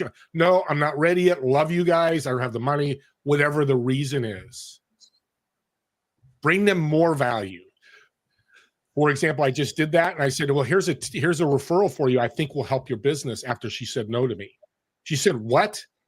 Because what people think when they say no, and it's happened to me, so I've lived it, like, no, I'm not ready. I don't think it's a fit for me. We expect pushback, fire back. Why not? And the typical sales tool is they start diving deeper and deeper, and they force you into buying it. Flip that script and be disruptive and go, understand, Debbie. But by the way, here's a referral with Tony. I think he can help you. And here's a little tip for your YouTube. Do this. You'll be top of mind for people forever, for a long time. I just got a referral 6 weeks ago from someone I hadn't talked to in 8 months. Is that top of mind? Yeah, 100%. That to me is, I'm sitting here feverishly taking notes. That to me is the idea about media. The whole idea about being in media is being almost immortal, right? You're on the air, you're recording, you're sharing, your sound bites are being regurgitated, you're becoming omnipresent. And the idea is, if you're really in line with what it is that you're doing, and you're really in line with the impact you're trying to make, being omnipresent, because you're generating so much content, you don't necessarily have to get picked up by Netflix. It doesn't matter. You're in top of mind. People see your stuff's out there. You're reminding them through your newsletters. Boom. You haven't talked to a person forever, and you're getting a referral. That's amazing. So Steve, what are some pitfalls that people who are in podcasting, what are some early pitfalls and mechanical things, some tactics maybe you can go over that you stumbled on, right? Stumbled through, and time wasting things that you thought were important at the time and then realized aren't. Is there any way you can help shortcut some people who are listening to this and help them save a lot of time, energy, and effort? Am I able to give tips that can make thousands of dollars for people? I'm not sure if I'm allowed. Just kidding. No, let's not do that today, Steve. I'm leaning back, Steve. You're not losing me. I'm leaning back. So real quick, the new stats on podcasting and TV show, I think it's going to fall, but podcasting is last month, In 2018, there was 2 million podcasters. COVID brought another million, so there was 3 million. It's dropped down to 2 million. So 1 million podcasts have left because people were consistent. They stopped doing it. People fall off. It's like your favorite TV show. If it never comes back, you don't go back to it if they start up 4 years later. And the platforms are saying, if you're not consistent, it doesn't help our platform. So be consistent. The other part of this stat is, since COVID, the increase of listeners on podcasts has grown 50%. It went from 80 million to over 200 million people now are listening to podcasts. So what's the power of that? Less podcast, more viewers, your downloads go up, your subscribers go up, everything goes up. But people are grabbing this media and sucking it up. Because like we're doing today, we educate, we motivate, and we inspire. Total disruption right there, because that's not what people do when they started with podcasts. It was promoting this, promoting that, promoting this. My podcast has to have those 3 elements, and usually does, not always. Again, next doesn't work. It is what it is. But that's the power of, and thank you, Karen, it's power of media. TV shows are getting that way. Our TV shows are growing as well. People they want this content. They want to be motivated. They want to be inspired, and they definitely want to be educated, especially at no cost. Yeah, I mean, the only cost is the precious commodity of time, which is great. And having been on your podcast, and I'm still waiting for part 2. Can't wait to jump back in. We had a great time. You know, I can't tell the audience enough, and again, I can't wait to hear from some of these other people as well, Steve, that are totally rock stars in all this. The feeling of sharing and the feeling of communicating what's in me to you by you asking me a series of questions, or vice versa, like today, that energy, right? It's addictive. And you don't have to be anybody. You can be literally anybody. You don't have to be famous. You can get out, you can start your journey. Okay, and if you're trying to have a money goal, I don't think that's the right move. I think having a plan and having a growth plan could be a good idea. But to having the share impact and then moving your podcast in bigger and bigger arenas is fine. But it's an addictive feeling to be able to share with like-minded individuals. It's almost like you're in California, I'm in New Jersey. But I feel connected in a peer sort of way. And I'm like, wow, I'm on his stuff. He's on my stuff. I'm able to talk I feel his audience hearing me. He feels my audience, or our audience hearing him, right? So why don't we speak to that a little bit about what it means to be a good guest on a podcast? In other words, what are some pitfalls and tips that people can sort of put in play immediately to be a good guest on a podcast or a TV show? Mindset, value, law of increase.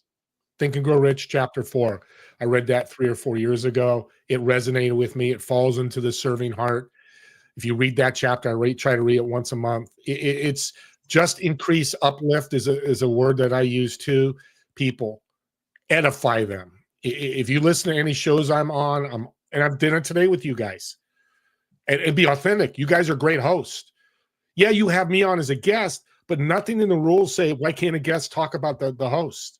Hey, I love your show, Total Disruption. I've watched it. And seriously, so bring value, whatever that looks like, to the audience. Maybe it's a free ebook. Maybe it's a free workshop that I do. Maybe it's multiple things. Somebody said, Stacy said about 800 podcasts. Yeah, I'm at almost 600. I'm over 700. So I'm with you, Stacy. I love it. But that's the opportunity. You know, of course, they're going to talk about you. They're going to highlight you. But nobody wants a guest to come on and go 2 things. Hey, I'm the greatest. I'm the baddest. I can do this, and I can change lives, and I can do that. And that's not value. That's value, self-value. That's self. Keep that out of your mindset. The flip side is jump on, and when you are on a podcast, energy. You could talk like this. Hey, Karen, or Hey, Jake and Mike. Yeah, I think, I've been doing it 20 years. Or, man, I've been doing 20 years, Jake and Mike. I love what I do because you know what? Your audience can get value, whatever it may be. So energy and value leads to an incredible show. So what is like the biggest setback you've ever had in podcasting? I didn't have you on sooner. Nice. First of all, seriously, that was a great show. And when there's flow in a show, whether it's TV or podcast, that's your goal too, which is the energy. We had so much flow, 25 minutes went like that. I felt like nothing. The biggest setback for me, if you listen to my very first show, which I put out there, and Julianne, I love you. I'm going to say it with all my heart. You're my business wife. When she said, just do it, the Nike phrase, my first podcast, I started with, hey, welcome to Doing Business with a Servant's Heart. And I clapped through the whole monologue. And I left it in there because my mentor, Josh Tapp, who's now my business partner, taught me that. He said, just record what happens. When I do a podcast today, it's much different. 95% of the time, we have built such a relationship. I did 5 this week. I think all 5 of them brought me referrals and want to work with me. How can we work together? And that can be done on a one-on-one. Here's the power of podcasting from the total disruption perspective and TV shows as well, is I've got my guest right here, Ivan Meisner, founder of BNI. Multiple millions, maybe $1 billion, I don't know, but he's done quite well. Well, I asked him to be on my show. He's on my show. By the time we're done, he's like, that was such a great show. I love your message. How can I help you? Well, now I built a network. Now, I used to run networking groups. There's nothing wrong with them. I'm going to put the disclaimer. I don't do them anymore. I get asked all the time to join these different groups. It's like my network is my podcast.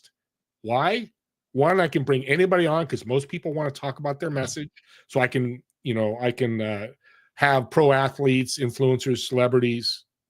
But number 2, I get into their network and I can grow my network and eventually make more money, because when you work with millionaires and billionaires like I'm doing the last year, it's your own network. It's somebody new or somebody you've met. Instead of going to a networking group, we've all been there.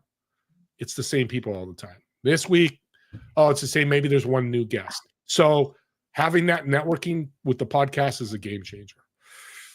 So you want to talk about what you're doing now, and you want to disclose that now, or do you want to just keep that a secret from people? I'll just tell you, everybody, I will probably become a millionaire because of my podcast. That's what I wanted to hear. Sponsors. I'll just leave it with that. Because of the network I built, I was able to. It's so powerful. I get so excited because anybody can do this. Everybody listening, I'm nothing special except I took action. That's why I love Mike and Jake. They're action takers. It didn't work, take another action. Didn't work, take another action. So I got to meet in Utah 3 billionaires, spent an hour with them. And they looked at me. They had seen my podcast. And they go, we love your podcast. We love what you do there. We love your network. We don't have that. We want to partner with you. We want to give you millions of dollars. I'll just leave it at that.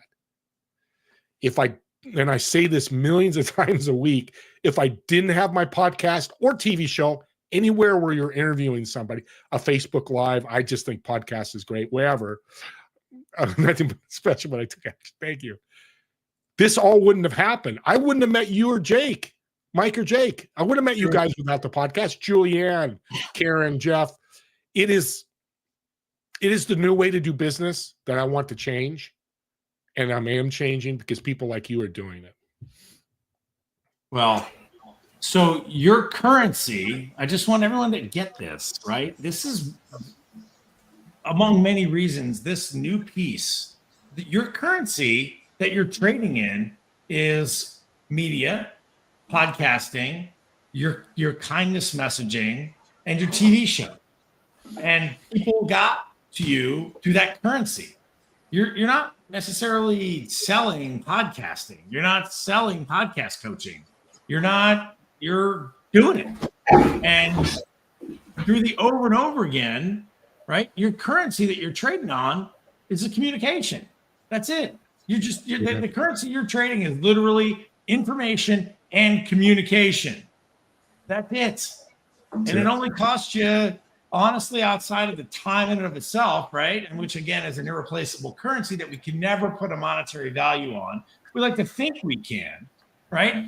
But it costs you a couple $100 a month in production and stuff like that, right? Like, I mean, TV host fees, software, subscriptions to this, that, and the other thing, running around doing the thing. I mean, what, $500 a month, maybe, and you're at that in terms of just hard capital outlay. You're not doing ad spend, right? You're not doing any ad spend to generate your leads. You're not doing any trickery with social media, this, that. There's no affiliates out there. There's nothing behind Steve Ramona but Steve Ramona, right? There's no, okay, I'm sitting on a pot of $1 million doing $50,000 a month in ad spend, generating all this wealth. That's not what we're talking about.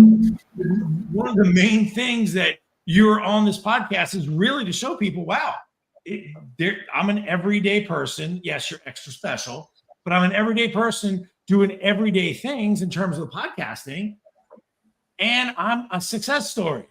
You just said it. You're in front of billionaires. How else is anybody in front of billionaires without something to offer outside of bumping into one of them at a bar? Seriously. Yeah. They don't go to networking groups. I've talked to them. That's not where they go. They may go to high-level masterminds, but those are, 10, 20, 30,000, 100,000 a year. And most of the guys are so big. Yeah, it's crazy. Here's the thing. You said a key word here that I want to jump on is affiliates. That's how I make money. So let's go back. Serving people, bringing value, building relationships. When I see a business, a product, or service like, my ask is, you have an affiliate program, Tony? Well, I do. Okay, great. Here's what I want to do. I want to sign up for it, but I've got a great network. I will spend an hour a week, maybe an hour a month, whatever you decide, and I want to reach out to my network and highlight your business. It is the I want to say easiest. I don't know if that's the right word. It's the simplest way to make money if you're struggling. I talk to coaches all the time because there's a lot of coaches out there and they're struggling. Masterminds are worth every dime. I agree with you. They definitely are. But if you're struggling a little bit for money, go out to your network, look for a service or a product and go, I love that. I love that. I love that. Reach out to them whatever way you communicate and say, do you have an affiliate program? I've had 4 or 5 people this month convert to an affiliate program because I've built such a strong relationship. Like, oh my God, Steve, I didn't think about that. I said, it's a win-win. The client wins because they get a great coach. We'll use coaching. The coaching wins. So they did no marketing. I did the marketing for them. I sent an email going, you need to meet with Jake and Mike. Oh my God, there's somebody you need. I think their insights are great. Meet with them and see if they're a fit. See how I said that? I didn't pitch them. I didn't pitch you guys. I just think it's an opportunity for you to grow, but you find out for yourself. Because I see introductions now like, hey, you need to meet Tony, buy his program. It's the greatest program. You'll make $1 million. That's pitching. Your insights. It falls back to ask a lot. Because I ask, shut up, listen, and ask. I saw what value they need, and I just connect the dots. Here. Sorry, Mike. I was a tangent there. No apologies ever, Steve. No. Yeah, that's what we want, man. This is it. All the panel people coming up next, and all my other friends here, and all the other people that have been on. Steve, you're kind of this apex. You're this apex success story that we're all hoping to move towards. Some of us are there. Some of us are trying to move towards that monetization component without being so transactional, right? We're trying to figure it out how to self-generate this without, I don't know, running the rat race, right? You're just doing it, and you're organized about it, and it's what a way to weaponize your podcast, in a good way, right? I like calling it weaponization because you're using it for a specific purpose. I mean, weapons can be used for defense, offense, or adjacent recreation, right? You're weaponizing it. It's good. It's what we all want to do. And the lessons you've taught us here today, Steve, are invaluable, man. I can't thank you enough for your time today. Can we talk about how to get a hold of you? Let's plug in some of the things about Steve here. Where people can connect with you to talk about your new project. Where do you want people to go, Steve? And any other part of work before you step off Thank stage? you. I appreciate you guys And we so have to much. say, what's the ask? We have to. That's the You rules. have to ask. So reach out to my assistant, Mike Librici. He's got it. No, I'm kidding. I had to have you as my assistant. Just LinkedIn, Steve Ramona, STED, you see on the screen, or my digital business card, infone.co/podcast. And I want to leave with a last quote. Get better 1% every day. Bring value 1% every day. It's November 16th right now. We probably have 20 days left in the month, business days. If you grew 20% the end of this year, what does your 2025 look like? Amen. Thank you, guys. Thank you, Steve Ramona. We appreciate you, man. Thank you so much. As always, such a pleasure, Steve. A wealth of knowledge. I could barely keep up with the comments and trying to get everything in there. Everybody absolutely loved it, as they always do. And yeah, connect with Steve. If you can't find him, which I don't know how on earth you could, because he knows everybody. He's connected. Like, reach out to us. We will connect you with Steve, because it's a well worth conversation. Thank you, guys. This is awesome. Steve. Thanks, man. All right, Jake, here we are. Why don't we throw up and talk about the Guild real quick, right before we get into our awesome panel? Yeah, no, we said we were going to do it. You and I talked about it too. And we said we were going to talk about it all the time. We were going to bring up season 2. We were going to talk about the Guild, and guess what? We have done almost none of, because we've just been like loving where everybody's going with this. So first place to connect with Mike and I, we'll throw this one up. It's www.total-disruption.com. That's our primary webpage. No matter what you do with us, when you show up, transactionally in any way, shape, or form with us, we're donating to the Boys and Girls Club, and we're donating to Wooden Warriors. That's just something that you need to understand. They're both organizations we're really, really passionate about. The Guild is meant to be that space. The Guild is meant to be that space that has just about every bloody resource I can possibly think of. Michael and I have gone through a lot of those.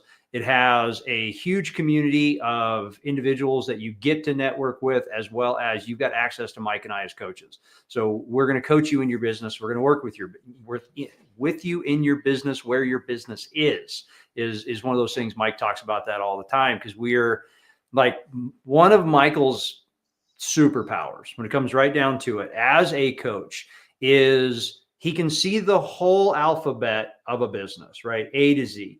And after having the conversation where you are, he's going to know, all right, this dude's at Q, but he's missing D and E. So we need to fill that space. That's like one of those superpowers from Mike. And the same is true. We try to stay in our wheelhouse the best as we possibly can. I'm a communication and leadership coach. That is fundamentally what I do. We also, both of us are motivation coaches. We're mindset coaches. We're physical coaches, as well as business strategists. I mean, that's the stuff that we do. So when you plug into the Guild, and we haven't done it yet. We need to talk about season 2, dude, because this is all media stuff. We have got to talk about season 2, and we got to talk about it. So we have developed and we have built something. Everybody has said it. We haven't seen it before. It hasn't been built. It isn't a thing. We are going to run a full-on reality show, TV show, and podcast. So like where Steve's talking about it, Julianne talked about it. Everybody this morning had said, in some way, get involved in me to start a show, start a podcast, start a TV show, be on it. Is that for everybody? No, maybe not. But what if we put you on our show? What if we put you on our show for a whole season? What if we gave you 12 or so episodes to be on there, a year's worth of coaching, a fractional board of directors, all the media materials you need? And what if we let you leverage our audience of, 500,000 people that we could run out to on all of the media avenues, as well as all of our email campaigns? What if we took your business and just gave it the real shot in the butt that it needs, or the kick in the butt, whichever way you want to put that? What if you came alongside us with that? So we're taking applications for season 2 right now. Now, that doesn't mean everybody's going to get accepted. That's the truth of this, is not everybody's going to get accepted. However, there's probably a fit in the guild for you then that we can work with you there. So hold on for a second, Jake. I want to make sure everybody. I know I breezed through that, man. Dude, look, and all you coaches and everybody on this thing too that are waiting in the weight room and everything else. Look, you've got immediate media exposure, right? We're putting you and your business right on TV, right on our social channels, right to our audience, 500,000 people, and we are going to get instant credibility for you while you're being coached. People are going to know who you are, what you're doing, where you're going, and they're going to watch your hero's journey. And, you know, we're talking about prizes at the end of the season for best net growth. But the point is, why wait to get in front of an audience if you don't have one? And if you want to jump into a brand new audience, why wouldn't you jump in and say, listen, let me apply for that. Let me get something straight here. You're going to give me media, and you're going to give me coaching and instant credibility, and you guys are going to be results driven, and you're not going to be egotistical about it. Yeah, that's it. We're trying to do what no one else is doing. It's not about getting coached and then going and do the thing. It's doing the thing while you're doing the thing. So, let's unpack that a little more real quick. We got a couple minutes. Like, we got our panels lining up. They're getting ready to come in. These are my people. I get to interview these people. That's how this is. This is this is my podcast network. But with that, and this is where this started to develop from. And this is a build out, and this is taking a lot of work. Michael and I do not claim to be all the stuff and all the things, because we're not. That's why I said that originally. We have a specific wheelhouse of things that we are really good at doing. And now the other thing that we have is we have a fractional board of directors. When we're talking about coaching, like, why would you want to go pay? I'm going to say it. I'm going to piss some people off, and that's how this is going to go. Why would you want to go pay for a speaking coach to teach you to speak? And then you got to take your folder. I don't have a folder, but Mike does this really good. And then, okay, now I'm going to go out and I'm going to go speak. Great. You know how to speak. Why would you want to take and go hire, one coach or one coach or one coach for these high ticket offers? Why would you not just want a full fractional board of directors with a professional media coach, a mindset coach, a leadership coach, an organizational coach, a financial and accounting coach, a legal coach? And I'm missing somebody else in there as well, but I'm just pulling that out there, while doing it on TV, while being literally in the media, immediately showing the journal. Piss people off. Do it. Julianne gave me permission. I get to do it. Outstanding. Right? That's the thing we're building, because we came up against these objections of, well, I need to go hire this person before I can do the thing. And then I have to hire that person to go do that thing over there. And we said, that's dumb. That's just dumb. Why wouldn't we just bring all of that in-house and we just televise the bloody thing? So that's just it. We are inviting you to leverage our audience. We are inviting you to show up. Here's the deal. And Peter's going to be on here later. PKW Media is a partner with us. We're going to do this fully produced. This is going to look like, it's not, well, I almost said Survivor, but we're not throwing you guys on an island. Like, this is going to be a very produced piece that you're going to get a monster media package out of at the end of it, that you can use. And guess what? All of this material is going to be evergreen. That is such a massive piece that so much of this is evergreen and moving forward. So that's our base pitch for the moment. Like, Michael and I are stoked about this. And we don't have a polished script of, and here's the thing that you're going to get, because that's not who we are. That is not who we are. We like to tell you what we're doing, how we're doing it, and why we're doing it. And then it's up to you to do it. So worst thing that's going to happen, the application's free, guys. Like, fill out the application. You're going to have a conversation with Mike and I. We're going to give you some of our collateral, like whatever it looks like that's going to feed your business in that moment, whether it's a marketing plan, whether it's some AI stuff, whether it's the book writing bestseller list stuff, the thing that you need that's in our resource drive, man, we're going to give it to you. Like, fill out the application. We want to know your story because we want to tell your story. How's that? And it's all about going faster. So, Jake, thanks, man. All right, let's get to this panel. Let's get this thing off the screen. All right, we'll get to the panel, and then we will attempt the commercial again. Enough with these two bozos. Enough here with us. Let's showcase them. whatever. Let's showcase some real talent here. We've got an amazing panel, LA Tribune Podcast Network. Some of the examples here of some really superstar people. I'm excited to sit back and listen. Let's go, man. Get them up. There's no way you're going to sit back and listen. I know better, but we'll try. We're going to go for that. So we're going to bring on Karen Hall. We're going to bring on Jeff Ross. We are going to bring on Dr. Catrice Austin. We are going to bring on Crystal Chow. So my favorite part, like these are my people, man. These are my people. These guys are my jam. We have done a lot of things together so far.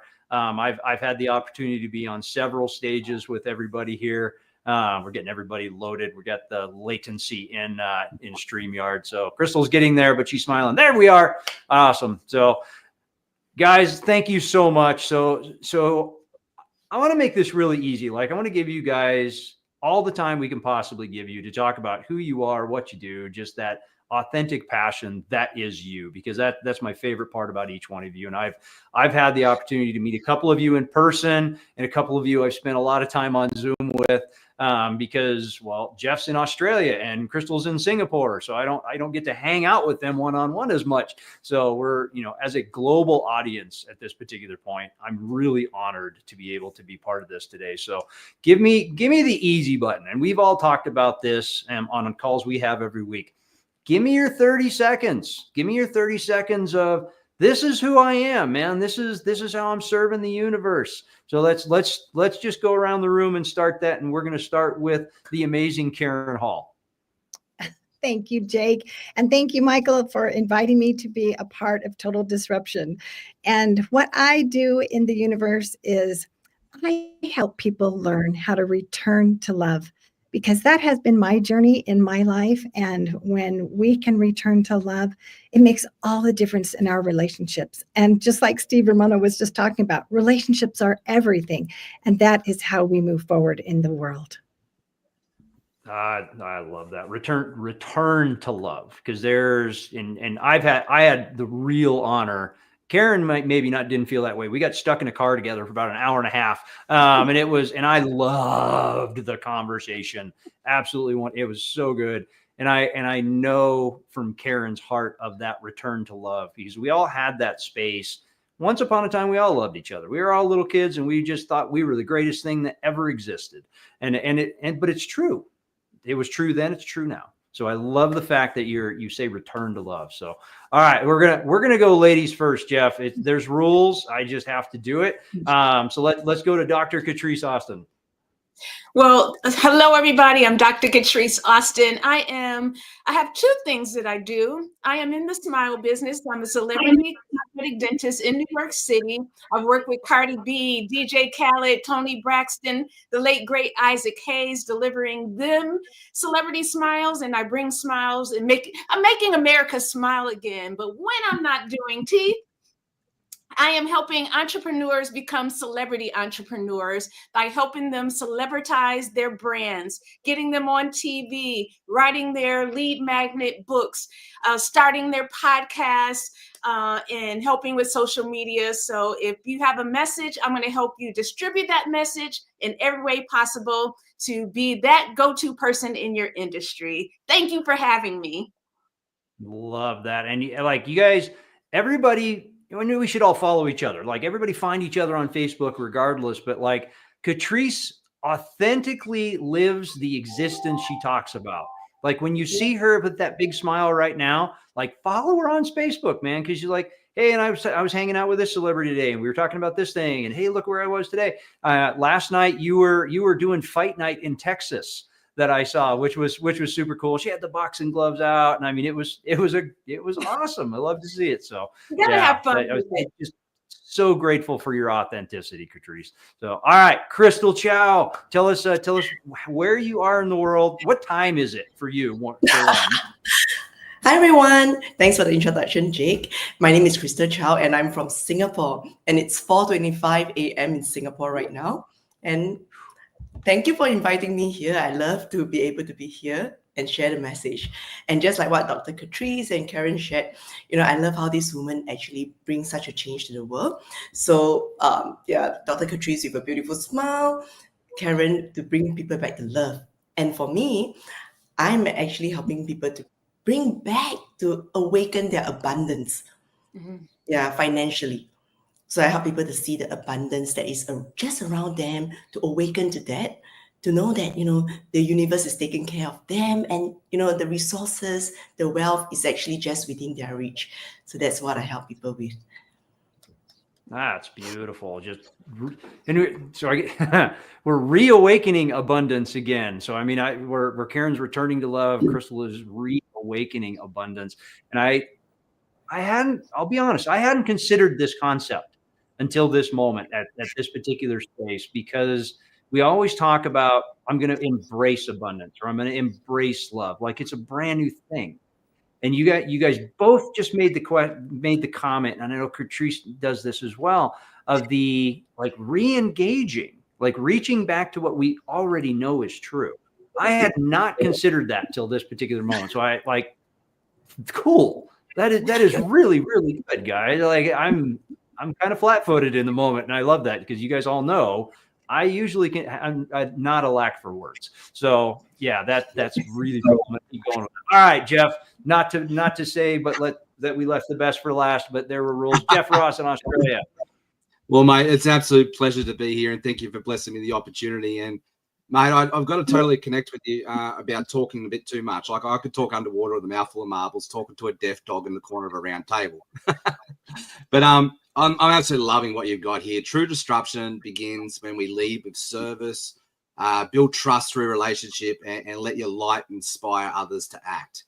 Like we've heard from Marcus, we've heard from Julianne, Steve. Like that sums up this whole event. And it's a quick question: how many of you feel like you're working hard but just not getting the results that just aren't matching the effort?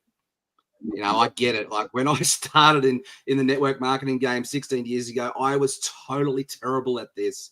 People would see me coming a mile away, and it's like I was that guy. My conversations were awkward. They were pushy. Honestly, they were embarrassing. Everybody, you ever seen that dog trying to hump somebody's leg? That's how I used to make people feel. But over time, I learned how to, the power of the heart-to-heart connection, meeting people where they're at. Now, after millions of sales, years of experience, I help others, master social selling and leverage AI to attract and bring people to them and build loyal customers authentically. Our mantra at the Laptop Lifestyle Dads is AI plus our heart equals our superpower. Remember, it's not about chasing people. It's about creating a system that works for you. And people don't care about how much you know until they actually know how much you care. So love to know, hands up, and especially, for these guys here on this panel, how can we show up and serve today and add value to our audience? We asked that question. How in the comments, like, how can we show up today such that it would serve the audience? What do you guys want to know? Like, that's literally where we're at. So we're waiting for some comments to roll in here, and of course we're doing that. So as we're doing that, so Jeff he like segued right into it, and I didn't pay him to do this, but I could. So like the heart-to-heart connection part, right? The heart-to-heart connection part. All of us are podcasters. All of us are TV shows. So the reality is we are existing in a virtual space. We don't have the ability through this medium to just put our hand on someone's shoulder, to just literally give them a hug. How are you doing it? How are you doing it? Let's just start with you for the moment, Jeff. How are you making that heart-to-heart connection in the virtual space? Yeah, great question. I'd have to say it comes down to learning how to be a master storyteller. And it's one thing I love about Karen. She is a master storyteller, and people, when you create stories that people can connect emotionally, they can resonate with, you'll get people to relate with you. And that's where I feel like we get to people to really know, like, and trust us. We hear that all the time, but I feel like the deeper connection is when people can relate to you and resonate with you. And, the other thing that I love to say is, like, find your tribe, find your vibe, and find that tribe where you just belong. Like, you don't have to try and change to fit in, or, you know, and like that. Try and find that tribe where you belong and do it together, you know. And the only other thing I'll say to that is, you know, meet people where they're at and be present. And one question that I love to do to open up that conversation is, how can I pray for you? You know, I find that question is, it just meets people where they're at. And it's such a loving way to show light and love to the world. And I've never had one person come back to me and say, Jeff, rack off. I don't want you to pray for me.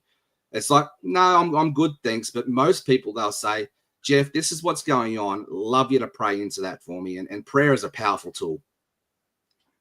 That's a powerful statement, Jeff, because that, you know, that to have that faith driven in that space, right? Be faith, absolutely grounded in that faith. And honestly, I will tell you, in the world that we're in right now, it takes courage to ask that question. It takes courage to ask that question. And I'm proud of you for asking it. I'm like so happy that the audience got to hear that today.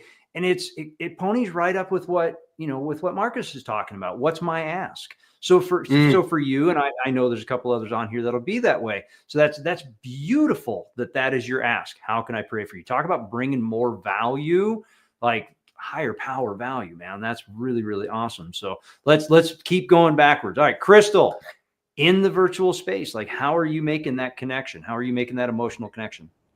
Yeah, I totally agree with Jeff, because I feel like it's really about storytelling and the resonance. And something to add on is also really to be willing to share your vulnerability, to share your struggles. Because I feel like, especially on the virtual space, many people would like to portray the good side, you know, the glamorous side, the success. But what's behind the success? What's your story? What's the backstory? And I feel like when you actually you are willing to let down the ego and be vulnerable, that's where you can actually really meet people where they are. So that's and the resonance, true. the connection, and for people to know you as a person, I think that's the key point, to keep that connection. Yeah, Since you are not really showing up authentically. Exactly. Really And showing this up is a skill. It takes practice, because sometimes, you know, I still struggle with that realistically, because it's easy when you're actually speaking to one person, because, you know, you can have a dialogue, a conversation, but sometimes being online, especially when we are filming it on our own, or, you know, recording some content, podcast, it's really challenging to actually evoke that kind of same emotion when you're talking to yourself. So that still takes practice. So that's the vulnerable side that I like to share. It isn't easy. Yeah. But it's no, possible. I appreciate that, Crystal. I mean, the willingness to be vulnerable. That willingness to be vulnerable. I mean, it goes right back to where Jeff's asking, how can I pray for you? Because now we're asking the audience to be vulnerable with us as well. We're connecting through that particular piece, because we never know what somebody's going through. We never know what somebody's going through. So Can I just quickly, can I just jump in quickly? Jeff. Like, I want to really just relate what Crystal said there. And Brene Brown has a beautiful book on the Atlas of the Heart on this whole topic. And I find that, you know, when you lead with vulnerability, that is the most powerful way to get people to connect and relate with you and move forward with you. Exactly. Yeah. And there's a piece of that too. And we're going to go to Catrice here too. Vulnerability for authenticity's sake. Vulnerability for authentic, not necessarily, because we've all heard that. We've all heard that. I don't want to call him a podcast host, that person from stage, that we get one like super tearjerker story, and then the next speaker comes up and they try to like one up them, you know, kind of space. And that's where you disengage with that second speaker or whoever that is, because it's not quite. We had the chance at the LA Tribune, the Barnes and Noble red carpet event. We had a panel that was unbelievable. They got wildly vulnerable, but not, and Catrice was there for that, but in a very authentic way. And the audience just absolutely resonated. It was beautiful. Yeah, it was good. So Catrice, how are you doing it? I just make sure that I do show up, and for my audience, I like to go live. I usually go live on a Wednesday, and they know they can show up on Wednesday. I'm going to be there. And whatever questions that they have, they know that on that day, I am there to serve them, to answer their questions, bust those myths. And for those who don't feel, a lot of times people don't want to be as vulnerable, even though I invite them to get on camera with me and ask their questions or tell me their problems with their smiles or whatever they're going through. A lot of people still don't feel comfortable. So I also give them multiple ways. DM me, send me an email. I'm going to answer your question live, even though you didn't ask it live, but I will make sure that I get back to you. You could call my number and leave a voicemail. I don't care, but I want you to know that I am here for you, because with dentistry, we know that people, it's a topic that we don't talk about. It can be a very personal topic, and a lot of times people don't feel like being vulnerable. So I like to show up in many different ways, virtually and webinars. I'm giving them a variety of ways to show up and to let me serve them. And I am one of those people. I will go live, guys. I don't have to have makeup on. My hair does not have to be combed. I kind of take that from my client, Cardi B. Sometimes she just shows up, and it's one of the best lives that you've been on, because when I have something, I have a message, it's not about me. It doesn't matter what I look like. It's the message that I'm delivering. So don't let your appearance or anything get in the way of you showing up and serving your audience. And the thing that I heard, and I know that's true about you, Catrice, is that the difference between that, a lot of people hear, you know, well, I'm going to go live. I'll just do a go live. Well, that's true. And you're wildly consistent with when you're going to go live. People know when you're going to be live, where you're going to be live, and you give them a great opportunity. You give it, like you said, you give them several different opportunities, several different platforms, that one may be better for one, another may be better for someone else. That it's not just, hey, this is me. I mean, I'm live. I'm right here. You either show up for me when I'm here or you don't show up. That's not what you're doing. You're giving several different platforms for them to be, your audience to be able to engage with you. And you're very consistent for when they know when they can find you. So I love that about you. So Karen Hall, and I'm a big fan of Karen's podcast, by the way. So and because of where she's at, I could tell you what I think you're doing, but I want to know how you're making that connection with your people. Oh, Jake, I just love your thoughts. And I loved our car ride with the conversation. I was like, could we just circle around the airport for a few more times? And, you know, I think that's interesting because, you know, we've talked about the challenge when you can't put your hand on their shoulder, you know, and you're not right there in person. But we've already had some amazing tips that have been given when Marcus talked about checking your ego, you know, and making sure that the ego is not driving what you're doing. And when you just talked about, you know, vulnerability for authenticity's sake, I have been there too, when someone shares the vulnerable story, but their heart's not in it. And you can feel that. And Julianne talked about paying attention to the subtle nuances. And you know what? People are paying attention to those things with us.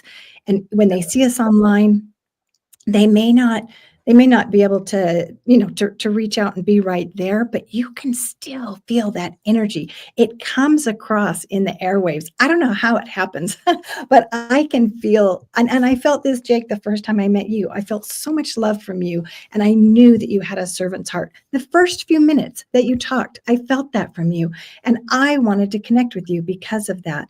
And that makes such a huge difference in our ability to build those relationships. What is the energy that we feel from someone? And what do we do as the person that is speaking or presenting or hosting on the podcast? Well, we have to check ourselves. We have to look inside our heart. Why are we doing what we're doing? What is our agenda? What are we thinking? Are we thinking, like Steve said, you know, how can we serve? What can we give? And I think that servant heart that Steve just emulates so well comes across, and that's how we build those relationships. And I love it when somebody that I don't know connects with me because we felt that energy between each other. And so it really does come back to, are we doing this because we love? Are we doing this because we care? And people feel that. And that is that genuine, authentic love comes through. Yeah, love that. Love that as always. And you're absolutely right. And I think that's Julianne said it earlier. She said, that time where you're paying attention, you got to be engaged, you got to be paying attention. And Karen had just said that when you're paying attention, regardless if you're in the virtual space and you're in this podcast space and you're talking to your guests, you're talking to your audience, if you're paying attention, you can feel the energy. You can connect with that person. You have to allow yourself to do it. And we have this amazing tool, which is this right here, right? We have this media platform that, we're having a conversation. And that's why I'm having so much fun with this. Like, we're literally like, we're in Australia, we're in Singapore having the same connection as I am with Karen, where Karen is, and wherever Catrice is today. I think she's still in Texas, but she could be back in New York. It's hard. It's fun to it's like playing Where's Waldo with Catrice, because she's like, she's here this day, she's here that day. She's always somewhere cool. So it's fun to watch her running around. But she, back to that point, she's always still consistent, even though she's got this very large life that she runs, that she's traveling a lot. You know where to find her. She's always going to be there that same time. And I think that consistency is a big piece of that key with you. So, all right, so let's go in reverse order this time. So let's talk about content. Let's talk about the message. Let's talk about the content, because a lot of questions come in related to, okay, if I'm going to start a podcast, I think I've got about 3 episodes worth of content in my head that I can think that I can do this. I'm not going to do it because I don't think I've got a big enough message, or I'm going to be able to come up with a new message. What are you doing to stay fresh for you? I don't want to necessarily say for the audience, so that it's like you get up in the morning and you're like, man, I cannot wait to talk about this today. How are you staying fresh in that space? Let's start with Karen. Well, one of the things that I do to stay fresh is I stay curious. And I am a very curious person. I love to learn. I got that from my mother. And I have to give a shout out to my mom. She's 85 years old and she still loves to learn. She loves to go on. She's on this event right now and she loves to attend and learn. And she taught me that. And so I think that that's a key to staying fresh. Another key for me about things about talking about what I'm going to talk about is, like Julianne said, what am I passionate about? Well, I am passionate about emotional intelligence and I love that topic, and it can go, it impacts so many different, avenues of our life. And there are so many nuances to it. I love learning about it. I love neuroscience. And so when I have one of these aha moments, like yesterday, I was just thinking, oh my goodness. And I write a little note on my phone. I'm like, I want to share that on my podcast. I want to teach people about that. Or maybe I read something in the Bible and I'm like, oh my goodness, there it is, neuroscience and emotional intelligence right there in the Bible. And I get so excited when I read these things, or I hear somebody speak. And just like today, I've heard so many great things. And I think, oh, I want to talk about that. I want to elaborate about that. And I want to talk about how it impacted me, about how it resonated with me. And then the interesting thing is that even if I'm talking about an experience that I had, you and I might have different experiences, but we can still connect on a feeling level. And that's how we learn, and that's how we retain. And that is how I stay fresh. Love that. I mean, the basis, like you built a whole formula around the basis of staying curious. If I'm coming to this event curious, I'm going to hear something and go, oh, great, I want to talk about that in my podcast. So you're drawing inspiration from that curiosity. Absolutely love that. That's cool. Yeah, that's good stuff. Love you guys. So, all right. So Dr. Catrice, how are you doing it? How are you finding inspiration for new content? How are you staying connected there? Okay, so 2 things when it comes to hot topics, because I do deliver the news on my podcast on the latest hot topics in dentistry. I have my Google alerts. I have my news break alerts. All of my industry journals and organizations, when they deliver news, it's in my inbox and I am on it, because I, as the leader, I want to be the first to deliver the hot news. That's what news is. It's the latest topics. So I have all of my alerts on a daily basis to talk about what's new and what's hot.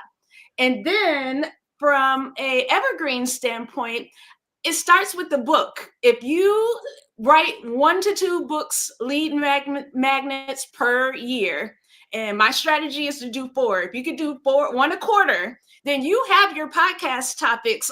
It's right here. You've already written it. You've already organized it. Now all you got to do is chop it up and basically blog it, podcast it, and you will never run out of ideas because you wrote the book about the topic at hand. So I'm about to do a whole podcast on my book alone.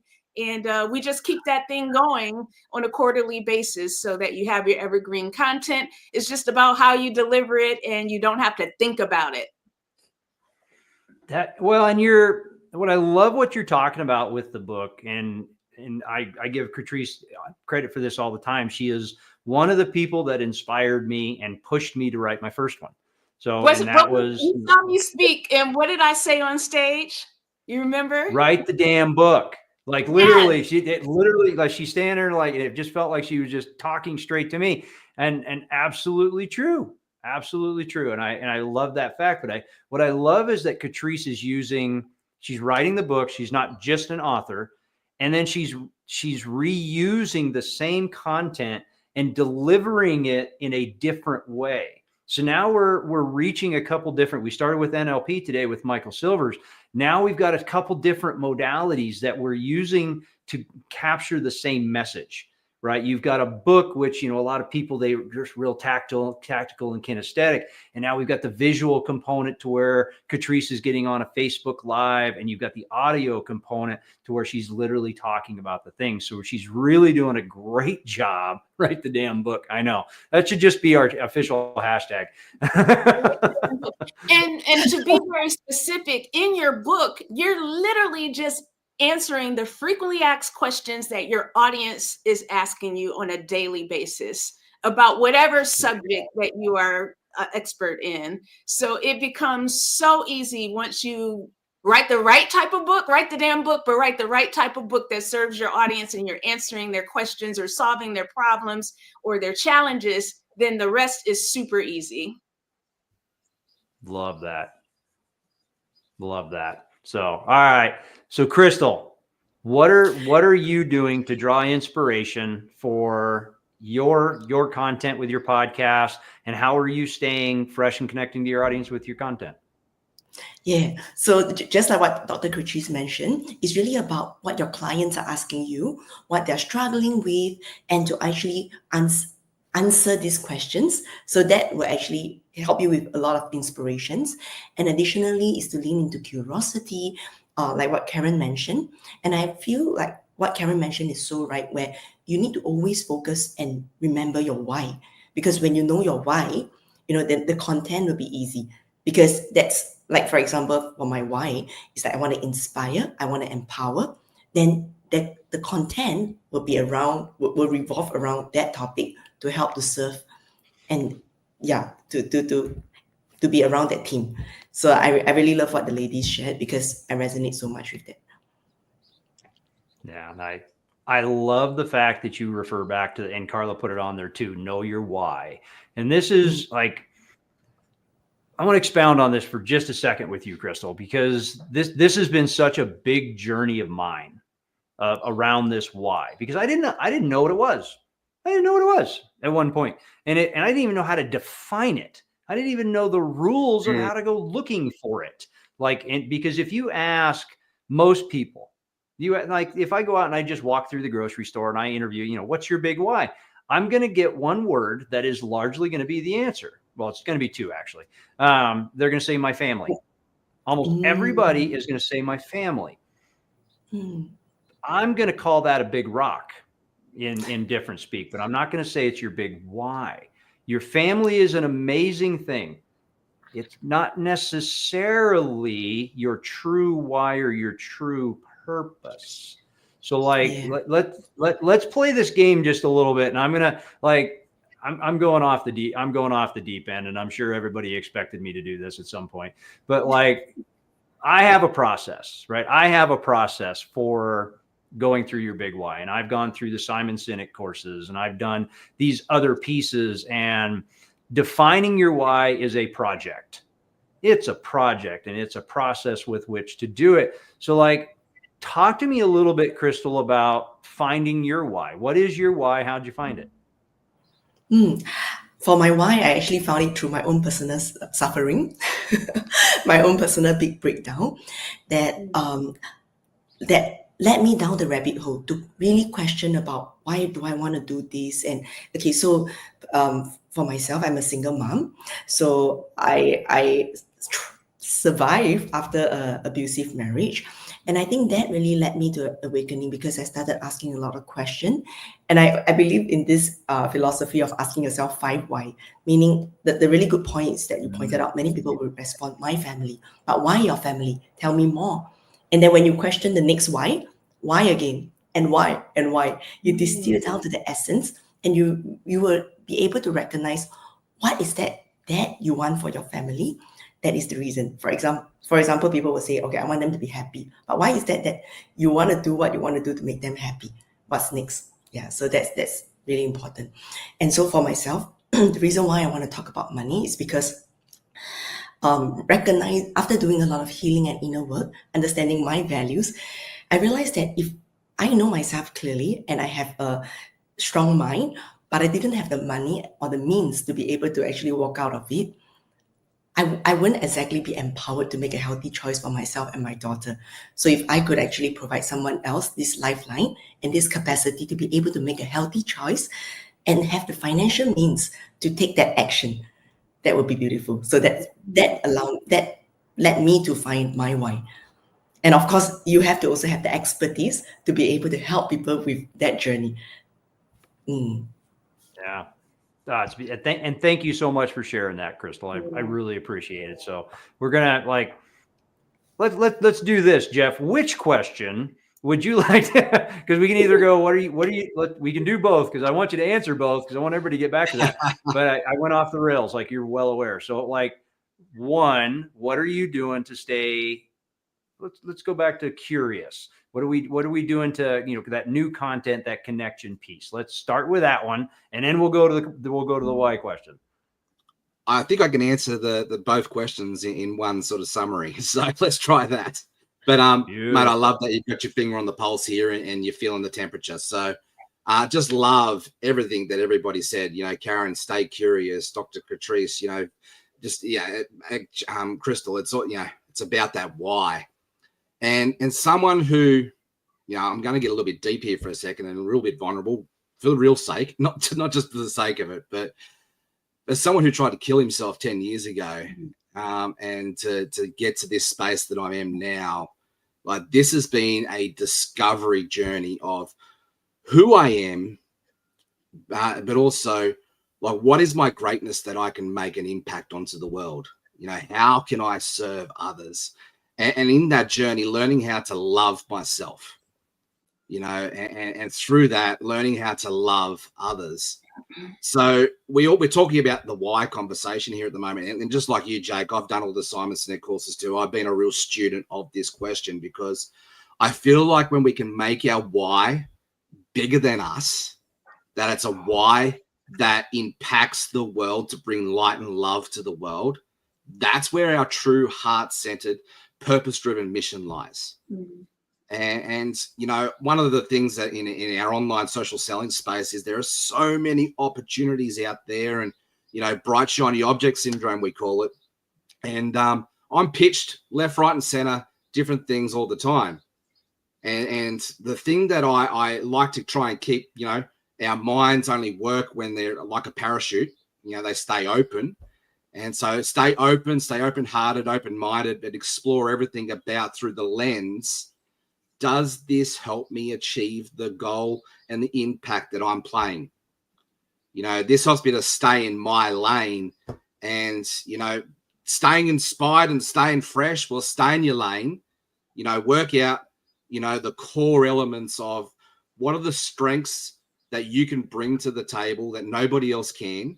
And that starts with going deep into working out your strengths and your weaknesses and the way God's created you to be the person that you are. And then, that starts like, our why that we're all talking about, let's face it, we're all selfish creatures at our DNA level.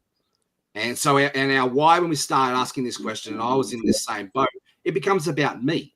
You know, what's my why about me, and how can I win the game? And so it's me, myself, and I. But I've come to learn that when we make the why about others and how can we serve and how can we show up and shine, and essentially how do we develop our personal brand around that mission and purpose, and then the values that back that up, that's when we stay inspired. That's when we stay fresh, because it's all about living out our heart-centered, purpose-driven mission. Yeah, I love where and thank you for sharing that, Jeff. And I will just say that I am super grateful that you're here with us. Like my world wouldn't be the same without you, brother. So I'm super grateful for you today. And so with that, and I wholeheartly agree with the space where, and Steve talked about this earlier, and Michael and I talk about it all the time. And this was a big shift it was the shift in my business, quite honestly. It started with my why. And I was walking down that road, and I had somebody tell me, it's okay to date your why. Like, you don't have to marry the first one. You can date that why for a while, and you can have that, you can date it and see if it works. And that's true. My first why looked like when I wrote it out, it looked like the first mission, vision, value statement ever written. It was like 2 pages long. It was this huge dissertation of me trying to describe it. And I had to date it, and I had to refine it, and I had to work it out, and I had to cut some stuff. And, it's down to a fairly simple phrase now. And yet where it finally got to is where Jeff touched on, that is, my business isn't about me. My why is not about me. And that was the biggest shift in my business, and everything that I have ever done is I can tell you where I was, when I was, what I was driving, what I was listening to, everything when I got it, when it queued up, and when I got it. Yeah, that moment. And it was like, and now I teach this all the time. And I think most of you guys have heard me say this. I used to get up in the morning, and as a standard servant's heart, this is a very common question we all ask. And I get up in the morning and I would say, well, what can I bring to Karen, Jeff, Crystal, and Catrice today? What can I bring to them? Super common question. For me, it was the wrong question. So I had to ask it differently. In order to truly come and make it about them, I changed the question. And I get up in the morning, and now I go, what do Crystal, Catrice, Jeff, and Karen need today? Mm-hmm. I'm not in there. I'm not part of that equation. So now I have to think differently. And that was a little bit of that NLP action that I've gone through. So that, to Jeff's point, that made the biggest difference in my businesses, is when it just wasn't about me anymore. It just wasn't. And I know Steve Ramon is absolutely in that space. I've always heard him speak. I know you guys all are. And that's why I bring this up, because I totally get it. I watch what you do. I watch your podcast. I get to hang out with you. I know it's what you're about. So let's play down this a little bit. We'll go a little more tactical here into the podcast stuff, because we're getting into the stuff I like talking about. But let's get a little bit more tactical in this. So, what's your goal? And here's where I want to go with this. Not necessarily I want to reach all the people, and I want to touch all the people, and I want to make an impact. We know that's true. Every single one of you is making an impact with your podcast right now. You are doing the thing, and authentically, genuinely, and purposefully doing it, reaching out and making an impact for people. Let's look at this from a tactical standpoint. Aside from you just get to serve, what's the goal of your media work? What is its purpose? If, aside from that piece, which we know is true, what's the goal of this media work? So let's go the other way around. So let's go. Yeah. So Karen, let's start with you. What's your, yes, we know you make an impact, and we know that's the purpose of it. And what's the goal? What's the goal of your podcast? Where do you want to go with it? Well, I thought I would just tell you a little bit about my why, because I love that question. And I did mean to get to that. I forgot. That's the right question. Yes. Thank you.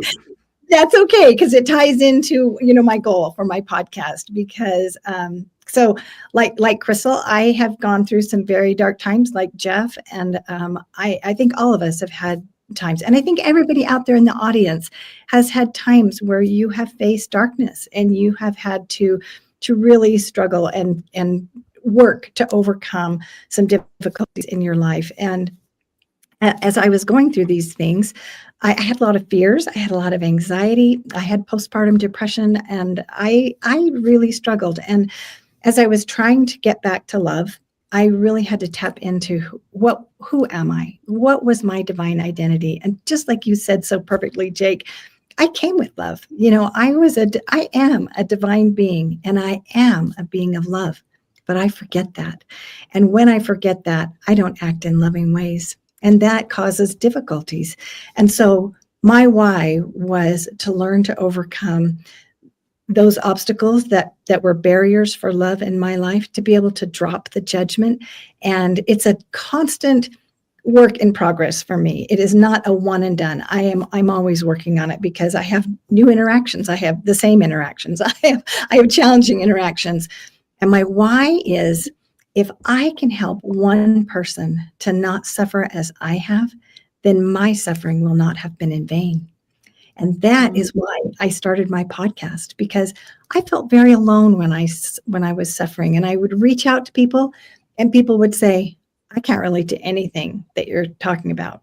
And I felt so alone. And I thought, if I can help other people to not feel so alone, and to know that what they're going through is not unique. And even if we have different experiences, like I said, we can connect on a feeling level. And that's how we learn. The only way that we retain information is when there is an emotion involved. And I think the neuroscience behind that is powerful.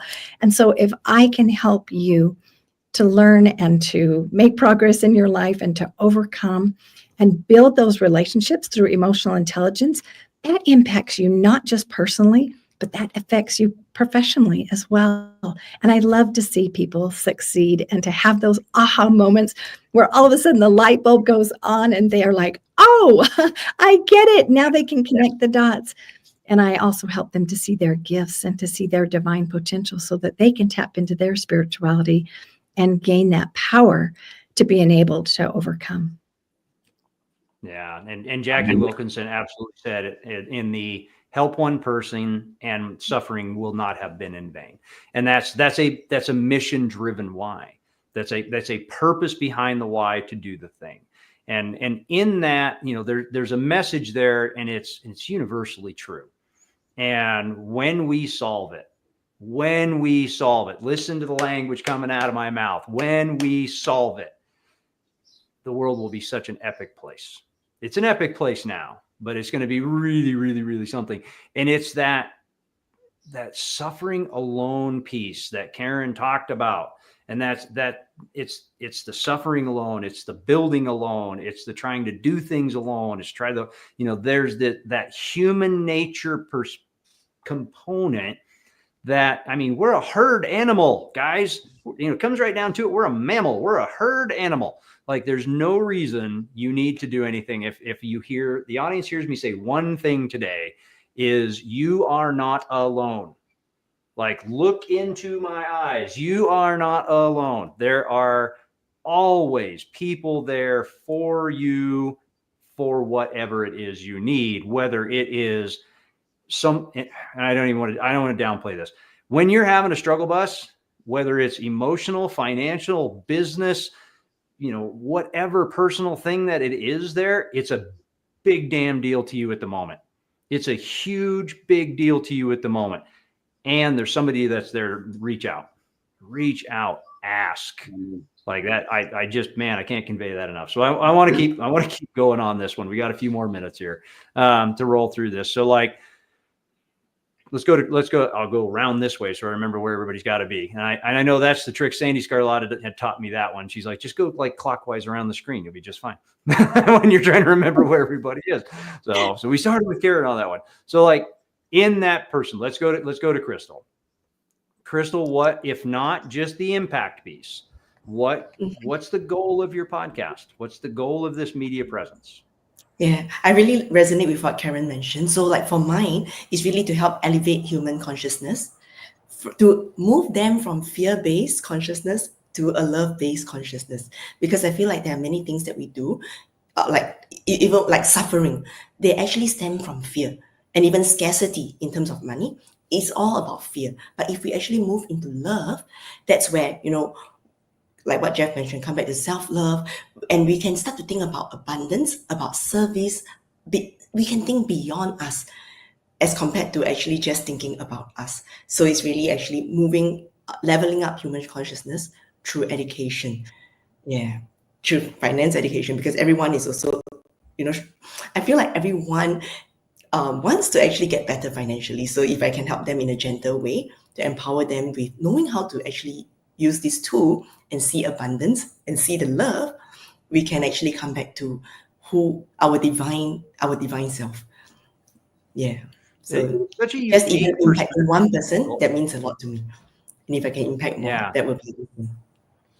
It's such a unique perspective to tie the financial component, which historically we think of as a very cold and universal and separate, in my profit and loss statement, I'm going to shove that over here and not, deal with it, but really operating from a place of love and abundance. Like to look at it as it's just a tool.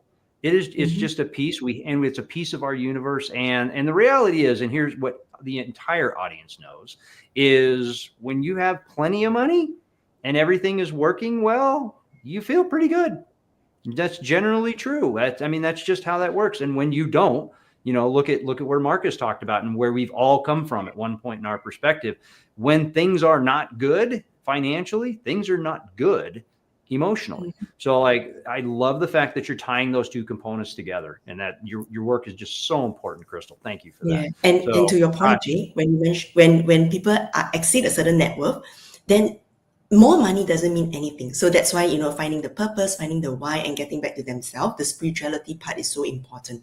Because what's next? Who am I going to help? What's this money for? And that's so important.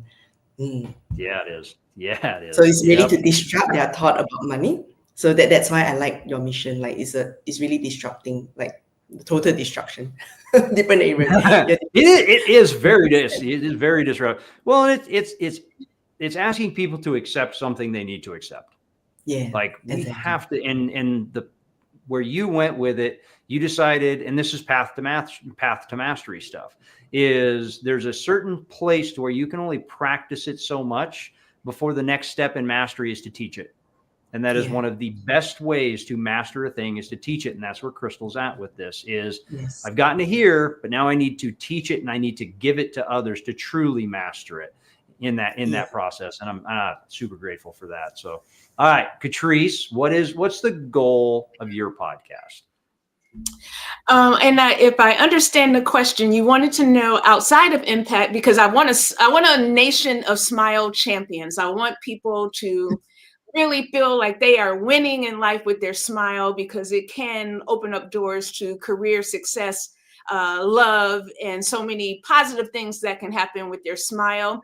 But if it comes to the technical part, the reason and my goal for the podcast, from a business standpoint, when I first started, I was kind of doing it as a hobby, but I quickly learned that it's a way that you can monetize and really make it a business. You can attract sponsorships. When it comes to your competition, if your competition doesn't have a podcast and you do, well, you look like the authority in your industry, and it can really add to your credibility and make you stand out. And that's what I always aim to do in my business, in everything that I do. And it is actually another way for me to practice being the media mogul that I want to be. I get to talk on a regular basis. I'm learning how to read teleprompters. It's enhancing so many other skills that will be valuable to what I want to do in the future, which is ultimately one day have a TV show, be a brand spokesperson and have a commercial, continue to do those things. And it definitely opens up the door for sponsorships and other opportunities, partnerships. So I'm looking at the big picture. This is something that I see that I could do when I'm 80 or 90 years old. I can still have a hand in dentistry and the thing that I love and help people, but I can do it from the beach, or I can do it from my home. I can do it from everywhere. So when my hands are no longer working, my mouth will continue to be a voice and to inspire change and make sure that people are living their best lives with a smile. No, I love that. And I love the purpose behind it's also a tool for, again, it's path to mastery. It's a tool for me to be able to practice the craft of being that media mogul, the things that I need to work on. You're practicing it every day. That's the difference. And I say this all the time between an amateur and a professional. It's practice. Yep. So that's one of the spaces that Catrice is using. And I love the fact that it's so purposeful in that. Thank you for that. All right, Jeff, what is the goal of your podcast? To lead by example. It's a confused mind never takes any action. And when I see people get unstuck and take massive action, they've got clarity and they've got purpose. And I love that's essentially been the theme of our conversation here on this panel. And when we've got that, also we can overcome that little monkey brain in the back of our head, that fear-based thing that holds us back and holds us stuck. And so clarity and purpose will get us unstuck. And so the purpose of the Laptop Lifestyle Dad show is exactly that, to empower and equip people to embrace AI, to embrace social selling. And there's a stat that's I come across by a mentor of mine in this space, Jeffrey J. Hunter.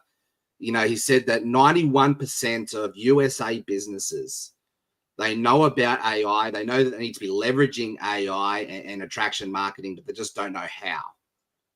So our fear keeps us stuck in that paralyzed place. So, this is pure ignorance on fire. Like all I'm doing is just interviewing other experts in this space to be able to, pick up their wisdoms, their gold nugget, to be able to empower and equip others to leverage this amazing artificial intelligence that we have our fingers on. For me, AI helped me get me out of my own way and helped me to be the person I am today. I've been in the game 16 years. Like I've read all the books from Russell Brunson, Dan Kennedy, and all the greats. And so I've been, practicing my craft and getting better at it. But like AI, I reckon, helped me to fast track about 20 years. It helped me to create my podcast. It helped me to create my online course. It helped me to create my brand and my mission, my purpose, to create in a space that was so simple to understand, and it just created clarity. So our podcast purpose really is a confused mind takes no action. So we're here to create clarity and purpose for help people to get unstuck and move forward. Nice. And you said something there. I want to make sure the audience heard it. Because it was a brilliant piece in utilizing your podcast. And what Jeff said was, and I'm going to paraphrase this, so I'm not going to quote it and it's going to be terrible. But basically what he was talking about was, I need to learn more about this topic. I'm going to invite the expert guests that know everything about this topic on my podcast. Let them teach my audience, and I can also learn. He is using a brilliant piece of leverage of actually like, hey, come and hang out with my audience and connect with my audience. I just need to learn from you. I need to hang out with you and just, sponge off of you a little bit, the knowledge, give me the knowledge. So he's using it as an additional space to gain more knowledge, to increase his mastery. That's brilliant, man. I love that. And thank you for recognizing that. Like I actually learned that from Napoleon Hill. He wrote a really little awesome book. What was it called? Think and Grow Rich. All he did was interview other experts around this topic. And so that's what I thought to myself. I could do that. I can interview other people and I can learn from them, and our audience can learn from it. And it's that win, win, win. And you grow your own. You get to leverage their audience with their audience. It helps you grow as well. So it's a brilliant tactic. Yep. And so Catrice nailed it right there. I was going to bring that around and she got me. That's the reality of the power of this network, right? That's the power of, guest hosting on each other's podcasts, on having all of us on here. So as I just look around this room of what's here, the reality is we're reaching like 500,000 people right now. Now, I don't own that audience by myself, right? We've got 5 people on here. Everybody's got 100,000 people on there. So leverage each other's audiences. Like, it's such a powerful tool. Reach out, be part of it. So Thank you so much, Karen. Thank you, Jeff. Thank you, Catrice. Thank you, Crystal. You guys are amazing. I love your missions. I love your purpose in what you're doing. You guys reach out that you can find all of us on the Los Angeles Tribune Podcast Network on the main site. You can also find everybody through our Total Disruption to be able to find all of their podcasts. Go listen, support, like, comment, share, subscribe. Do the things to help grow them because they're here to grow you. I appreciate Thank you you guys. It was awesome. What a great segment. Thank you.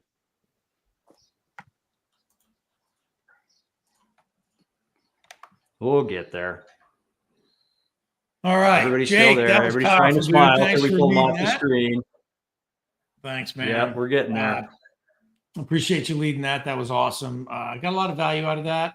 What a great group of people doing great things. Nothing makes me happier than learning from people like that group. It's just talk about people that went from just everyday stuff to now mega influence, helping people out. I mean, this is exactly what we're doing, right? Like, 100%. Whoever you are, watch the replay of that because there was more good things going on there. I felt like I took a Xanax, a bong hit, and I felt like I went to a happy place all of a sudden.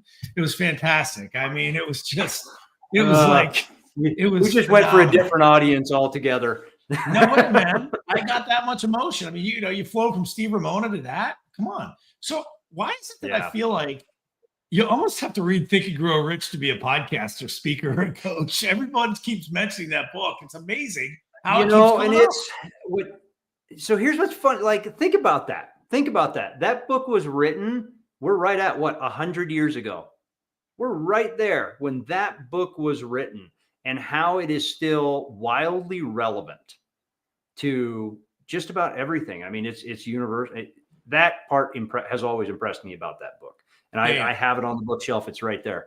So yeah, super good. So yeah, we're going to keep on going. We've got a couple minutes here. So give me a couple, what do we want to run down? We're about to bring an amazing influencer up on stage and Michael's going to be interviewing him. And he does a lot of local influence. Anthony Perez is one of our favorite people. Absolutely. AP is the best. He is the best. Yeah. And dude's got style. I had the opportunity to spend some time in Las Vegas with Anthony. And we were hanging out and I would love to say it was the reason he walked up to us, but I'm quite certain it was probably Anthony. But Mark Victor Hansen just walked up to us in a bar and he's just starts talking to us. And I think it's because, it totally is. I was wearing my cowboy hat, so maybe I was standing out and he's like, I might want to know why that guy's weird. But I do. It was cool. And I didn't know who it was. I had no idea who it was. He comes up, he's like, hi, I'm Mark. And we just started having this conversation. I had no idea who he was, but it was super cool. But yeah, I'm looking forward to having this conversation with Anthony for a while. So what do we need? What do we need to make sure the audience knows right now, Mike? Okay. So Anthony's a speaker. He's a coach. He's an influencer. He's a veteran. We're bringing a more real world approach. Not that everyone else isn't real world, but Anthony's been there, done that. And he's a street guy like us. And he's a guy that's out there every day, still working, still doing it, making connections. I can't wait to tap into him and learn more about influence, a little bit about his path, struggles, goals. So you know what, man, I'm tired of talking about the guy. Let's get him going. Welcome, Anthony Perez. Bring him on, man. Bring him on. I mean, AP, you were on Total Disruption. It is good to have you here. Hey, hold on. I just took a Xanax. So can we come back? Let it kick in a little bit. I don't know. No, man, you are the Xanax now, brother. So, Anthony, why don't you tell the audience a little bit about?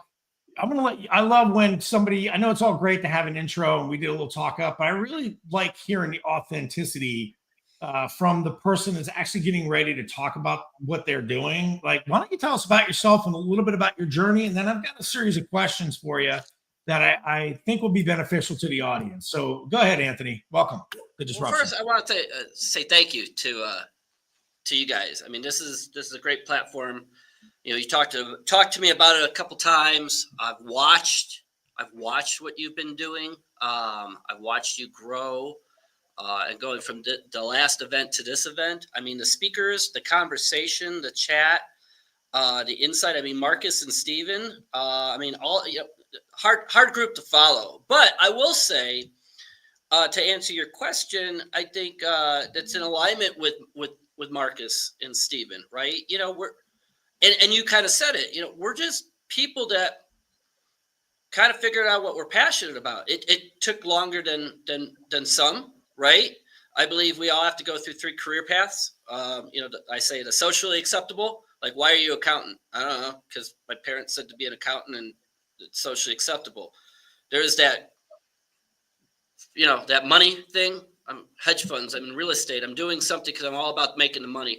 And somewhere along the lines, we all have to go through those so we can find that 3rd career path, which is our God-given talent, right?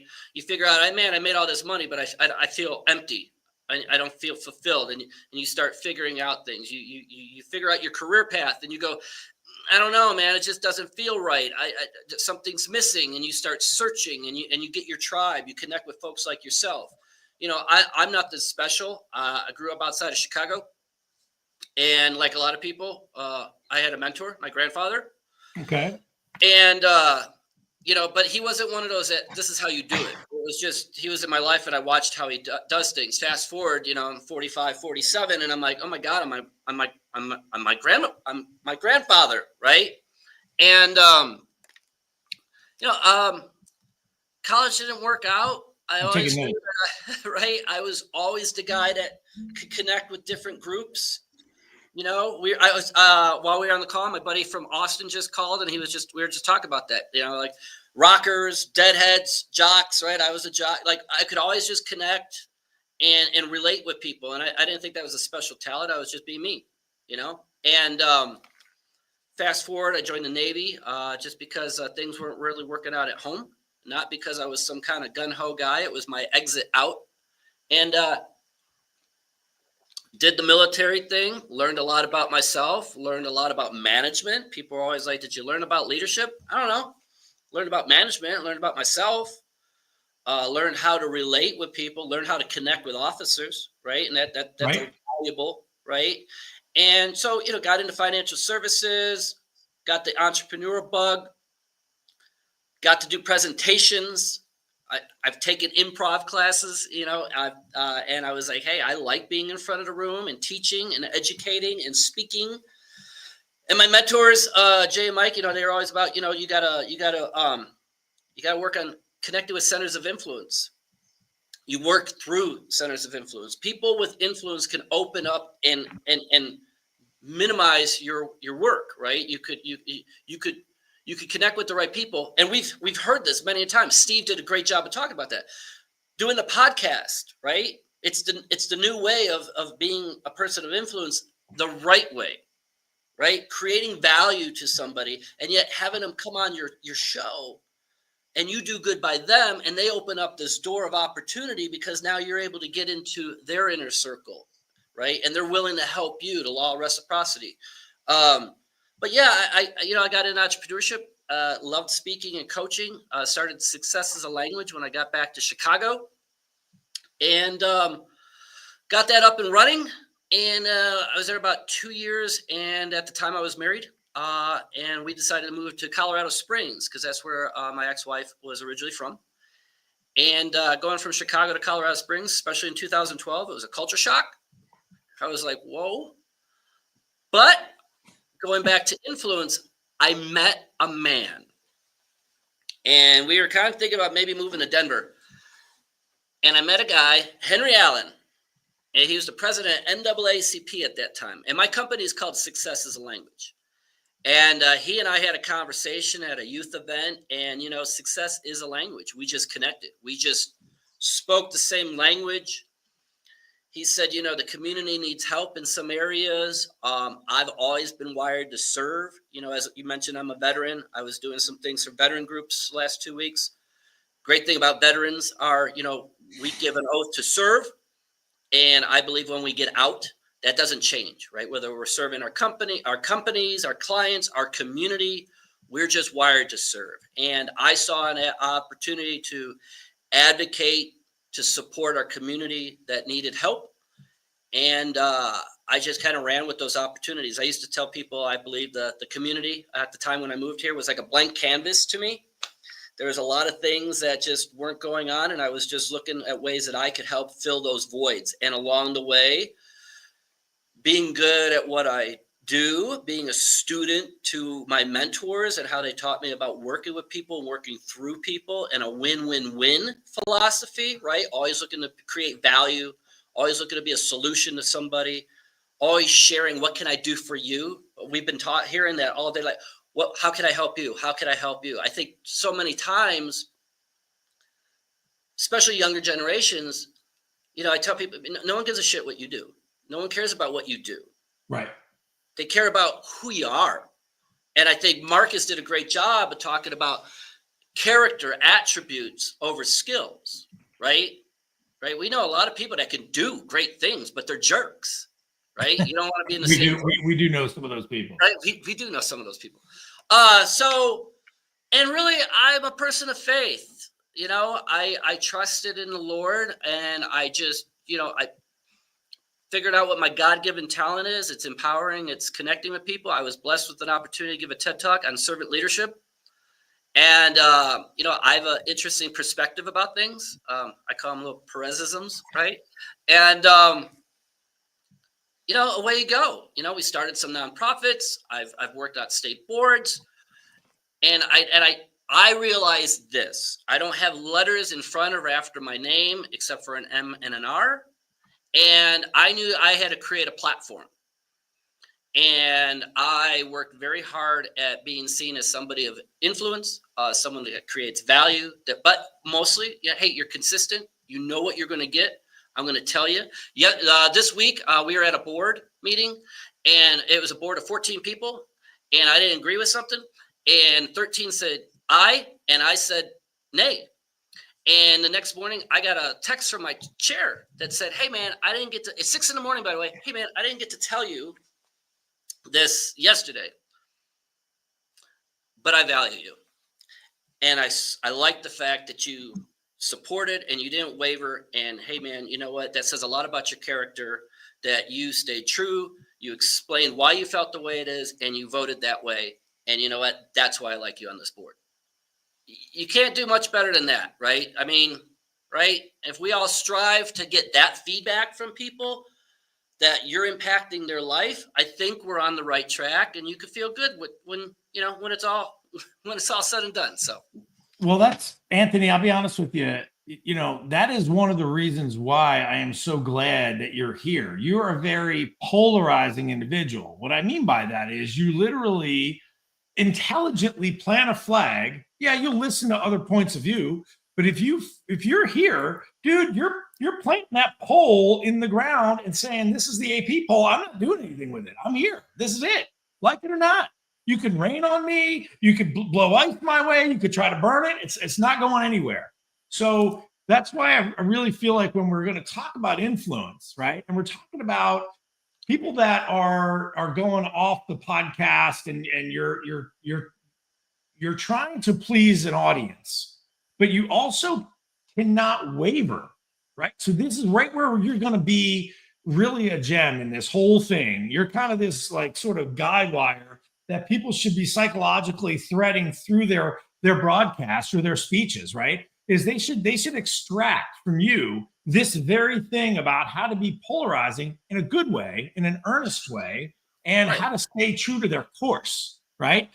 You said you were what, one of 14? Okay. And you were like, nah, not doing it. Most people would be like, you know what, maybe I'll see the other point of view. No, thank you. I'm me, love me or hate me, and you got praise for it.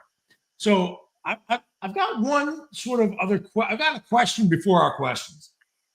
So you said you were raised by your grandfather? No, single household, my mom. But my grandfather was he was everything, right? Okay, so it's ironic when Steve Ramona was talking about the young guy that was pitching him, and he turned it around and said, "Okay, I started mentoring him."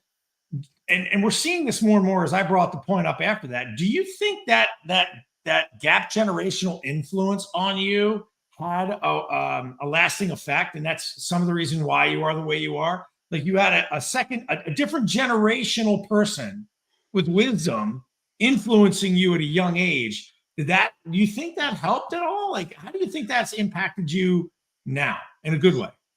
Well, like going back to Marcus's point, character over or attributes over skills.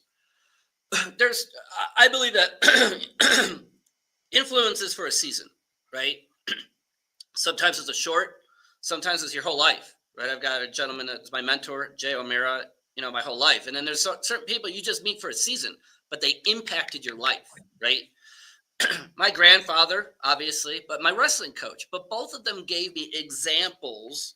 My coach, Mark King, gave me examples of character, right? You getting stuff done, pushing through it. Those examples of seeing it and having those expectations given to you and put on you help you in building your influence, right? I was giving a talk at the Space Symposium, and a gentleman before me was talking about how that industry, cyber tech, there's like 8 million people of just retiring, right? All these boomers retiring. And I followed up and I took that to put in my talk about the power of influence. And the fact is that we've got multiple generations of workforce, right? And everybody wants something, needs something, and they're different people and they see different perspectives. But one thing I know is this: some boomers and Gen Xers have all the knowledge. But if you're not wired to want to be a mentor, if that Gen Z or millennial doesn't buy into you, doesn't believe into you, they don't care what you know, right? And that's a problem for the company. That's a problem for a CEO, right? That middle management. How are we getting these people caught up? How are we retaining them? Because they could bounce, right? Right. So the power of influence isn't just about in your community, but right? The whole Vince Lombardi quote that I give all the time: individual commitment to a group effort. That's what makes a team work. Individual commitment. What's your commitment to the people you support and serve every day? Right. And I believe, as we talked about podcasts, and we're talking about some great people that are doing amazing things, and they're very humble because they're like, listen, man, I'm not this special. I believe there's a myth about influence, right? This is my next question for you. Go ahead. What do you think is the biggest myth or misunderstanding about influence? Well, I believe a lot of folks, because we see it, right? Right.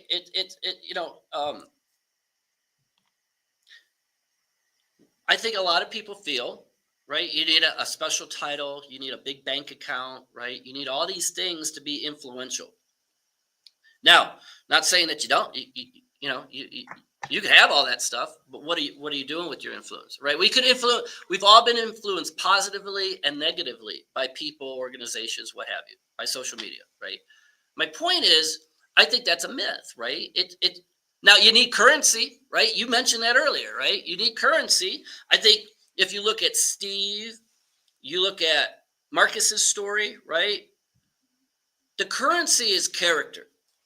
The currency is the story, the experience. I was up, I was down, I was up, I was down, I figured it out.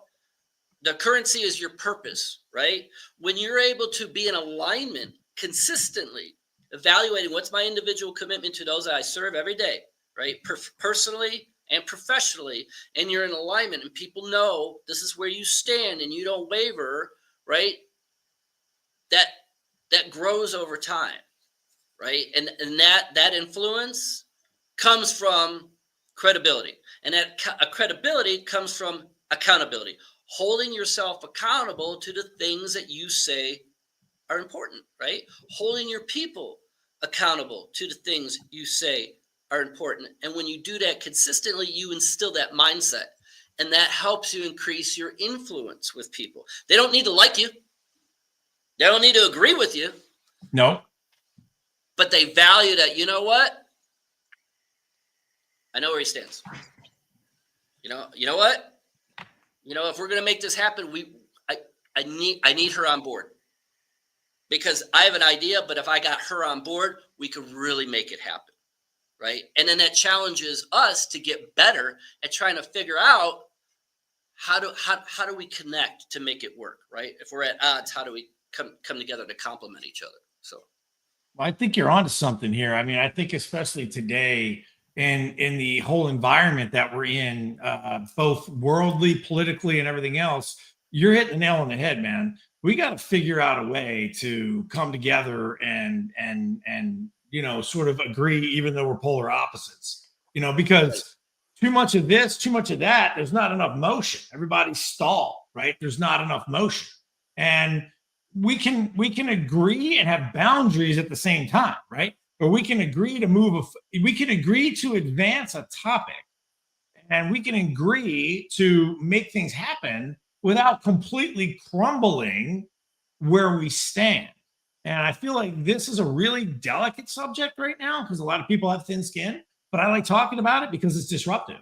You know what I mean? I think it's really it's disruptive because if you don't get into these dark, edgy places and spaces and you stay safe the whole time, when you say your character's currency, if you feel strong enough about your character, right? Thank you, Crystal, for agreeing with Anthony.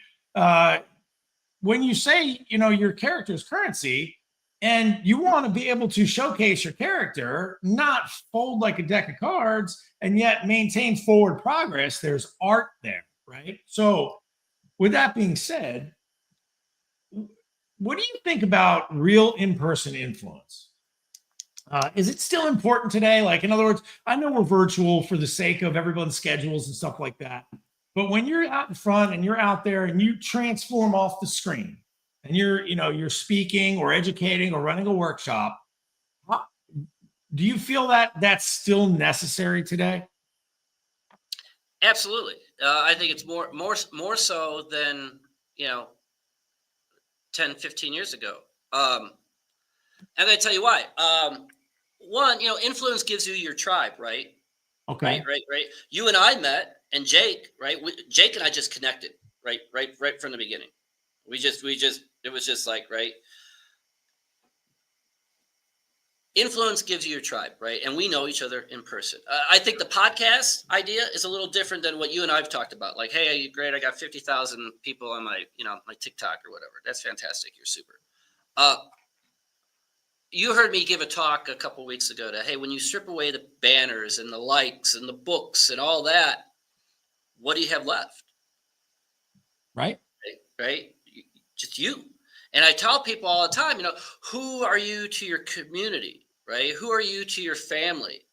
And it's always interesting that when I ask that question in the present, people kind of struggle. And when you say, who do you want to be? It gets exciting. Well, I want to do this and I want to be that person. I want to do this. Well, one, that's where the work is and that's where the journey begins, right? But two, what I've learned, in order to be that person you want to be, right? We've talked about, I work with Will with Share the Credit, right? And we're doing some amazing things to help charities and help that organization. But that's only good when you're able to get in front of decision makers in person. Decision makers only want to meet with you if they know what you're about and they see how you show up when no one's looking. They see how you're showing up and how you're helping people without needing the accolades and the awards. Right? How are you showing up? How are you helping people? Connecting with people one-on-one. Uh-huh. Yeah, it's very important because whether you could reach millions of people around the world, but there's so much good you can do in your backyard too, right? And are you consistent? What you're showing out there on social media on that platform when somebody sees you, and we've seen it so many times, right? We've seen celebrities showing up one way and then they're caught not being in alignment, right? So I think it's very important that people learn how to put people before themselves, what that looks like. How to be a servant, right? My TikTok was about servant leadership. I am a true servant. Now, I will tell you this, what I found and discovered in the last couple months is, hey, two things. Learn to be an influential person to those that you support and serve every day, but remind yourself that you need to influence yourself every day.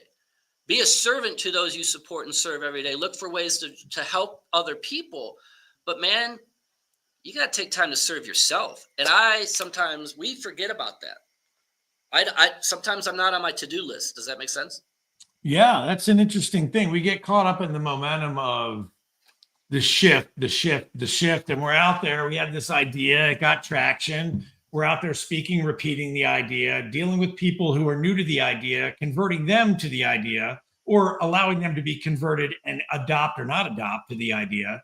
And we're sort of the soldiers of this cause that we have inside ourselves. But after a while, kind of like Thoreau, right? We're down this path, and all of a sudden now we've created a groove, and we're no longer creating, we're repeating. And we're on a tangent, and is our internal conversation still true to what we've been talking about, right? And I couldn't agree more with you on that. You do have to sometimes say, wow, let me take stock. Where am I? Am I a victim of what I've been doing, or am I still leading myself, right? Am I being guided, or am I guiding?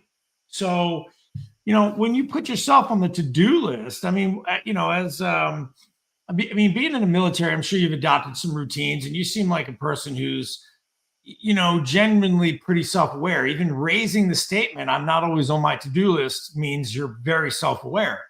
I know we're sort of stepping outside the guidelines of speaking and influence, but why don't we talk a little bit about how are you so self-aware? And is there any routines you do on a regular basis? Is there anything that you sort of wake up to, or how do you find this confidence all the time? Where do you get it? I'd love to know.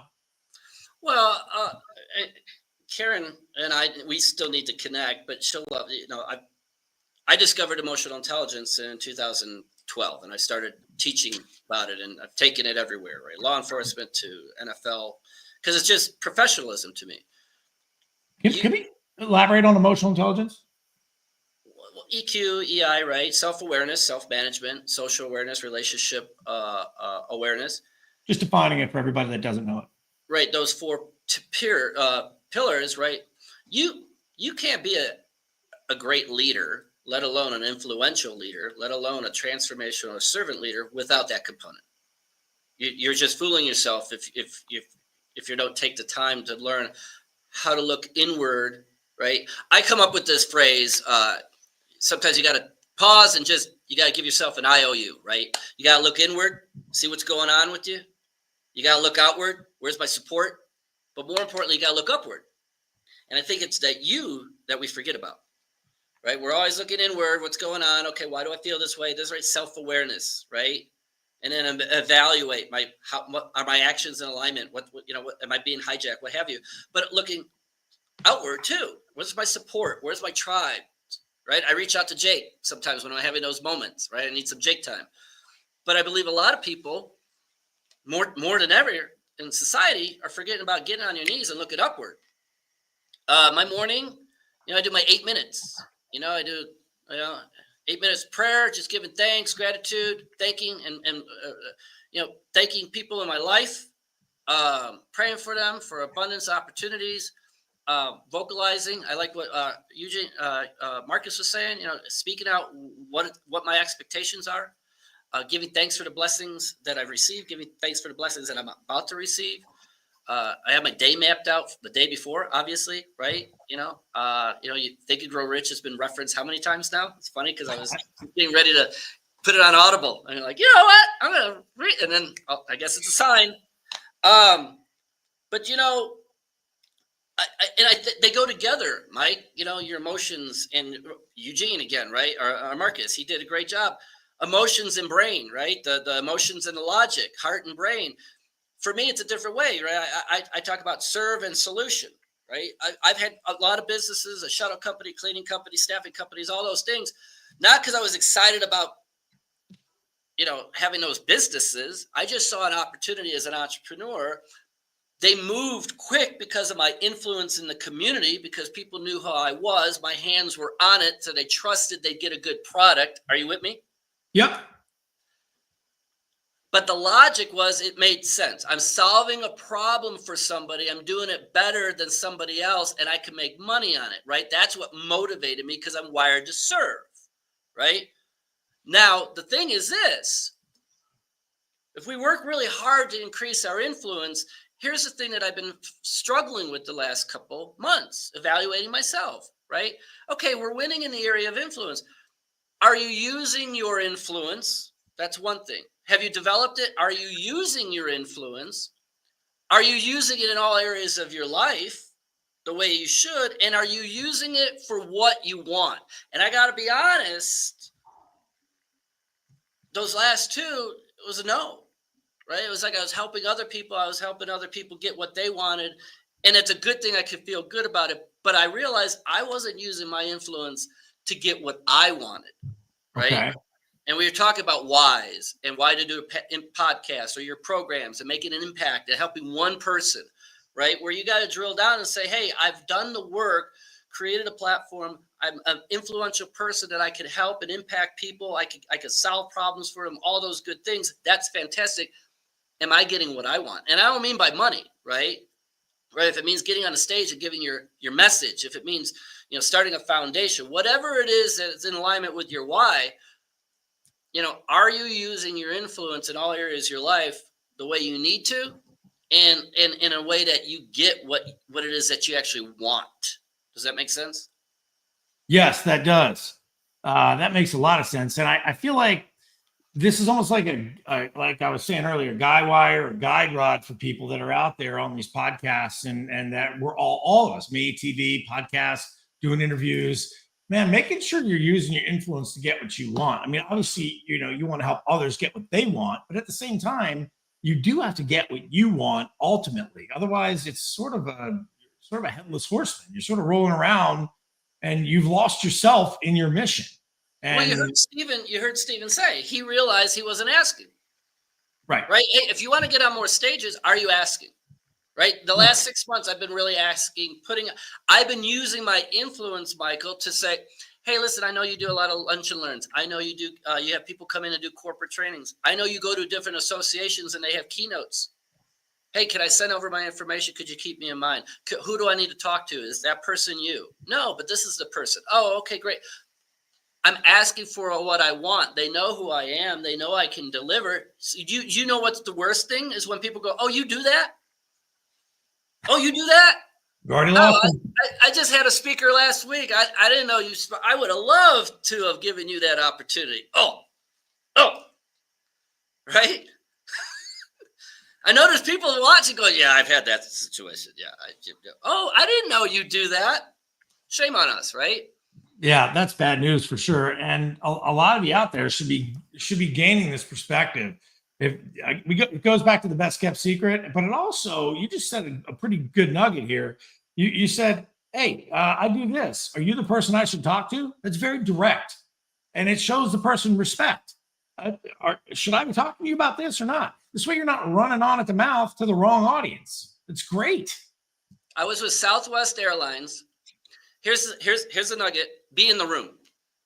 I was at the Southwest Airlines. I got invited by the president of the Southern Colorado Women's Chamber of Commerce, Lola, my friend from Chicago. She got awards for top 25 most powerful women in Colorado. She goes, hey, I want you to go with me because you're important to me, and I got a crew of people, and we're going to go. And I was working the room. We were working it together. We had a plan. But I met a young lady from Southwest, and we were just talking. And I was like, this is what I do. And and I'd love to connect with the right people at Southwest to talk, begin a conversation about coming in and doing speaking and trainings and this and that. Would that be you or who was it? And she goes, as a matter of fact, it would be. Like, oh, there you go. Right? Well, that it doesn't get any better than that. And those of you that are trying to literally make calls and make connections and contact and growing audience and growing people, I feel like when you're trying to get into other circles of influence, this is a playbook for you. This is literally a handbook. This little talk between Anthony and I is definitely like a little handbook for you on how to do things. So speaking of books, Anthony, you've got your book, Professional Durability. You discuss influence and all this kind of stuff, right? So can you tell us a little bit about your book, Professional Durability? Sure. Professional Durability was standing the storm of change. It was a thing that over the years, people are like, you should write a book. How do you do what you do? How do you get these opportunities? How do you connect with people? Because when you have a superpower, the special thing about a superpower, as people know, is you don't think it's anything special, right? It's just I just do what I do. No, right? You're right. In that book, I talk about one of the chapters. I talk about Superman, but really I talk about Clark Kent, and I talk about the fact that we should be more focused on being Clark Kent than Superman, right? Because when you strip away the cape, right, Clark Kent is who the man is. Like if you look at his character, like who he is as a person, his empathy, right? He's a good person, right? Yeah, he's got some kick-ass skills, but right, going back to the character over the skills. So the book came out of an idea. Sorry about your Yankees, Michael, but I was watching the Cubs go to the World Series, and it was one of those like, they just paid a lot of money for a pitcher, that closer that you guys had from us for a while, Chapman. And I just started thinking about, what makes one athlete better than the other. One's in the Hall of Fame, one we wear his uniform, the other one we forget that they even played, right? And Sam Bradford popped in my mind. Great quarterback, Heisman, Oklahoma, right? Skills, couldn't stay healthy, right? Blew out both knees. And so I started thinking about, it's not the athletic ability. That's why you're a professional. You could run, you could throw, right? It's your athletic durability, right? Mm-hmm. When things aren't going right, how do you got to stay on the field. And so I was thinking, well, hey man, how does that translate into the business world? Or does it? Well, we all have a certain amount of professional ability, right? But how come some people are very successful and some aren't? Right? How come some people could just wait? We've heard the stories of rise and fall, and they finally figured it out. And right, it's their professional durability, right? When you're going through the storm, I used to live in Florida. It wasn't a case of I wonder if there's going to be a hurricane this year.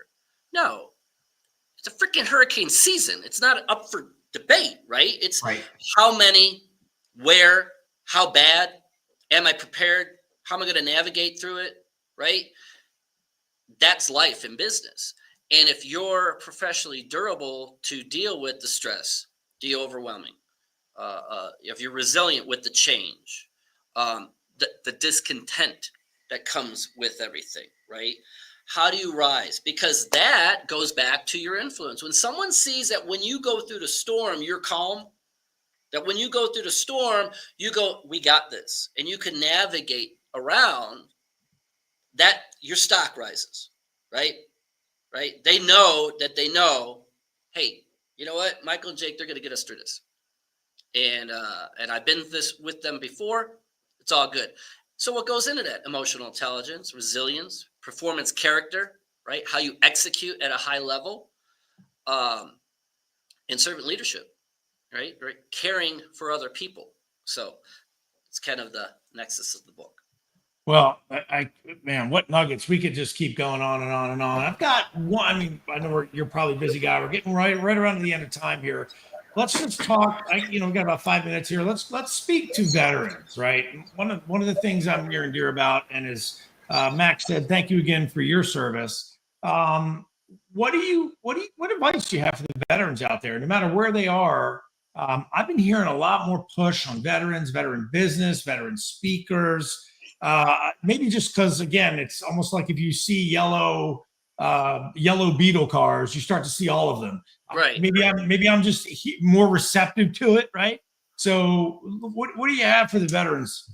I will say this: when I got out in like 2000, Mac and I were talking about this. When I got out, it was a different time, and I was in Jacksonville, big military town. It was like, hey, I'm looking for a job. Here's my resume. I'm a veteran. And they were kind of like, and things have changed. They've gotten way better, right? I'm sitting in the Pikes Peak Small Business Development Center, SBDC, in Colorado Springs.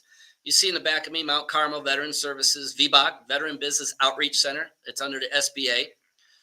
There's so many resources out there. And there's a lot of veterans transitioning and going, you know what? I want to do my own thing. Right? I want to do my own thing. And they want to take their resources, their resourcefulness, their resilience, right?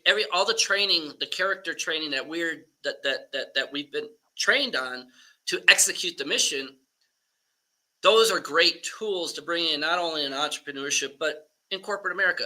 Veterans are great employees because we're going to figure it out. We're going to be about the mission. We're going to be about serving and supporting and helping our employees. Give us the mission. We're going to figure it out, right? But being a business owner, it's the same thing. We're about serving. I think there's no better time than the present to look at starting a business. I think Julianne was talking about that. It's never going to be perfect. Trust me, right? I was running 4 different companies all at one time. If I got through a week and there are no fires, I was like, yes. But I had to be quiet because I didn't want to jinx myself, right? Right. But there's resources out there for veterans, to startups. There's, you go to any SBDC, there is 30 VBOCs throughout the nation. They are there to help veteran business people that are like, I think I want to start a business. They're there to help you, give the tools, the resources to get started, to get plugged in. But it goes also back to influence. You need to learn early. One of the biggest things that I will tell people watching right now, get involved in your community. Go find a board. Go find something you're passionate about and serve. I'm on Red Cross. I'm looking at YMCA. I sit on Urban Renewal. I've done 2 terms under 2 different governors at the State Minority Business Advisory Council. I started a chamber. What happens when you do that? You get access to decision makers. They get to see who you are as a person. You work on projects together. Some of the businesses and opportunities that I've been given is because I've built relationships with those decision makers over 5, 6, 7, 10 years, and they know who I am. And then that opportunity presented itself. I didn't ask, right?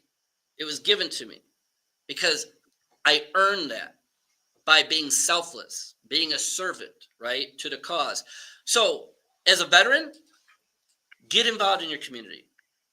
Right. Whether it's, just get involved, try to sit on board. If someone's like, oh, I don't know about boards and everything. I started a Hispanic chamber with 2 other veterans. And they made me president because it was my idea. I had no board experience. I had to look up that stuff. Thank God I had a great vice president in Gene Sanchez that guided me. But you know what?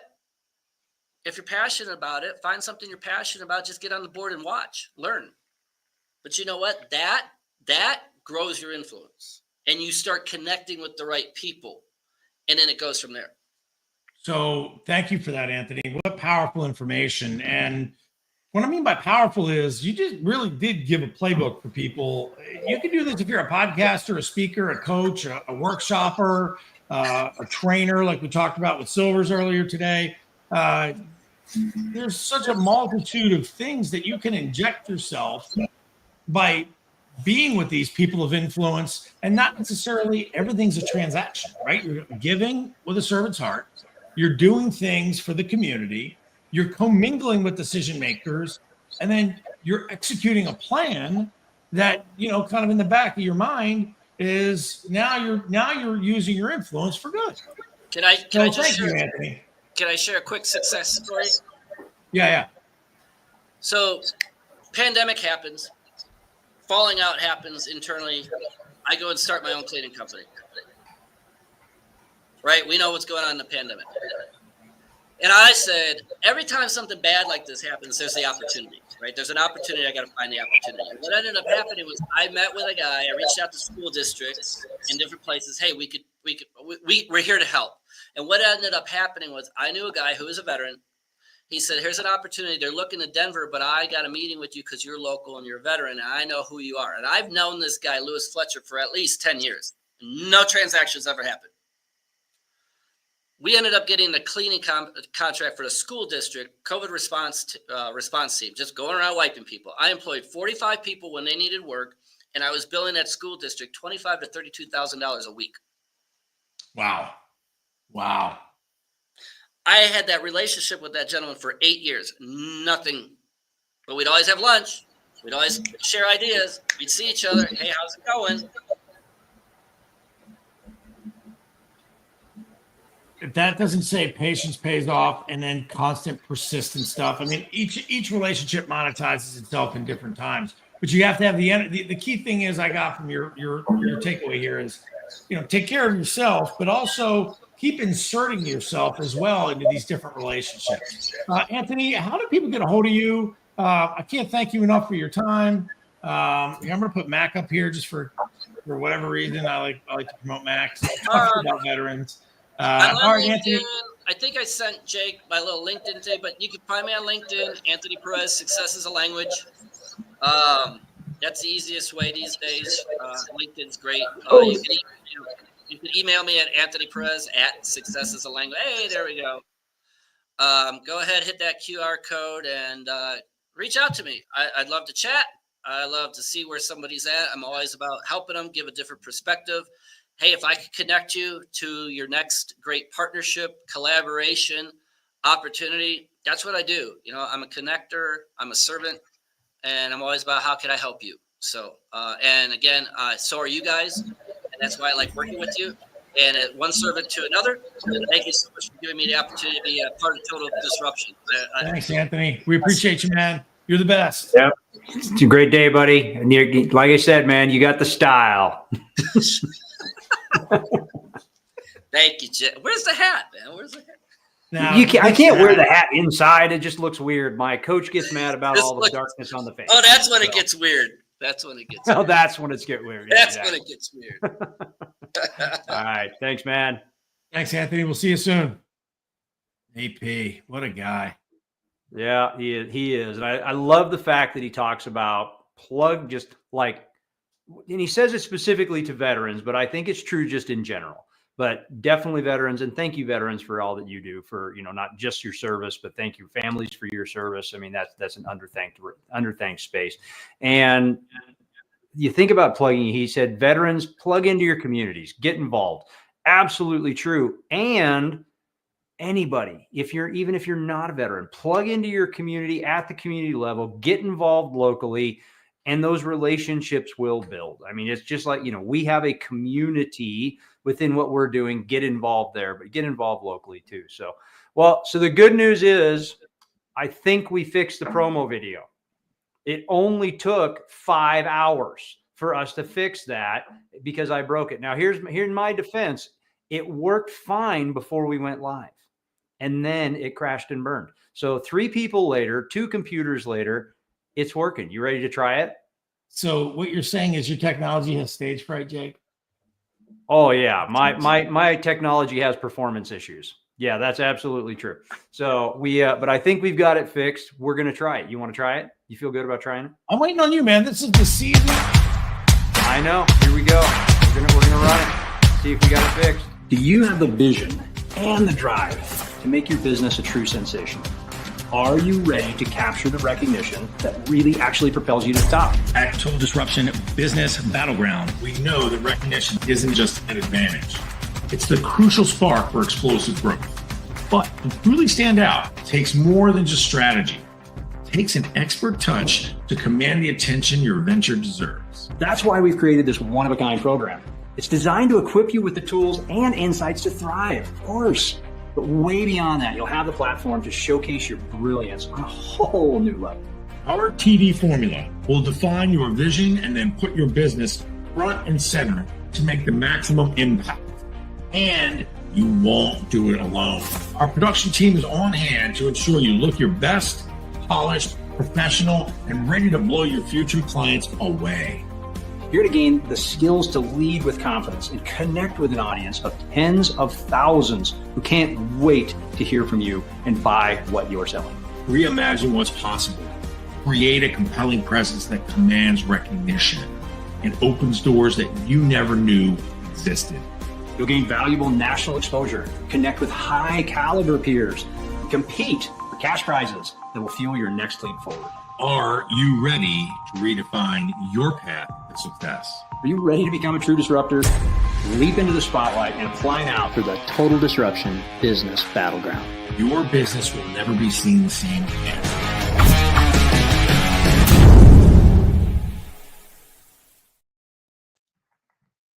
Wow. That was awesome. I mean, I can't wait to meet the guy that did that. Right. And it just so happens we finally managed to get it fixed right in front of making sure he got here. So I didn't get my butt chewed about that. So really quickly, I want to give you the billboard.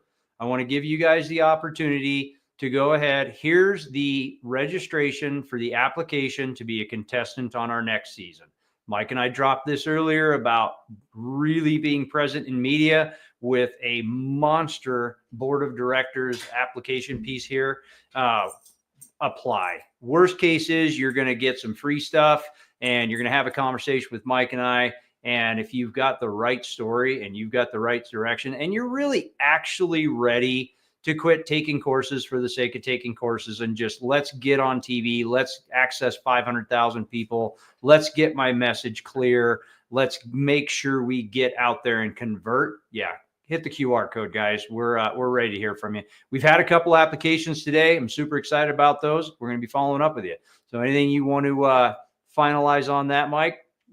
So again, I just can't stress everybody enough. You know, the Business Battleground literally is a space for you to get leveraged out by every contestant. It's a media buy, it's a coaching buy, and it's a production buy. Like you're gonna get a world-class producer coaching you, who's coming up next, and three to seven individuals that really care. I mean, you've heard from Anthony today. You've heard from a lot of people that will be popping their head back into the battleground, and all the people in the battleground will be leveraging their media presence and their audiences. So the idea is to build immediate credibility without doing all of the work and without waiting. We're starting right away. I cannot stress this enough. And when I've had some of these conversations with entrepreneurs about getting their message out right away, man, even Sobers was like, ready, fire, aim. You know, you got to get out there and do it before you do it. So you just have to understand, right? You have to align yourself with understanding, or you should understand that you got to get your message out there. It's marketing without being a marketer. It's credibility without actually having any. How do you build? I'm the hero. I start out here. I'm ending up here. Here's my journey. Now you know what I do. Now you can know I can trust me because the last 4 months you've seen me a couple times a week and you have seen everything that happens to me and to you. So there you go. All right. So look, we've got our next guest who's amazing. It's our final push of the evening. What a great way to close this out. I mean, I feel like the icing on the cake. Peter is great. I can't wait to learn from him. Every time I'm around this man, I learn more and more and more and more. And what a nice human being you are, Peter. I'll be honest with you, man. The world needs more of you. Mike doesn't just say that. No, especially me. I'm brash. I'm a little crazy, and Peter just really brings it. So, without further ado, Peter, why don't you tell us a little bit about yourself, and then I'm sure Jake will have a couple questions. I'll have a couple questions for you, where we can educate the audience, and let's close this thing out with a punch. Yeah, well, thank you. I had so much fun making that video. I really believe in what these guys are doing.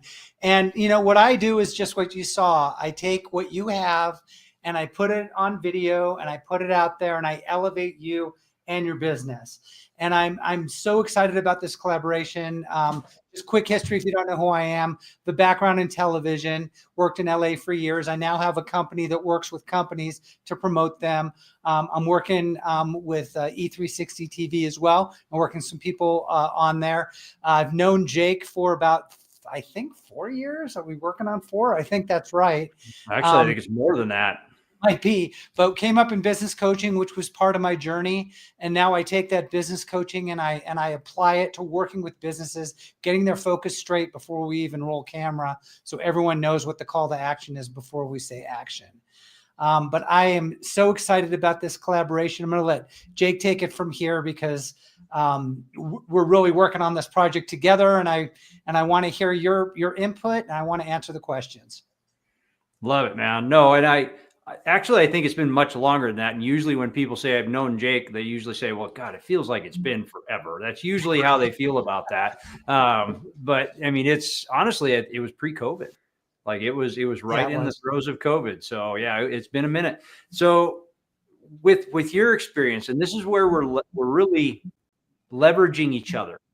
And Right. this is, you and I have been working on some different projects over the years, really looking for like that one project that really meshes, my talents with Peter's talents, and now with Michael coming in, it really embellishes onto that fact into this particular project. So I don't know what started us down this path of this thing, but like Peter is he's another one of our like board of directors. And you guys heard me talk about this a couple times today, and he's heard me have a lot of ideas over the years. I mean, there's no question. And I'll call Peter. I'm like, all right, I've been thinking. And usually he's like, okay, let's schedule a call because I don't have time for a Jake's been thinking moment. So we'll get on a call and we'll have these long conversations. And I rolled this one out to him of this particular concept of what if we created a professional media package that puts people on 12 episodes of our show and gives them a whole bunch of shorts and reels and professional imagery, send a film crew out. And this is where like my visionary stuff is taking off. And yet I have got to have the conversation from a production level of, all right, is this even plausible? Can it be done the way that I'm thinking about this in the, how do we remote direct it? How do we do it? Because we're going to be doing business owners all across the country, and Right. ultimately in future seasons, it'll be global. That'll be awesome. But, Peter's like, okay, here's the logistics. And we walked through this. So it came from a very, very pragmatic space to do this. And that's where I tell you this story because of the fact that I want you to understand when you're working with PKW, what it looks like. It's not this is going to be a terrible way to say that. So I'm going to back that one up. This is not a regimented, here's the way that it's going to be. This is how you're going to show up in media, right? I have my package. You're going to take this footage. That's how your face is going to show up. There you go. That's never been that PKW model. It has always been about, all right, let's tell the story, right? So like when in your production, and you're a 4-time Emmy Award winner in production. I mean, you know what you're up to. So like when we think about this story craft, right, of where you are, because and you've done some promo stuff for me individually that you told a story I was unaware I needed to tell. And you brought it out, and I've seen some of your other stuff. So like, walk me down your process in the creation process. Cause like we can say anybody can go out, shoot video, chop it into a short, throw it on Facebook, but that's not what this is. Like this is story brand, story craft stuff. So walk me through that process of where you are in business owners to creation. It starts the way we all start in everything that we do, is that we learn who our clients are. We learn who they truly are. And then, we talked about superpower. Anthony had mentioned that if it's easy, it can't be of value. Not true. If you love it and it's easy for you, it's of great value. And in my case, it's being able to get to know the person, understanding their story, building it, having my sorcerer moments of moving things around and doing audio and video and all that stuff. But none of that can happen until you really understand who that person is and what they want. And sometimes they don't understand until you have the conversation. And I don't know if I had this from Jake, but I've had it from other clients who have looked at their video and said, oh, I know myself better now than I did before that video was made. That's when you've hit a home run with it. And that's when people trust that, and it is a product, they trust that this product is going to accurately represent who they are and elevate them in a way that they can't do in another medium. They can't necessarily do that on a stage or necessarily do that on a podcast, which are all great ways of elevating yourself. But with video, you have the luxury of doing anything. Anything you can think of, you can put into it and create that visceral connection. And, as far as big whys go, throwing back to some conversations before me, being able to elevate businesses like that and having that epiphanous moment of people knowing that's who I am. That's what my business is. That's worth everything, on a personal level to me. And to be able to bring that to you guys, or even be in the position where I can bring that to you guys, excites me very much, because this concept that you both have of offering this great coaching package, that's worth as much as what you're charging, and then offering this media and exposure, which is such a huge part of it, such a huge dilemma for businesses and business owners that say, I don't know how to do this, or this is getting in the way of me achieving what I want. How do I get people to know I'm here? I think it's brilliant. I am so honored to be a part of this concept and to really fire all my engines to get this show out.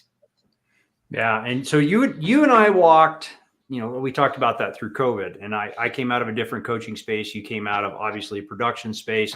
We walked into business coaching together with a specific company, and that's where you and I met. And through that process of business coaching, because, you don't do as much of it now, but it's a piece of your business that you do within your filming. So like you told me something the other day around where you are in your space now, and the fact that you had to learn that to be that much better where you are now. So kind of, walk us through walk us through your story. Yeah. Well, going from, being a producer and an editor, as a career, and not really thinking in terms of businesses. I had one little flash of epiphany during that time. Part of what I did is I had a show that would feature businesses. And part of what excited me about what I did was I would see those businesses explode after they were on television. And I had a lot to do with, sometimes I go find those businesses. A lot of the time I get it and I put it together and I make it into something really interesting and representative of those businesses. Well, I didn't realize the impact that had on me. So when I got into coaching and kind of went a different direction, said, I'm going to help people directly. Well, I realized that I can't be satisfied personally. And we were talking about that too. Your big why has to be personally satisfying as well, unless I am handing over a product, unless I'm using my skill to hand over a product. So, I do still have coaching clients. It's not my main thing. But the way the coaching came in and the way it really built the business is my understanding of small businesses from business coaching and working with people. And then my previous experience at ABC, where I saw what that exposure did for businesses and how it elevated them. And, this is going to sound silly, how much fun people have. How many people can say, oh, I go in and I create this thing and it's fun to create it and it's fun for them to watch it. And it's fun for them to show it to people, and it expands their business and it helps them and it serves them. So those are the things. Is production easy? No. Do I love it? And are many aspects of it natural for me? Absolutely. And I'm very happy with what I do for a living now. It's exciting. I love getting up in the morning. I love coming into the office and working with businesses and buying more equipment and putting my studio in and, getting new software and all that stuff. That's my geek side. Love that stuff. But you're right, Jake. The core of it is getting that story out there and elevating people and making sure that they understand why they're making the video and what purpose it's going to serve for them, how it's going to improve their business and bring people to their call to action.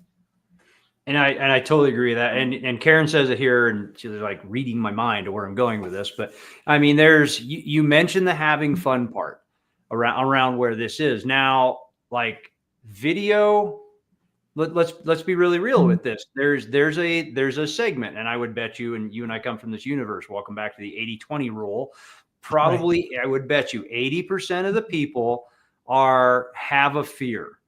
A fear of, it's just whatever their fear is about their negativity towards video. They, are choosing not to be on camera for whatever reason. Steve Ramona said it earlier, and I wanted to just shout it from the rooftops, because he's like, if you're not on camera, you're not connecting with your audience. You're just not doing it. So, right. He was really clear, and I think you would absolutely agree with that. So but I can also legitimize their fear. This is not the direction you thought I was going to go with this. But no, but I'll take it. Yeah, I'll take it. Bad video is worse than no video. Bad video is way worse than no video. It is worse because it's like being a stand-up comedian. When people first see your video, they either like you or they don't. And when they don't like you, I don't care what anyone says. It is personal. It is. So if you represent yourself, who you truly are, and it comes out the way you truly want it to come out, it's going to work in your favor. And there are a few tools that you can have that will get you past that first camera shyness and trepidation about getting in front of the camera. But you're right, Jake. There's no choice. Do you need to be on Jake's show?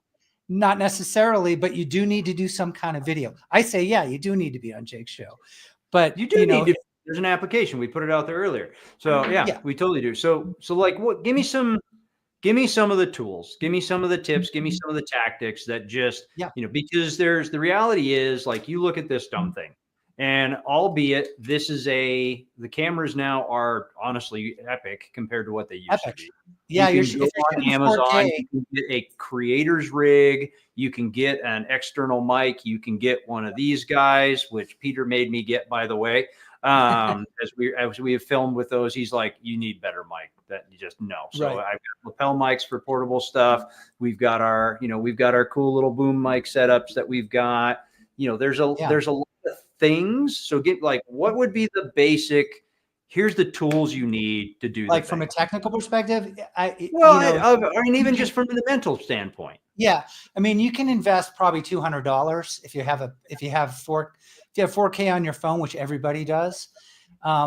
You could probably invest $100-200 and get really good quality that I could work with and make something like what you saw today and beyond. A couple just real quick technical things. Make sure you're well lit. Make sure you don't have a horrible background like I do right now. Very distracting and bad. Not sure why that's up, but anyway, I'd get rid of it if I could. Make sure you're well framed, and most importantly, make sure you're well heard. If people cannot hear you, they're not going to listen to you. And do as many takes as you can. Don't worry, if you're doing live, that's one thing. But if you're recording, do it 10 times, do it 15 times. I make Jake do things 10 times all the time. All the time. It's true. And you know what? Last take is usually the best take, so it was worth doing. I do have an offer today that's related to this, and you can show it whenever you want to show it. But it's a little cartoon that I made. Well, this is just how to get in touch with me. But there's another thing I sent you. It's fun. It's a cartoon.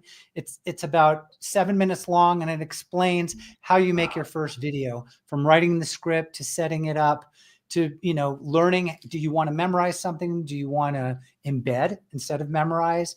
All kinds of things like that, all designed to get you comfortable enough in front of the camera where you can send me your footage and I can make something good with it.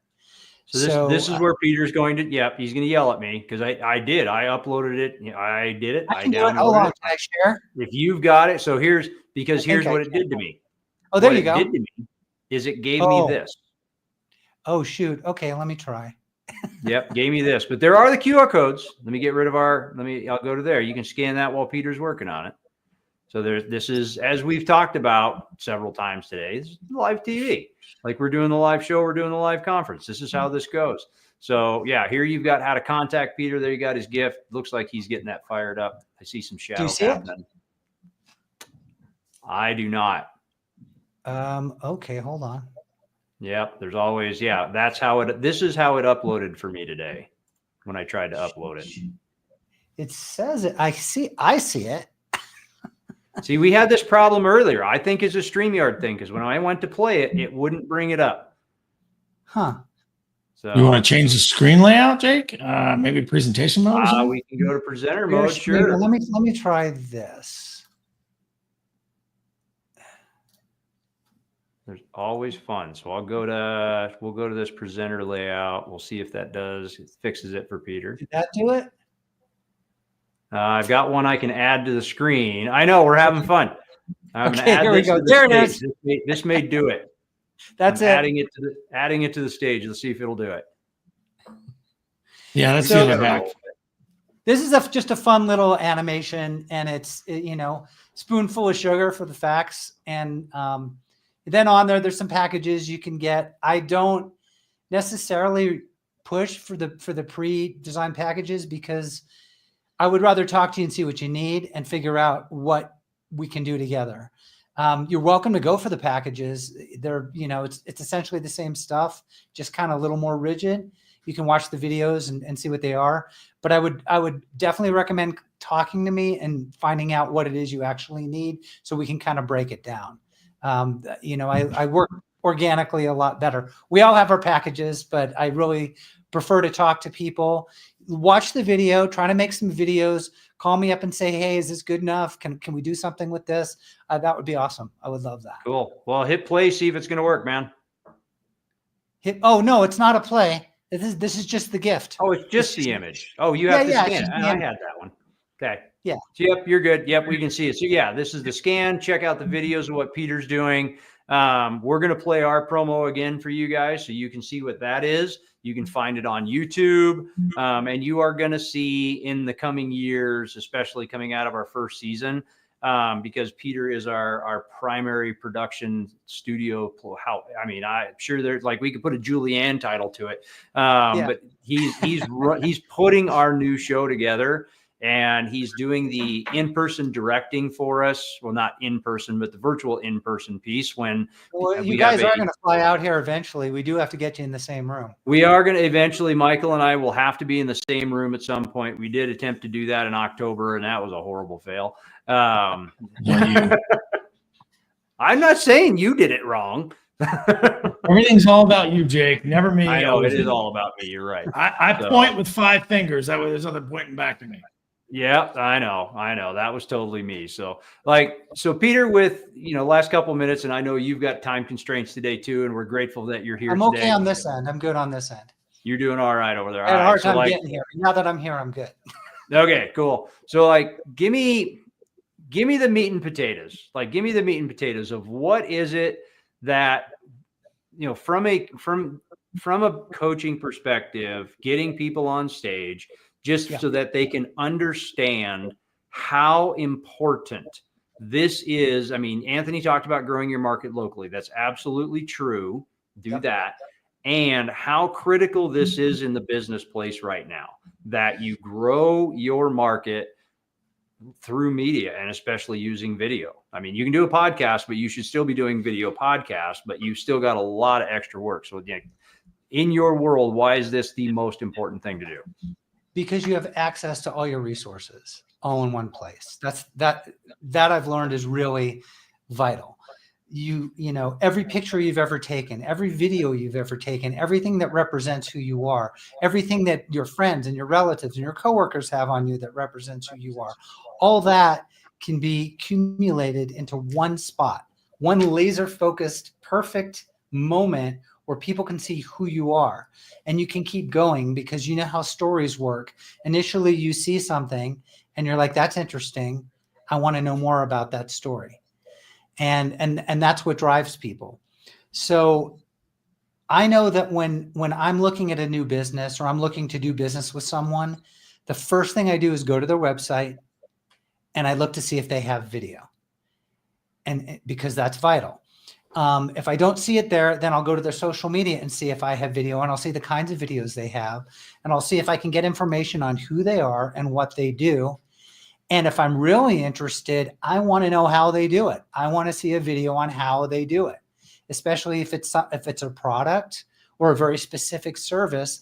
I want to see video. We're all YouTube junkies now. We learn everything from YouTube. All of that is video. And Jake, you're the expert at how people learn. You got video, you got audio going on, and you have emotion. You can have emotion with the music, with the feel, with the pacing. There's a lot of elements to it. And another thing I would say about it, and this is one of the main things I say to people when I first meet them or think that we're going to work together. How would you like your first conversation with someone to feel like it's your 5th conversation? What would that do for your business? You're really referencing that, this video piece, and I know it's true, of course, so it's easy for me to say it. So expound on that a little more. When you say, how would you like it to feel if it felt like the 5th conversation? So when you're going back, I'm hearing you say that you're literally researching, using video as your initial connection tool, to where, you're shopping for the car online long before you even go to the dealership to lay your hand on the hood. Right. Kind of thing. And you're see, doing the same thing with if I like the owner of the dealership, and see if I want to work with the people that are there. because it's all about who we are. I mean, we've talked about that a lot. It's who we are. But as far as the conversations go, we all network, we all take huge amounts of energy and time and thought into how we're going to meet people, how many times we're going to meet them, what that relationship means for us personally, what that relationship means for our business. How is it going to move? How is this relationship going to move us forward on both fronts? Because we're kind of straddling those two worlds all the time. And video really can get you to that point where it's almost as if you've already had 3-4 meetings with that person. Because if you think, what's that first Zoom call usually about? Michael, what's yours? You get that first Zoom call. You've never met someone. They kind of know about you. You have the conversation. What usually happens? Well, I ask a lot of questions and I just let them talk. And if I'm having if I start talking more than they start talking, it's usually a bad idea. So I let them talk, and then I ask them questions about, what have you tried before? What hasn't worked? Why haven't you found success yet? What's holding you back from this vision you're creating in your mind? And what steps and how motivated are you to take action on achieving your own goal and outcome? Or I'll ask them, where did you derive this want from? Right? I might even go that deep depending on the person. If I see it's a person with some success, I'll go, where are you getting this conversation in your head from that you have this want? What's the real want here? So it's one of two paths. Does that answer your question, Peter? Yeah. Well, so what I would do with that is I would say, what if there were a video that asked those first 10 questions? So by the time they get to you, you can get to the next 10. And that I would think that in our business, we call it a qualified lead or qualified communication. Somebody that's gone through some steps that finally, whatever trigger hoops, barriers, whatever you want to call them, tripwires, has gone through a series of events that you're having a higher level, more involved conversation. That would absolutely be a tremendous paramount experience, because what you want to do, in my opinion, with a video or something like that, the people that are going to listen to the first 2 minutes and move on, they're not your people. Right. The people that are going to sit there through the end of the presentation are your people. Right. Period. Right. Yeah. And then also, not only is your content captivating, when they're sitting talking to you, they're just looking at you. When they're looking at a video, they are seeing you from 100 different angles and 100 different concepts and 100 different. There's just so much more going on emotionally and in the mind, and we all know that emotional connection is the connection we're always looking for, right? As business owners, to elevate ourselves and to get more people in front of us in the right way. The right people in the right way. So I think video does all of that stuff. It's not the only way. It's the way I know, and it's the way I like. And stats pretty much say it's the most effective way to do it. That's the answer right there. I mean, you've got to follow the stats, and some of this is that just you've got to get out of your own way. You've just got to do it. I mean, there was never a time. Yeah, there's never been a time, and Peter's known me a number of years, that I was intentionally going to say, you know what I'm going to do? I'm going to have a TV show. You know what I'm going to do? We're going to run a 5.5-hour conference that we're going to be live on video all day. You know what we're going to do is and what I found is I was not converting. I was not growing my audience, for one, because static social media posts and dad jokes weren't doing it for me. And I tried that. My YouTube channel, the nominal stuff wasn't doing it. To grow my audience, and then also to convert my audience, because I have come from the place of, I know exactly what the number one problem is for business owners, because I have suffered the number one problem for business owners, which is I can't grow my audience and I can't convert them into paying clients. And video is the answer for us. Right. Is it the answer for every single person out there? Possibly not, but I would disagree with that. I think it is. And I have to give kudos to both of you, because you guys are taking it to the next step. You're taking it from video to broadcast. And that is a big, big jump.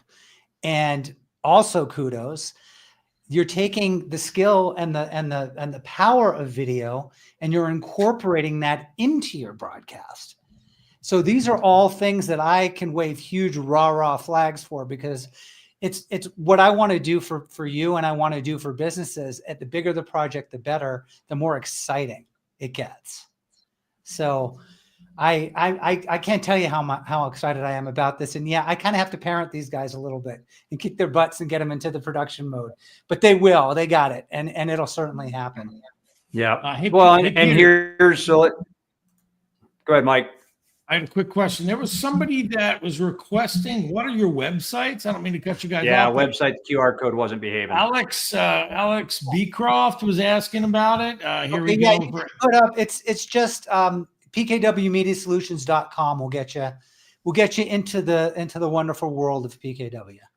Okay, So, Alex, feel free to find Peter there and make sure that, you at least have a conversation with him. I have a lot of conversations with Peter, and I highly recommend it.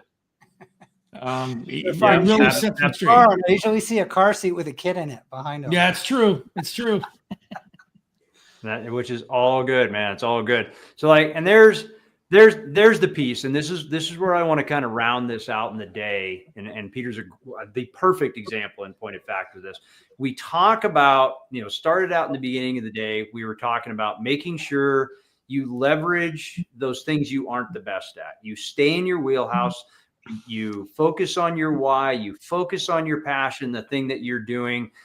Michael and I are visionaries. Michael and I are no BS coaches.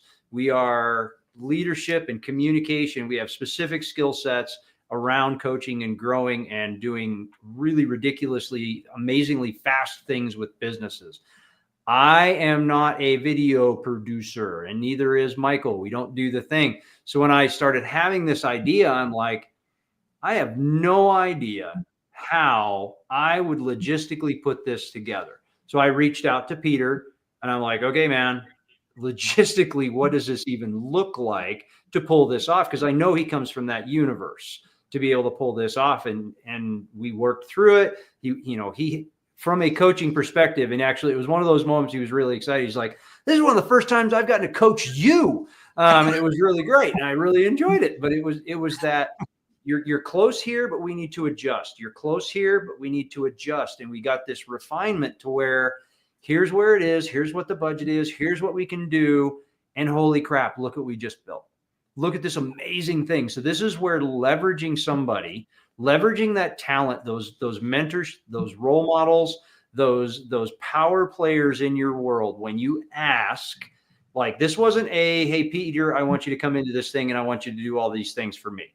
Like, that was not the conversation. This is help me understand more about what we're trying to build here. And Peter said, I'd love to be part of this. Like, I could see where this could be amazing, and let's build it out so we can do it. So I would encourage you guys. I'm talking straight to the audience right here, that you understand you have the ability, to do any bloody thing that you want to do. Like, you have all the resources available at your fingertip to do everything. If you want to reach out to Peter today and go, you know what?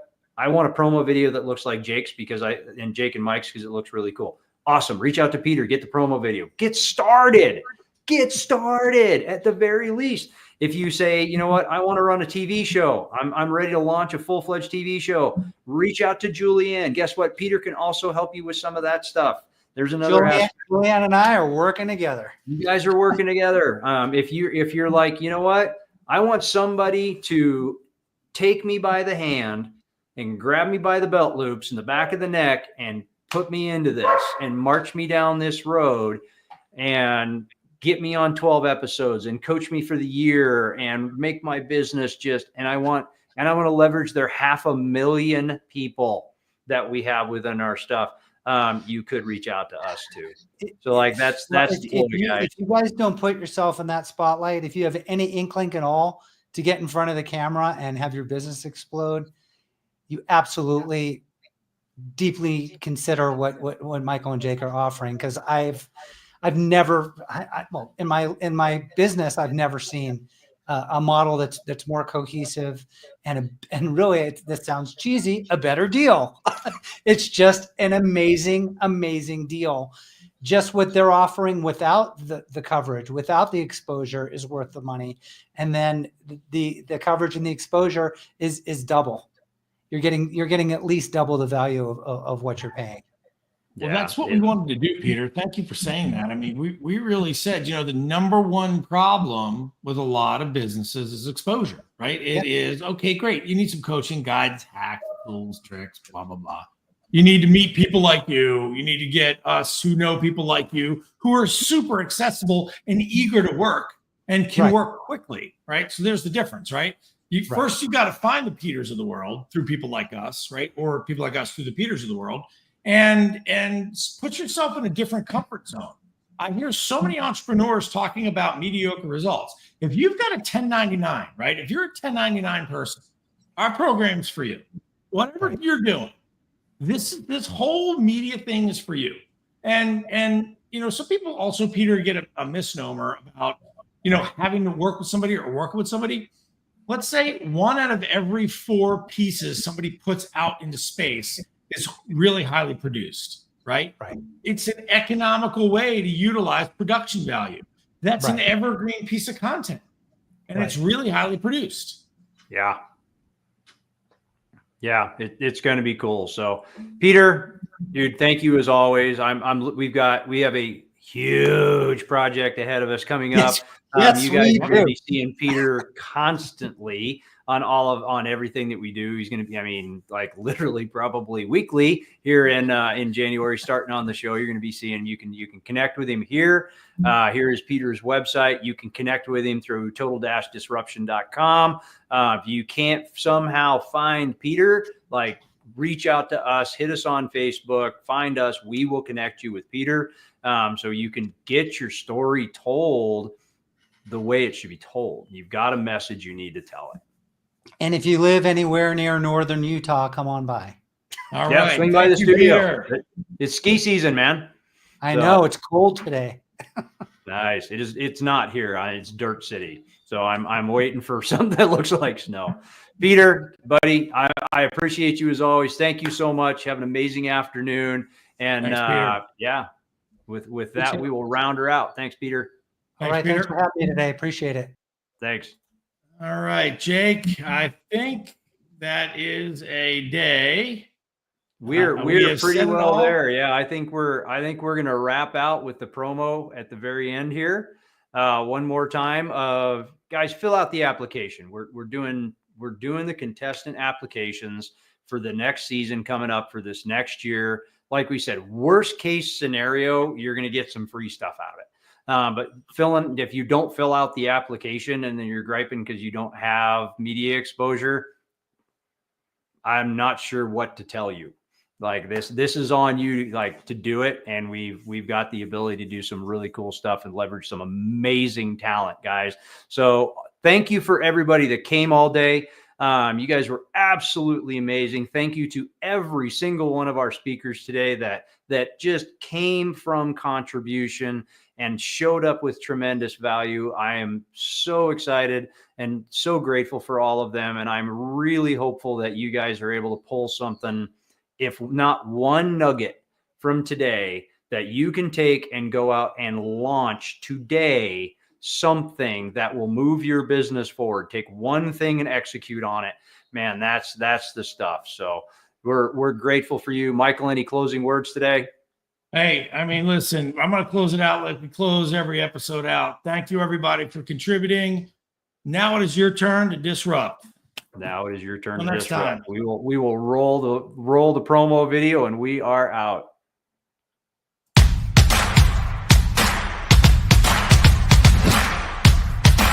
Do you have the vision and the drive to make your business a true sensation? Are you ready to capture the recognition that really actually propels you to the top? At Total Disruption Business Battleground, we know that recognition isn't just an advantage. It's the crucial spark for explosive growth. But to truly stand out, it takes more than just strategy. It takes an expert touch to command the attention your venture deserves. That's why we've created this one-of-a-kind program. It's designed to equip you with the tools and insights to thrive, of course.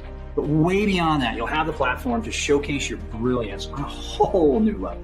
Our TV formula will define your vision and then put your business front and center to make the maximum impact.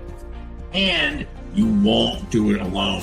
Our production team is on hand to ensure you look your best, polished, professional, and ready to blow your future clients away. You're to gain the skills to lead with confidence and connect with an audience of tens of thousands who can't wait to hear from you and buy what you're selling. Reimagine what's possible. Create a compelling presence that commands recognition and opens doors that you never knew existed. You'll gain valuable national exposure, connect with high caliber peers, and compete for cash prizes that will fuel your next leap forward. Are you ready to redefine your path to success? Are you ready to become a true disruptor? Leap into the spotlight and apply now for the Total Disruption Business Battleground. Your business will never be seen the same again.